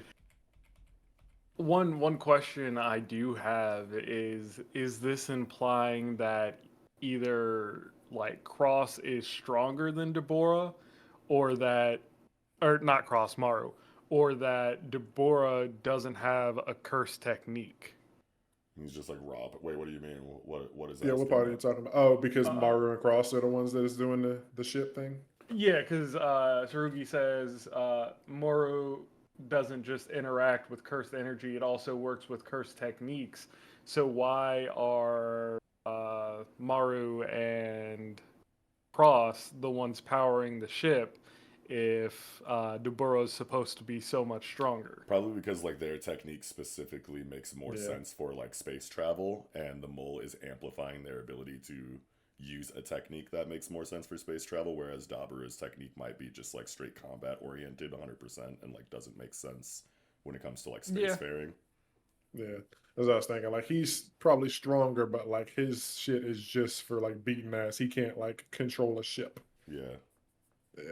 But it's also like, what is their technique? Right. Yeah, that's another thing, because like we've seen Maru fight, and like his shit was very much so like small scale like reality warping. So it's like like he was like switching around like physics laws to do shit and like manipulating them in ways that, you know, like, and then I'm pretty sure Cross was like controlling his body too at some point. Maru was doing like elemental shit. And then there's the fact that you knew my location, and the fact that you and I can understand each other is thanks to your technique, isn't it? And he's like, yeah. So it's like, what? Yeah, it's like perception is like the fact that like we could even find each other was because of you. So it's like, is he, you know, making it like, if he wanted to, could he have just been invisible here? Like, would Tsurugi have just not seen him? What is he doing exactly? And like, how does that also like translate to controlling a ship? Yeah, there's a lot of questions about their powers still. Yeah. So this chapter also made me think, like, they're trying to, you know, avoid. Well, Tsurugi's trying to avoid this fight, and like Maru, I guess Maru is, you know, it's coming down to it. Like, he tells them to forfeit. Like, you know, you're gonna lose whether the fight happens or not. Like, you should forfeit, that way, like, Yuka can survive. But Maru seems to like they seem to think that, like, I guess the possibility of a binding vow could potentially boost her to make it so that she's like able to compete with him or win. But like, I'm low-key thinking, like, what if she actually does win and Maru just fucking loses his shit, and Maru is actually like more of a freak in combat, especially like once his emotions have been like pushed to the limit. Yeah. Like, if she does by some miracle beat Deborah, maybe doesn't kill Deborah, but like manages to make Deborah like forfeit and like admit defeat, but Maru cannot take it, and he just fucking goes way the fuck off. Like, I can see that being something crazy, and like them not being able to control him. And then it's like, when does Yuji come in? Yeah. Low key, I feel like it'd be crazy if Yuji just never shows up. Bro, please don't do this. Like they keep mentioning him, and like everyone's like, man, you know, like it gets to a point where it's like we need a hero like Yura, but like the hero never shows up, bro. The aliens just win. Okay, so let's assume that Yuji is going to show up. Who do you think he's going to show up for, Tsurugi or Yuka? Fuck, bro. Probably. Yeah, it's tough. It's tough because like I want to say he interrupts this fight because like this Tsurugi is telling him get the fuck off my planet, dog, and he's like I'm not going nowhere. Xenophobic right now, actually. Yeah. Somebody made a post. I saw it. I can't remember what it said exactly, but it was like this nigga really asked him how his shit worked just to say, "All right, now get the fuck out of here." Like, okay, that's cool. Now take your shit and pack your bags. Get the fuck out of my house. Like, this is a fight that they can't. Neither one of them can back down. I feel like this is to the death type of fight. So it feels like usually, like this isn't a duel. Like what Yuka and Dabura have is a duel, but this. I don't remember the terms. I don't remember if they set the terms for the Dabura fight, but like this, I feel like this is a to the death type of thing. Between Tsurugi and Maru. Okay, so something I just noticed, if you look at the last page, the center panel where it says that won't happen, I am. If you look down the dark alley, it looks like there's someone standing there. Wait, what? Like directly in the center, down the alley, it looks like there's like a human-shaped figure standing off in the distance. Don't piss me off. Hold on. Bro, my fucking spread is split, bro. I can't. Yeah, I gotta go to the phone. Yeah, I got it together, so. It could be a person. It could be like a beam or something. Share it in the chat with it put together. Yeah, hold on. And it's crazy how on this double page spread too, like the middle panel is like showing the plane, like with Yuka. Bro, like, I was going to the duel. Oh, what? Why you say Yuka's in it? Because Yuka is last shown getting on a plane. Oh my god! On page 16, she's like heading towards the plane, and they're like squaring up, and the plane is in the background. When I saw that, I was just thinking about like how just like all this is happening, and the world just keeps turning. Like the people on the plane have no idea like the battle for the fate of like our world is happening. Like it's just a Thursday. Nah, that shit got Yuka on it. G. She on her way to Death City. I sent the full panel through Discord. I cannot see nobody down that hallway, bro. I'm telling y'all, I see it. There's like a dark figure standing in the center of the hallway. Nigga, no, but like the anatomy, are you saying like from waist up? What? No, like it's someone fully standing up, but they are far away. I don't see it at all, bro. Okay, so there's like line shading. Yeah. And then there is like a black blob in the middle of that square line shading. Yeah. I think that's just like a pillar. That like, does not, it's not giving human body, G. I feel like, you know when you go and you park and they be having those like tall ass yellow fucking poles in front of the parking spot. I feel like that's what that is. Everybody listening to this right now, pinch to zoom on this fucking panel and zoom in on it and put a 1 in the fucking comments if you see a guy. Put a poop emoji and Trappy sucks. If Man, you can't see I see a person there. Yeah, well, you need to get your fucking eyes checked. No, y'all need to get your eyes checked. I see it. No, this nigga. There is something there. Yeah, your fucking imagination. It's a parking meter, dog. Y'all are gonna feel so dumb when someone walks out of that alley and on their fight. Oh, literally delete the YouTube channel. And I will never let y'all hear the end of it. Bro. Usually finna walk down the fucking hallway like Sukuna with the popcorn. But like, see, that's the thing is that like it could be showing the tunnel because someone is going to walk through it, but like no one is there right now. No, there's someone there. I don't care what y'all say. There is something there. Get on the phone, yeah. There's nobody there, bro. Oh man, you put that in the chat, and then I like expanded it and it like covered our fucking like circles on the layout. I fucked up.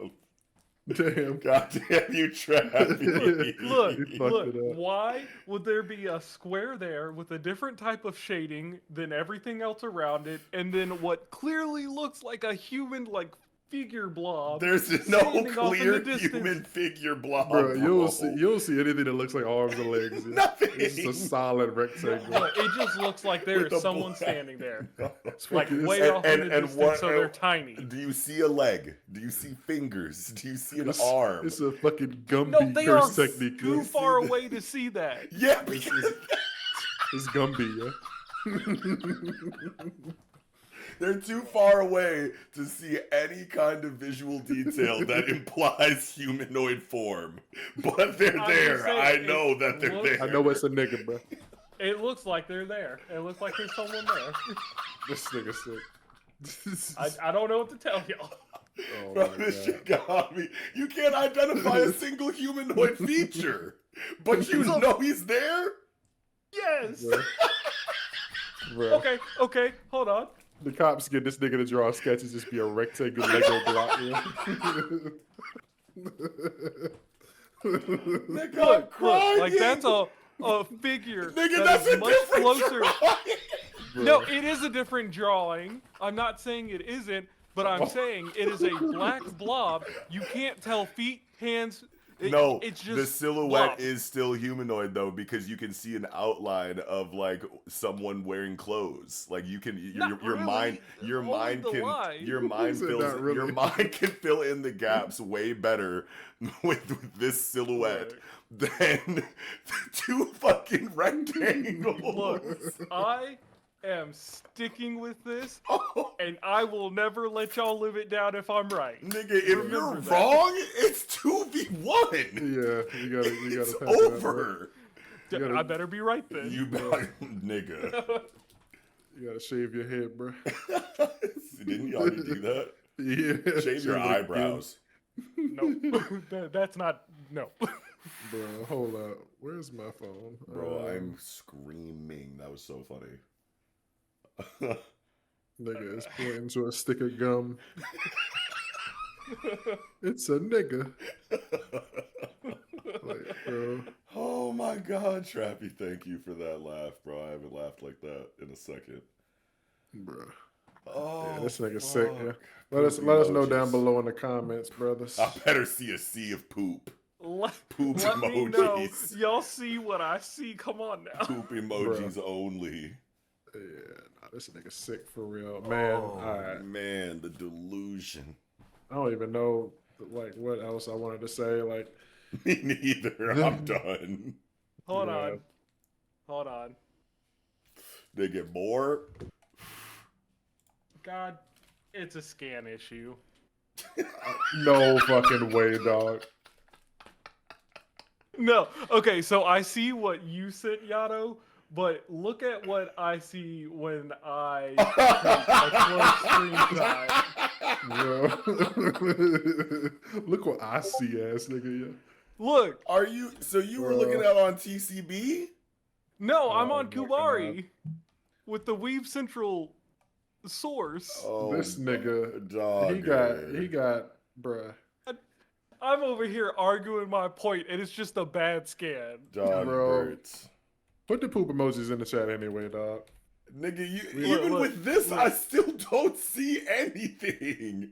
Look, it looks whiter and less clear than in the one that Yato sent. It's just a little Oh. dookie on the camera lens, yeah. Bro. My Look, I can ribs. admit when I'm wrong. My ribs. We didn't even have to wait till next week. Yeah, that's insane. I dog. proved myself wrong. Put the poop emojis down there anyway. Throw poop at this Yeah. nigga. We need them shits, yeah. Yeah, we got a fucking 4 coma at the beginning of the chapter, yeah. Oh, Fucking- this is one of those situations where I wish we could put like pictures into the video so Nah, for everyone could real. see this along. I like, told as everybody we to go pinch. through it. Nah, I told them niggas to pinch the Zoom so we could all laugh at you together. Bro. Anyway, god Then the color page, it was nice. It's also a fucking they did another color page exactly like this with Yeah, it's Yuka like in the inverted. foreground. Yeah. Yeah, so these niggas look serious. Well, she looks serious. I think he looked serious in the last one. And he holding the poop emoji in his hand. Man, yeah, good chapter. Man, I don't even know what the fuck else I want to say. Me Nigga. neither. That was so. 10 minutes on that fucking doo-doo scan, yeah. Yeah, okay. Fuck, what was I gonna say? Oh yeah, like I feel like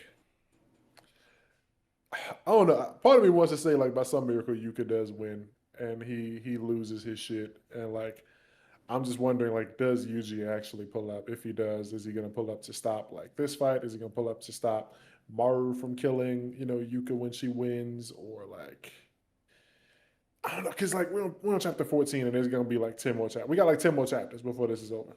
So like this shit gonna hit the fan. One other thing that I saw someone point out on Twitter. So a lot of Yuka's fighting style looks a lot like Ten Shadows, Oh but yeah, I it's did like see she's that. utilizing it differently. Yeah, I saw Yeah, people talking about that. like her hands kind of Yeah. took the shape of like wolf fangs or whatever. Yep. Yeah, that's dope. We gotta see something, man. She can't come weak with that shit versus Deborah. This nigga look like the devil. And like I say in every review of this shit, I love that they don't like fucking dilly dally and hang on to shit. Like they get this shit over with, like with the plot points and stuff. Like the Yuka being like having a fucking tumor and having cancer or whatever. Everybody knows now. Like Sarugi didn't know, but like niggas know now. It's common knowledge. So like, yeah, it makes sense to have her fight. Yeah, and you got like if the Ten Shadows thing is true, on top of Sarugi talking about her making a binding vow, yeah, she might be a little bit cracked. Bro, Deborah throw a move at her and then the fucking wheel appear above her head and spin. Oh, It's over with, yeah. she like she doesn't summon anything for Ten Shadows. She just like it inhabits her body, so she becomes able to adapt to everything through Maharaga. Yeah, if she fucking Maharaga adapts and starts fucking, she slap her hands together and shoots a piercing fucking stream at this nigga, and fucking elbow drops him with the weight of the fucking Max Elephant and just start going crazy, bro. I'm gonna lose it, Bruh. And then he just gets up. yeah. But you heard it here first. My money's on Yuka. I feel like Yuka got this fight, and Maru's he's just not gonna be able to handle it, yo. He's gonna be like, bro, ain't no fucking way they beat fucking Deborah. Like Deborah beat the nigga who was like my stepdad, and that I couldn't jump into that fight because my brother stopped me. Nobody can stop me now. Like, What if Cross like is Duro gone. was only stronger than them while they were like adolescent, but once they like really fleshed out their like warrior role and like got used to their curse techniques, they were just always like shitting on Duro, but just never knew. That might be the case, especially with like the whole like twin thing. This is like Maki and Mai were the only other twins I think we saw in the series, and they had like a special, twins were special with the whole Yeah. binding vow type shit. So it's like these niggas could have like something super crazy. Um, yeah, it's just I need to see it, bro. I need Yuka to win and Maru to fucking absolutely lose his shit. I'm putting my money on Maru winning the fight against Sarugi. Yeah. Maru's about to step on this nigga, bro. What? Yeah, I think Maru about to send this nigga to the shadow realm, bro. Yeah. It's not even close. Yeah, bro, yanked the band-aid off his eyeball. He's through. I'd be like, if this fight really does play out, I'll be surprised if Sarugi gets one hit on this nigga, bro. Yeah. He does have the ring too, though. Doesn't See he? Rika show up. Yeah, bro. Imagine if Rika shows up to help Sarugi and fucking Yuka starts channeling Maharaga and shit like this. Nigga, what? Oh These my could God. go crazy. That'd be fucking nuts. Dabra versus fucking Maharaga would be insane. Or just Yuka with like Maharaga and all the Ten Shadow like abilities, like Yeah. 10 Shadows versus Deborah and fucking Rika versus fucking Maru would go crazy. And then Cross wakes up, it's like, damn, all my niggas dead? What happened? You know what? I wouldn't be surprised if Tsurugi made a binding vow too. Yeah, probably. Because, I mean, he owned that, like, brother power. I mean, Could he do that with Well, like really it- small curse energy reserves? Have we seen Like, someone yeah. with a heavenly restriction use a binding vow, like Maki or something, probably. or Toji? Like- I don't know. He's referring to Yuko when he's talking, but he still says the sorcerers on Earth don't hesitate to use binding vows when we're pushed up against a wall.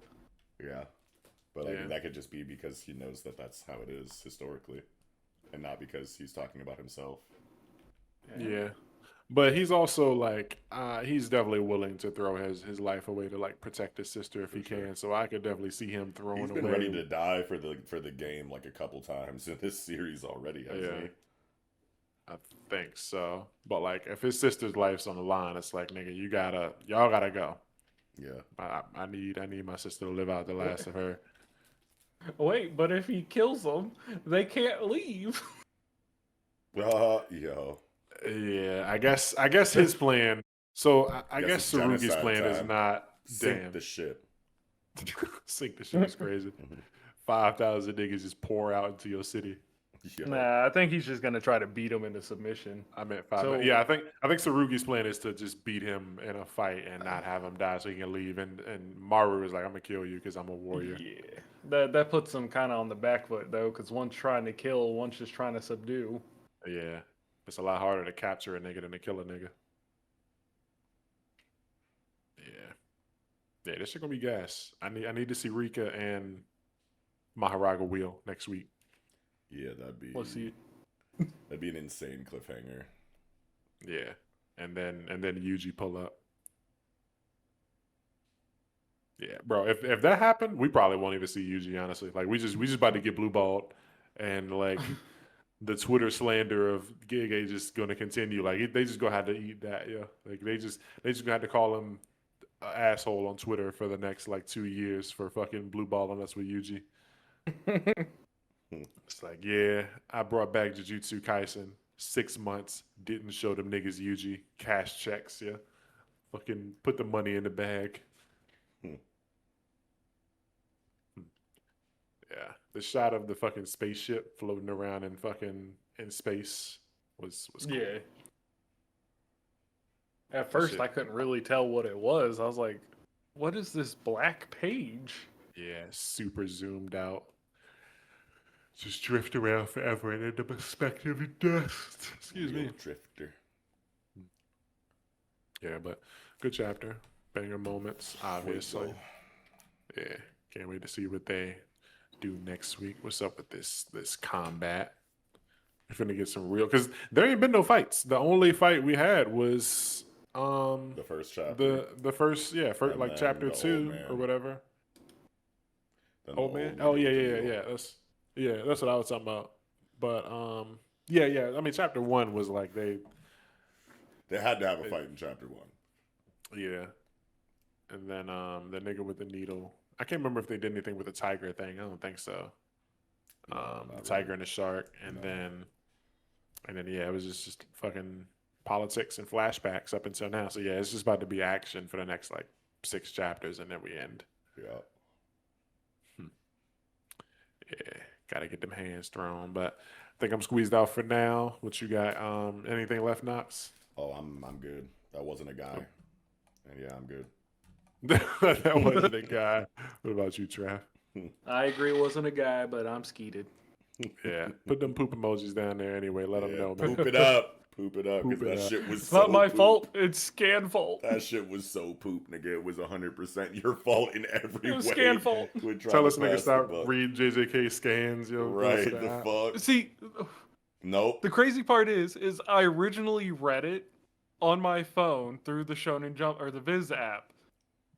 But since we're doing the podcast, I have it up on my computer through Kubari, and That don't That's work.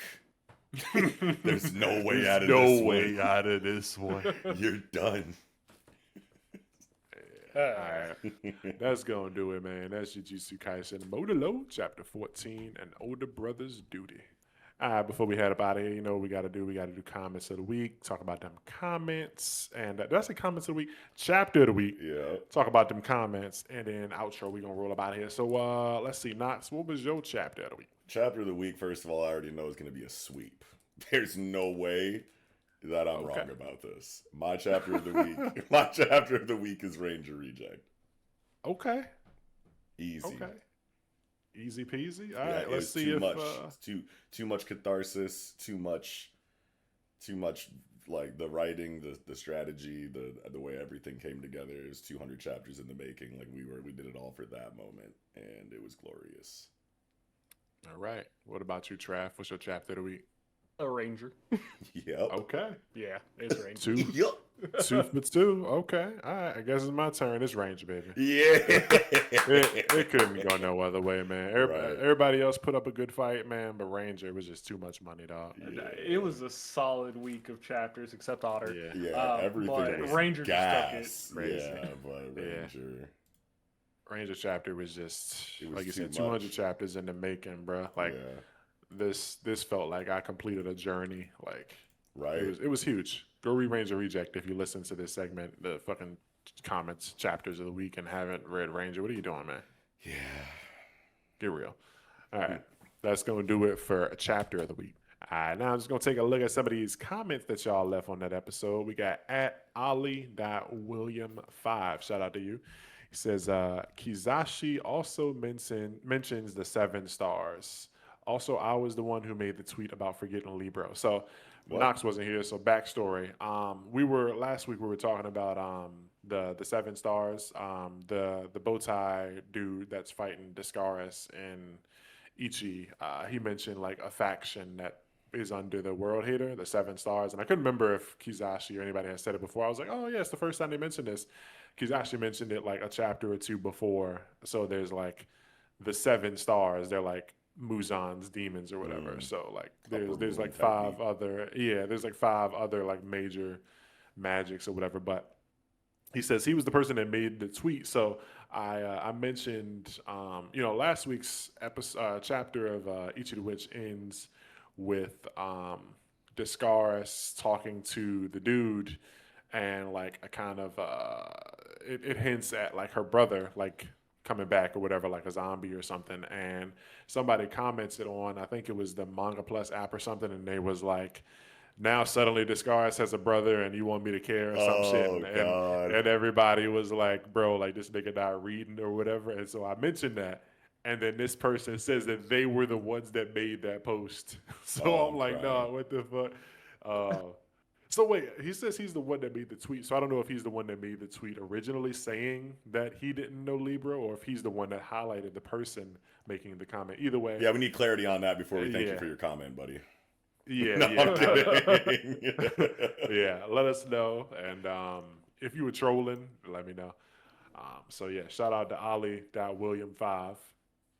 And we got one more a reference that Knox is also not going to understand. So at Ace It Diolivis 1997. I butchered your name. Sorry, brother. Shout out to you. About the My Wound line, Chihiro says, it's definitely a mistranslation. In the Spanish version, which tends to be more accurate, it is his wound. This probably stems from how Japanese grammar works and how phrases are normally very ambiguous as to whom they refer to. So last week in Kagurabachi, Chihiro slices Yura, but Yura is like healing, and Chihiro says my wound is already like healing, and there was a confusion of like, is he referring to a wound on his own body, or is he referring to the wound that he did to Yura and like taking possession of the wound? Like, that's my wound to you. My wound that I inflicted is yeah. So like this person saying that it's a mistranslation, and in the Spanish translation he says his wounds is healing instead of like my wound. So yeah, we had come to the same conclusion and like agreed upon it being like the wound on Yura's body. Right. Like we got to the same place, we just took a different road. So the wound that he had given him. Mm-hmm. Yeah. Shout out to Ace Don Oblivious 1997. Tell me if I butchered that, and sound it out for me because I'm stupid. Mm. Yeah, so that's going to do it for comments. So that's going to do it, baby. Thank y'all for watching Shonen Pulse episode 47. It was a long one. Hope you enjoyed it. If you did, hit the like button. Hit that subscribe button if you ain't already subscribed. Also, our channels are also under that subscribe section. So when you hit the subscribe button, you can also subscribe to me and Traffy and Weeb, and Knox don't be using this channel, so he ain't in there. But drop some comments and hit the like button. Like I said, hit the hype button if you want to support us on Patreon or memberships. The information is down below in the description. I think we got it set up for like $1. You can help us get a cheeseburger and support our families, in these trying times with Christmas coming up and all that good stuff. Thank you for watching. We're going to catch y'all next time. Holla.